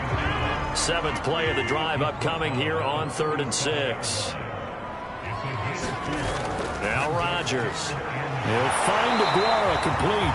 And he will be very close to a 1st down, but I see the closed fist of the referee, and that means 4th down. So the completion good for 6 yards, and that's going to make it 4th down.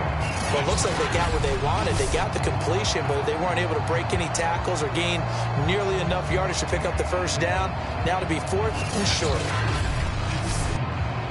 They missed a field goal earlier, so possibly as a result, that's why they're going to try to go for it here on 4th down. They'll run it with Jones.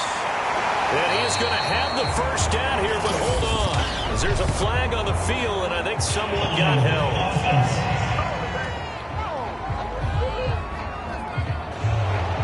And they get the guard, John Runyon.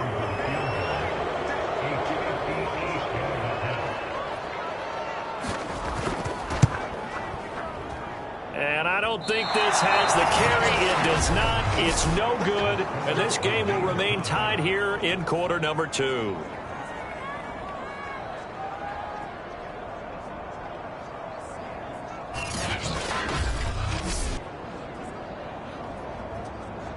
Here's the Detroit offense now as they head back out onto the field. They punted last time they had it. What steps, Charles, you think they have to take to make sure they don't do that again? Well, let's just go to the football 101, the trade expression 101. Win first down. Make 5, 6, 7 yards on first down and make it a 2nd and 3, 2nd and manageable. Rush coming, and he's taken down. Preston Smith comes in for the sack. Remember, he had the interception earlier. Now he adds the sack. He's really making his presence felt out there. Well, he is putting together a heck of a game. In fact, he's going to bump these plays to his highlight reel. Okay, so when he wants to show it off later on, look what I did out there, guys. And this offense, they've got to start paying him a little special attention. He's like a good basketball player, putting stats in every column.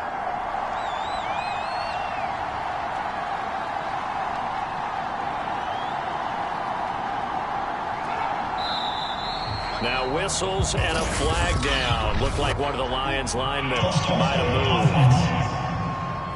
Oh, jumping early from his tight end spot. Maybe trying to get a jump start on that route. Yeah, I think you're exactly right about that. And oftentimes when you see that, that means the play call was supposed to come in his direction, and he was eager to go catch a pass. Now a man open down the middle of the field. The Lions on 3rd down. 0 for 3 to this point. They could use a conversion. This will be 3rd and 19. And he'll be hit as he releases it, and that'll fall incomplete. How about some applause for the defense there? They forced him to throw that one into coverage, and just like that, they're staring at a 4th down. Well done.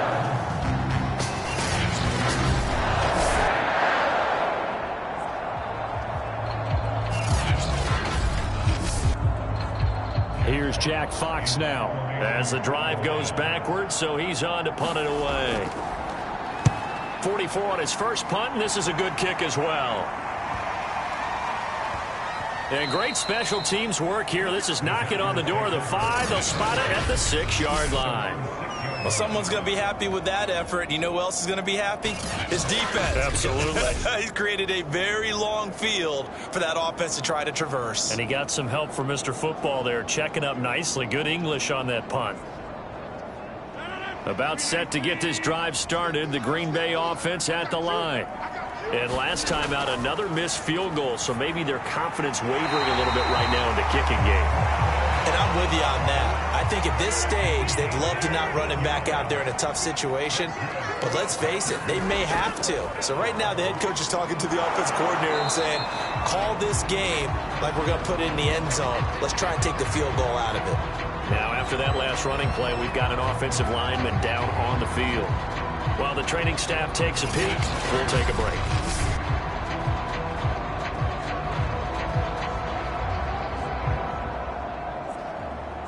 Here's 2nd and 10.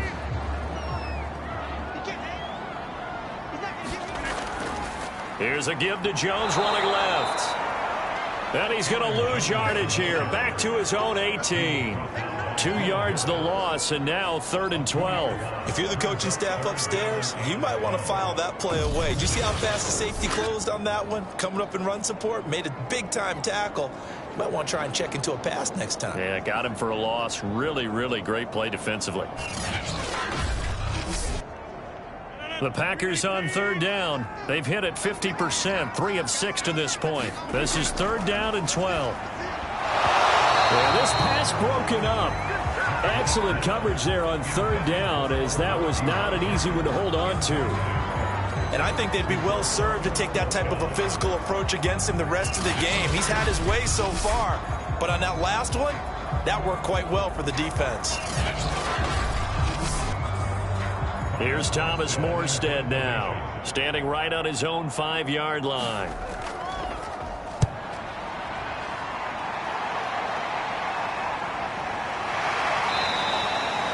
That'll be a 41-yard punt, just 1 yard on the return. And possession will switch hands, 1st and 10. Out comes this field general once more, leading his offense back onto the field. And maybe he's starting to wave the white flag a little bit. He's playing pretty well, but the pressure, it's got to him. Has to find a way to step around it, step through it, or just handle it. Because, as you mentioned, he's having a pretty good day overall. Just the hits keep coming and taking those sacks. That's not the way that they want to finish a ball game with their quarterback on the ground so much. Now, he'd like to stay upright. When he's been upright, he's been pretty good. On the tackle that time, Dean Lowry. We've hit the 2-minute mark of the first half. All knotted up at 7. And we'll remind you that coming up at halftime, we'll join Jonathan Coachman and the gang in Orlando. Coach will have stats and scores from the early games going on here around the NFL. Packer pressure, and down he goes. The Packers going to use one of their timeouts. It's just their first, so they'll have 2 remaining here before we get to halftime. On 3rd down, here's Williams. And he'll get it up near the 35, right at the 34 here. Now the Packers going to go ahead and use the second of their timeouts as they'll head to the sideline and talk over what to do next. Here comes the Lions punter now as he's on to kick it away.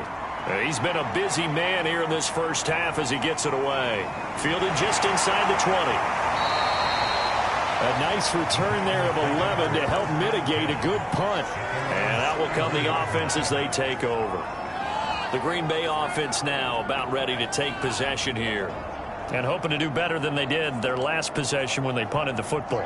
Appeal to the vanity of your offensive line. Tell them that they control your fate. Leverage guys. Win the line of scrimmage. If you do that, you start to win 1st down. You win 2nd down. And guess what? You start accumulating 1st downs. And that's what they need in order to not punt the ball again. 1st down now, but that clock rolling. From the gun, it's Rodgers. Throwing right, and that's complete.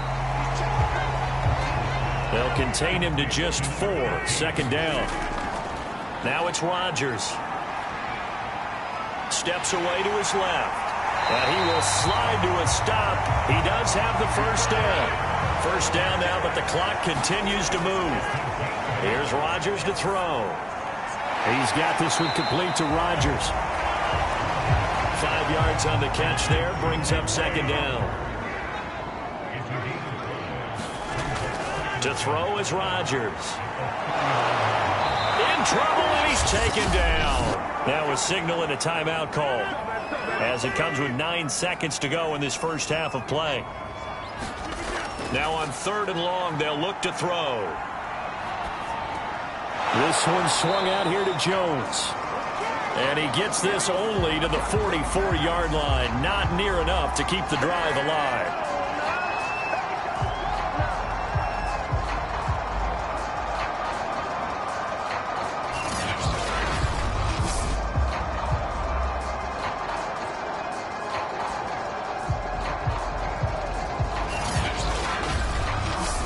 So a touchdown apiece. That's what we have to show at halftime as they head to the locker room. 7-7 our score. As we send you down to Orlando, where Jonathan Coachman has our EA Sports halftime report. Coach. All right, Brandon, thanks. A few teams starting to rise to the top as it's time to take you around the NFL here in Week 6.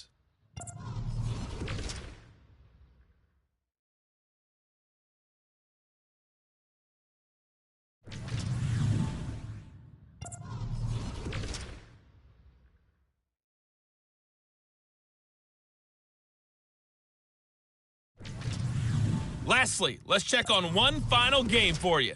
And you can see they are scoreless as they play the second quarter. Meanwhile, in our game, each team able to manage just 1 touchdown apiece. 7-7 is our score. And for the call of the second half, We send it back to our commentators, Brandon Godden and Charles Davis.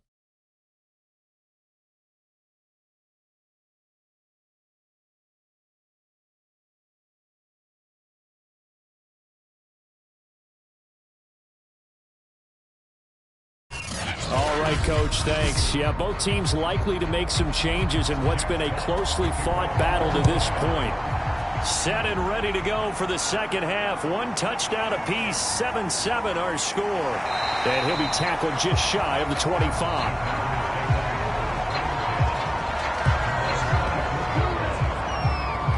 The Packers ready to go to start quarter number 3. It's a tie football game here. What do you think, Charles, the message was at halftime? Well, I think that they probably just looked at things and said, we're fortunate that this is a tie game. No need to panic. No need to change a whole lot. We didn't play anything close to our best in the first half, so we don't have to go out and win one for the Gipper. Let's just go out and play our best football and win one for us. And he sneaks his way forward only for a couple here. Second down. Throwing on 2nd and 8. Rodgers. Open man left side. It's the tight end DeGuara.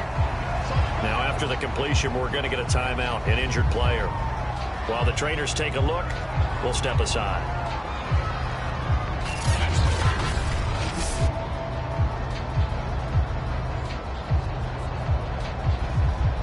A dime look defensively for the Lions on 3rd. Off the option, it's Jones. And he's able to get the first before he's taken down at the 36. Brandon, what were they thinking on defense there? They looked like they were playing for the pass. That was 3rd and short. Yeah, it was an easy pickup because they handed it to him. That was way too easy. Just looked like absolute confusion defensively. Not sure why they were in that set. Yeah, I'd say you ought to have a few men in the box there.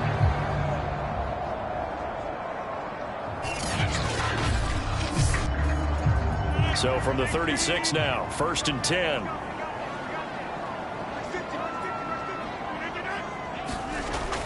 On the ground with a tight end. And he fumbled it. It's on the ground. And this is scooped up by the Lions. Room here to run.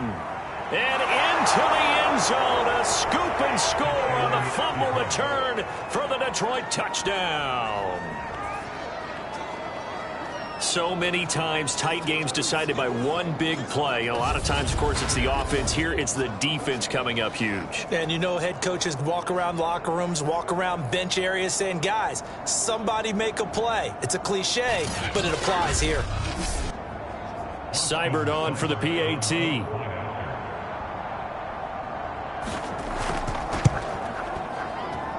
And he's got it. It's now a 14-7 ball game.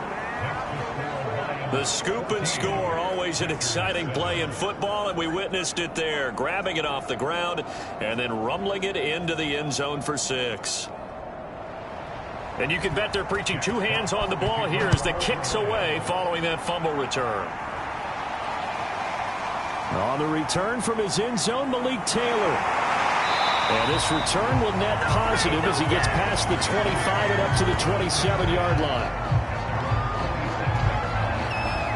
The Green Bay offense ready to take over.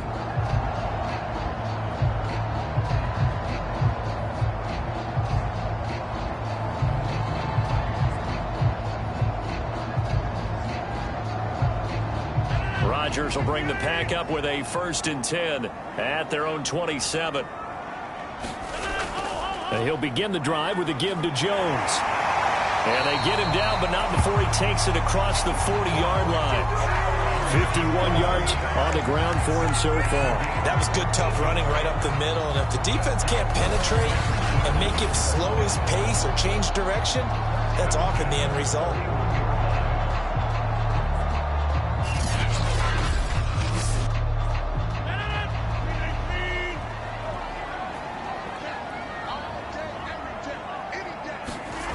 On 1st and 10, here's Rodgers.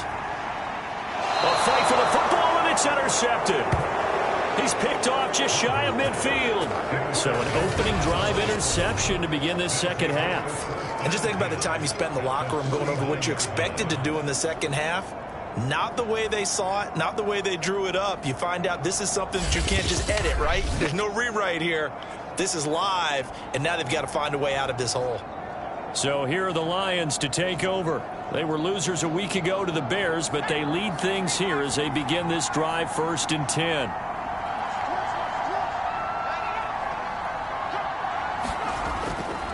Now a handoff. Here's Williams. And he'll get this into enemy territory, but not by much as he's down to the 48.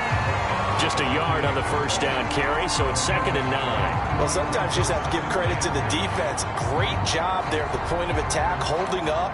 They won their battles at the line of scrimmage, left him no space to try and run. A really nice job swarming to the ball carrier. The run only got a yard. Here's 2nd and 9. Again, it's Williams. A nice little juke. And he's got this pretty close to a first down as the tackle is made at the Packers' 41. And he's able to get most of what he needed on the carry there. 7 yards on the gain, and it's 3rd and 2 now.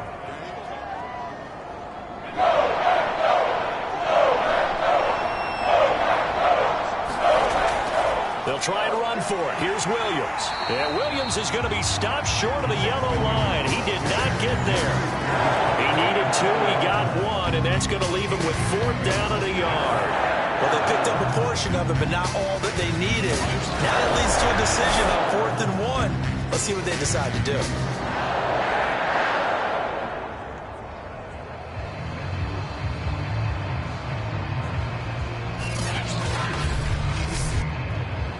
Here comes the Lions punter now, as he'll punt it away for the 4th time today. And now on 4th and 1, it's a fake, and the gamble pays off. They get the first. So from the 39 now, they'll come up on a 1st and 10. Now they'll switch it up here and look to throw. And he's going to get this inside the 30.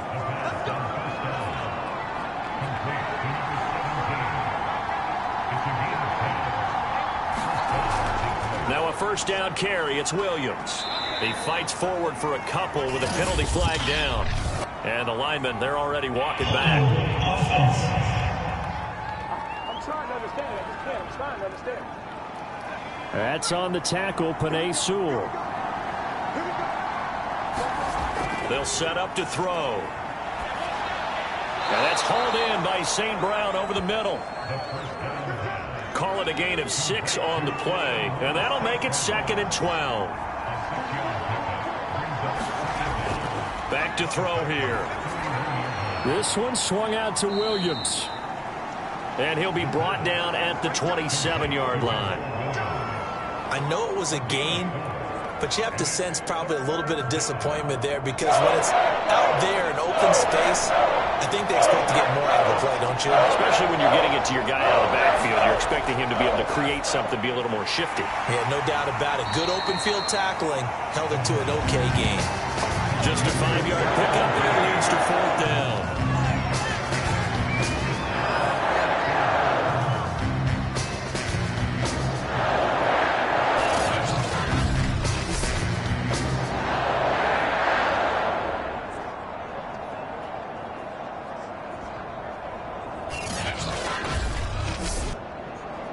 On now is Seibert for the Lion field goal. It's a 39-yard attempt, right hash. Seibert able to knock this one through. And they will move up by 10 now, 17-7.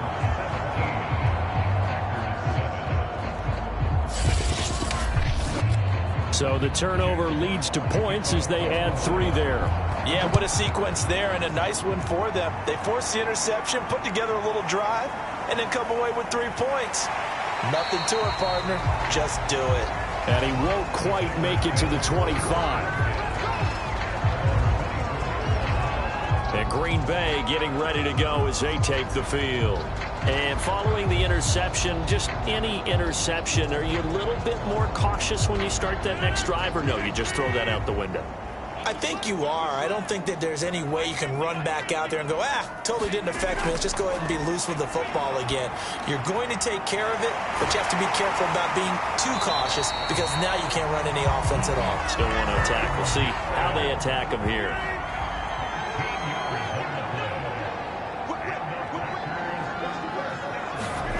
On Play action. Rodgers. Room to run past midfield. And finally marked down at the 42-yard line.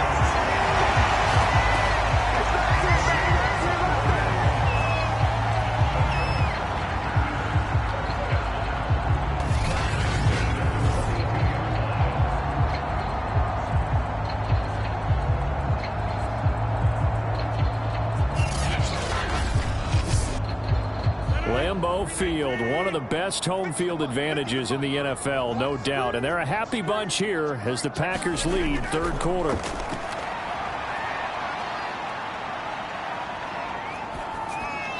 Well, he was hit as he threw it there, and that one winds up incomplete. I know that we've seen their share of struggles, and the quarterback's been hit a few times in this game, but this one can't be put on the offensive line. They gave him plenty of time to throw the football. I think ultimately he has to be a lot more decisive in his decision-making and get rid of it and find an open target. Green Bay, Wisconsin is the spot. Third quarter inside Lambeau. Glad you're with us. 2nd and 10.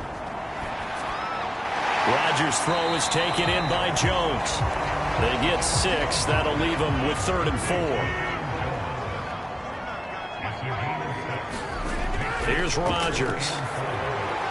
Throwing the out route and complete. It's Cobb. And he's going to have a Packers first down as they're able to get the 3rd down conversion. Those are the kinds of plays right there that show you why he's the number 3 man in the NFL in terms of receiving yards. Also tells you there's a full combination of what he's got going in his game. You name it, from route running to catching the football. That's why he's able to produce those types of numbers. Lambeau Field, one of the best home field advantages in the NFL, no doubt. And they're a happy bunch here as the Packers lead third quarter. Meanwhile, Rodgers' throw there complete to Rodgers. Here's 2nd and a yard.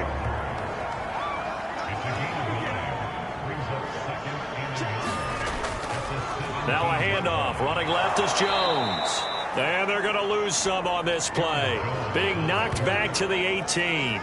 He'll lose a yard on the play, so now they need 3 yards on 3rd down. Continues to be a struggle for this offense, and this home crowd, they're growing a little restless here in the second half. And I think they've just got to look at how they're trying to move the football.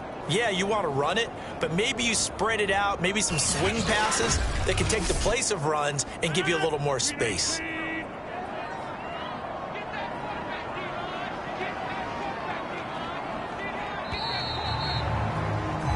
So they'll get a little extra time to come up with his 3rd down play as we played 3 quarters. You're watching the NFL on EA Sports. The Packers on 3rd down. They've hit on half of them, 5 for 10. Here it's 3rd and 3. They fake the give. Now Rodgers. Quick hitter here. It's complete. 2 yards is all they'll get on the completion. It's 4th down.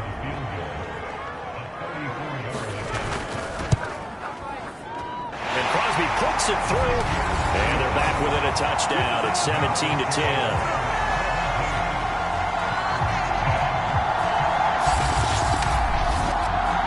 So they needed 2 scores to get back in the game. The field goal there, maybe not exactly what they wanted, but the necessary first step. There's still time remaining, and there's enough time to get it done. They've got to get at the least a 3 and out here to get the ball back, preferably a takeaway. This is our time. The Lions offense set to take over. The field goal we just saw has us now at a 1-score game, and on this side of the football, things are getting pretty tenuous, a little stressful. Blood pressure up a little bit, you think? I think up a lot of it. Could you imagine taking the pulse right now? It might be like a jackhammer out there on that side of the ball, but here's what the deal is. I think what we've observed is a team that's been playing not to lose, as opposed to playing to win. And they've got to get back to that, and that means opening things up again, being a little more free in what they're trying to get done on offense. Now a throw here, hauled in, and he slips up past the 45 before being tackled. Back-to-back good plays have him on the move on 1st down. They'll drop to throw. Going right side here, and that's complete. And he's going to get a solid gain of 9 before being brought down. 2nd and right at a yard. On second down, Williams. And here he'll be brought down a little shy of the 35 at the 36. So from the 36 now, 1st and 10. Williams. And he sneaks his way forward only for a couple here. 2nd down. If nothing else, they've already taken a couple minutes off the clock here already as they come up 2nd down. Now a 10th carry. Here's Williams. A pickup of about 3 yards as he's taken down at the 31. All right, that's a decent game there, but it hasn't been his best game overall. So I wonder what the mindset is of his team. Do they want him to handle the football and try and close this game out? Or are they going to make an alternative plan and maybe go in a different direction? I think they need him, and this is his time to shine. Now a nice throw here right side. He hauls it in. Plenty of shouts from this crowd as they watch the replay. They want a challenge, and they're going to get one. Did he keep those feet in bounds? That's the question they've got to decide. And I got to say, watching it in real time, it was awfully close. Yeah, it certainly looked like a heck of a catch because he didn't appear to bobble it, which could complicate things. But even with the benefit of replay, that's pretty tight. Well, here's the call.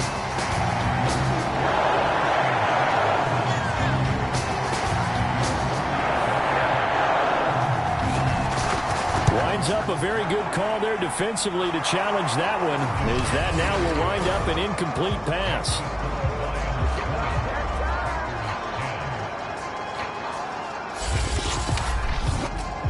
So that not just important in the fact that it widens their lead, but really that was a textbook job of just hanging on to the football. And we know all the time that coaches talk about time of possession. Sometimes it's a stat that doesn't matter much, but in this drive, it matters a lot. They want to reduce time and score points and lock this game down. The Packers offense set to go. And the complexion of this one has changed a fair amount. That last field goal made it a 2-score game, so they need to get points out of this drive relatively quickly. Throwing on 1st down is Rodgers. And he finds a man on the crossing route. Now the ball comes loose, and this is scooped up by the Lions. And they'll start with great field position at the 41-yard line. These defenses have become so opportunistic, and no matter what you're playing, in this case wide receiver, you got to be careful. You certainly do, because there is a phrase in today's football that we use all the time, completing the process of the catch. Well, it's after you do that where the trouble begins, right? Meaning you've tucked it away, you're trying to get downfield, but someone's always coming up trying to rake at the ball and knock it free.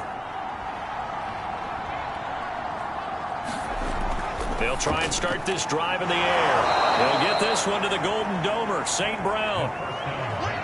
They like going to him in the slot. He catches another one. I think this comes under the heading of until they stop him, why not go back to it? He has something going really well. Great working relationship with the guy throwing the ball, and they keep making the connection. And the reinforcements come in as they're going to stop him behind the line. They go backwards there 2 yards, and 2nd and 1 is now 3rd and 3. Brandon, it's clearly a running situation when you're up in the 4th quarter. They're going to have to stack the box and make it difficult for them to move the ball. Made it very difficult right there. Now they need to repeat that effort. Yeah, bring 7, 8, 9, whatever it's going to take to slow them down. The Lions on 3rd down. As bad as you can be. 0 for 7 thus far. This time it's 3rd and 3. They run it again with Williams. And he'll lose yardage on the play back at the 37-yard line. They end up getting stuffed twice after that 9-yard gain back on 1st down. Oftentimes when you see a running back get bunched up in the backfield, it's usually because the defensive tackle is eating up blockers for others to make the play. Not in this case. So on 4th down, out trots the kicker in a big spot here. This from 54 yards away. And his kick is good. Oh, he just did tuck it into the bottom of that left corner. And that will stretch the lead up to 13. So that, Charles, a season long right there. And you know who's really excited about that? The special teams coordinator, because he's the one who has to tell the head coach in pregame, this is where we trust him from. This distance, he can hit it, and he repaid that trust by knocking that one right through.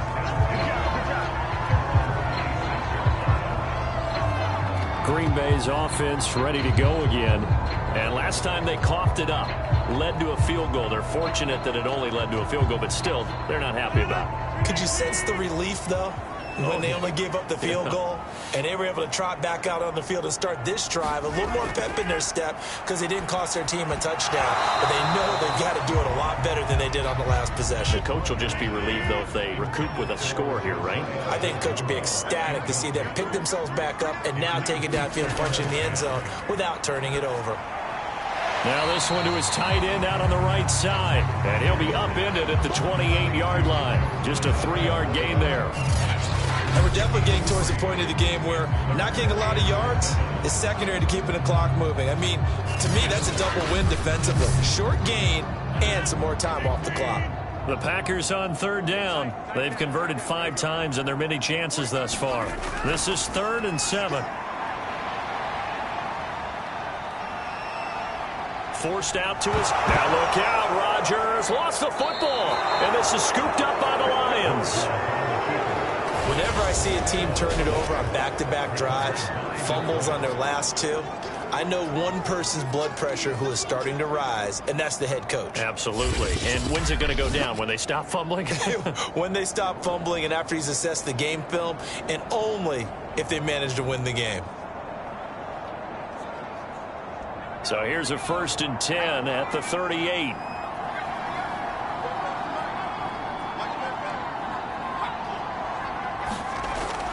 They'll try and run some clock here as they keep it on the ground. And he'll work this forward for about 3 at 2nd down. The last run got 3. Now here's 2nd and 7.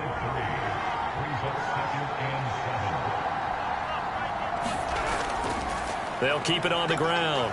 It's Williams. And they're able to get this one past the 30 down to the 25. I have to chuckle to myself a little bit, Brandon, because right now I could be in that huddle with that offensive line. I know exactly what they're saying. If you call a pass play here, we're going to call a timeout. Run the football. We've got control of this thing. Get in behind us and let's go. Their time to shine. And not totally home free yet, but it's looking good as they come up 1st and 10.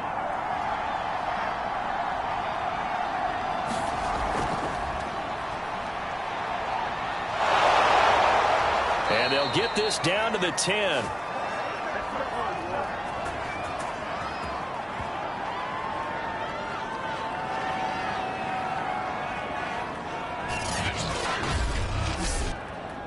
So the Lions in possession of the football as we welcome you back. And the scoreboard on their side, they're just looking to melt away these final couple of minutes and put this one in the left-hand column. And he's going to be brought down just shy of the 5 at the 6. And now with 1:52 to go, we get another pause in the action. A timeout here defensively. The first down run got 5. Here's 2nd and 5. They'll keep it on the ground. Williams. And he'll take this into the end zone. Now, hold on here. We do have a flag down. So let's see what this is about.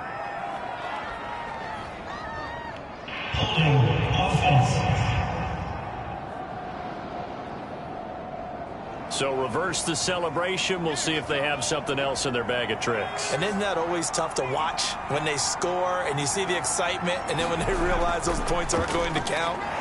Williams loses the football. And the Packers pick it up. And a big turnover there as his guys will get the football back.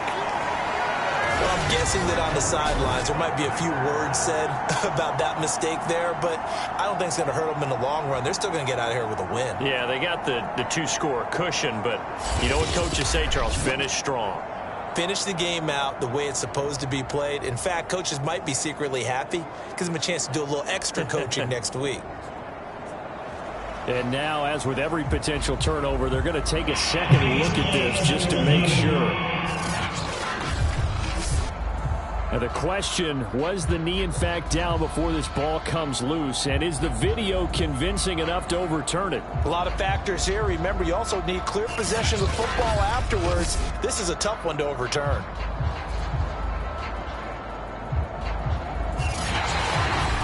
Now the Packers going to go ahead and use the second of their timeouts as they'll head to the sideline and talk over what to do next.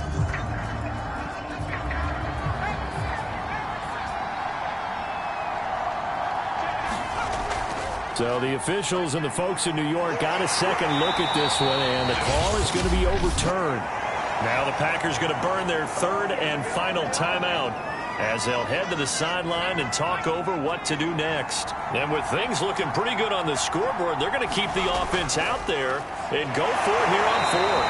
He's fighting, but they're not going to let him in. Stopped at the 2-yard line. Williams can't punch it in on 4th and goal. And the Packer defense stands tall down by the goal line.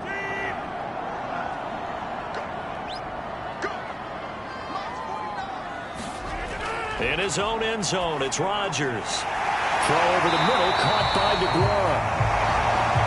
And able to get it across the 10 to the 15. Working from the gun, Rodgers able to find Jones. And he'll get this up to the 34-yard line. First down now, but that clock rolling. Shotgun now for Rodgers. And under the Lions' pressure, he's brought down. The clock rolls as the Packers look to hurry things up. And this one taken in on the right sideline, but not in the field of play. They say it's incomplete. The throw led him a little too far. It brings up third down. If this offense can't get it done, they'll think back to just a few plays and say to themselves, this was a winnable game, and we let it get them. Oh, this is taken in. It's complete. And they finally get him, but not before he reaches the 33-yard line. So this one's over. It's a win for the Detroit Lions. And we talk so much about the turnover battle determining who wins and who loses. This game, no exception. They didn't turn the ball over at all, and they go on to victory. They look like a smooth operation in this one, didn't they? Because you look at every facet of the game, they handled their business. Offense took care of the football, converted it into points. Defense took the ball away, gave it back to the offense. Special teams, right there with them. That's the type of game a coach is going to really love and value. And when they show the film, they have to be careful not to give out too many kudos and kill their motivation going forward. So for Detroit, they climb back to 500 now at 3 up and 3 down. And they'll get another road test next week as they head to Buffalo to take on the Bills. Meanwhile, for the Packers, they can't quite seem to turn things around as they fall into 2-4 now on the year. And they'll try and turn things around next week as they have a date at Soldier Field with the Chicago Bears.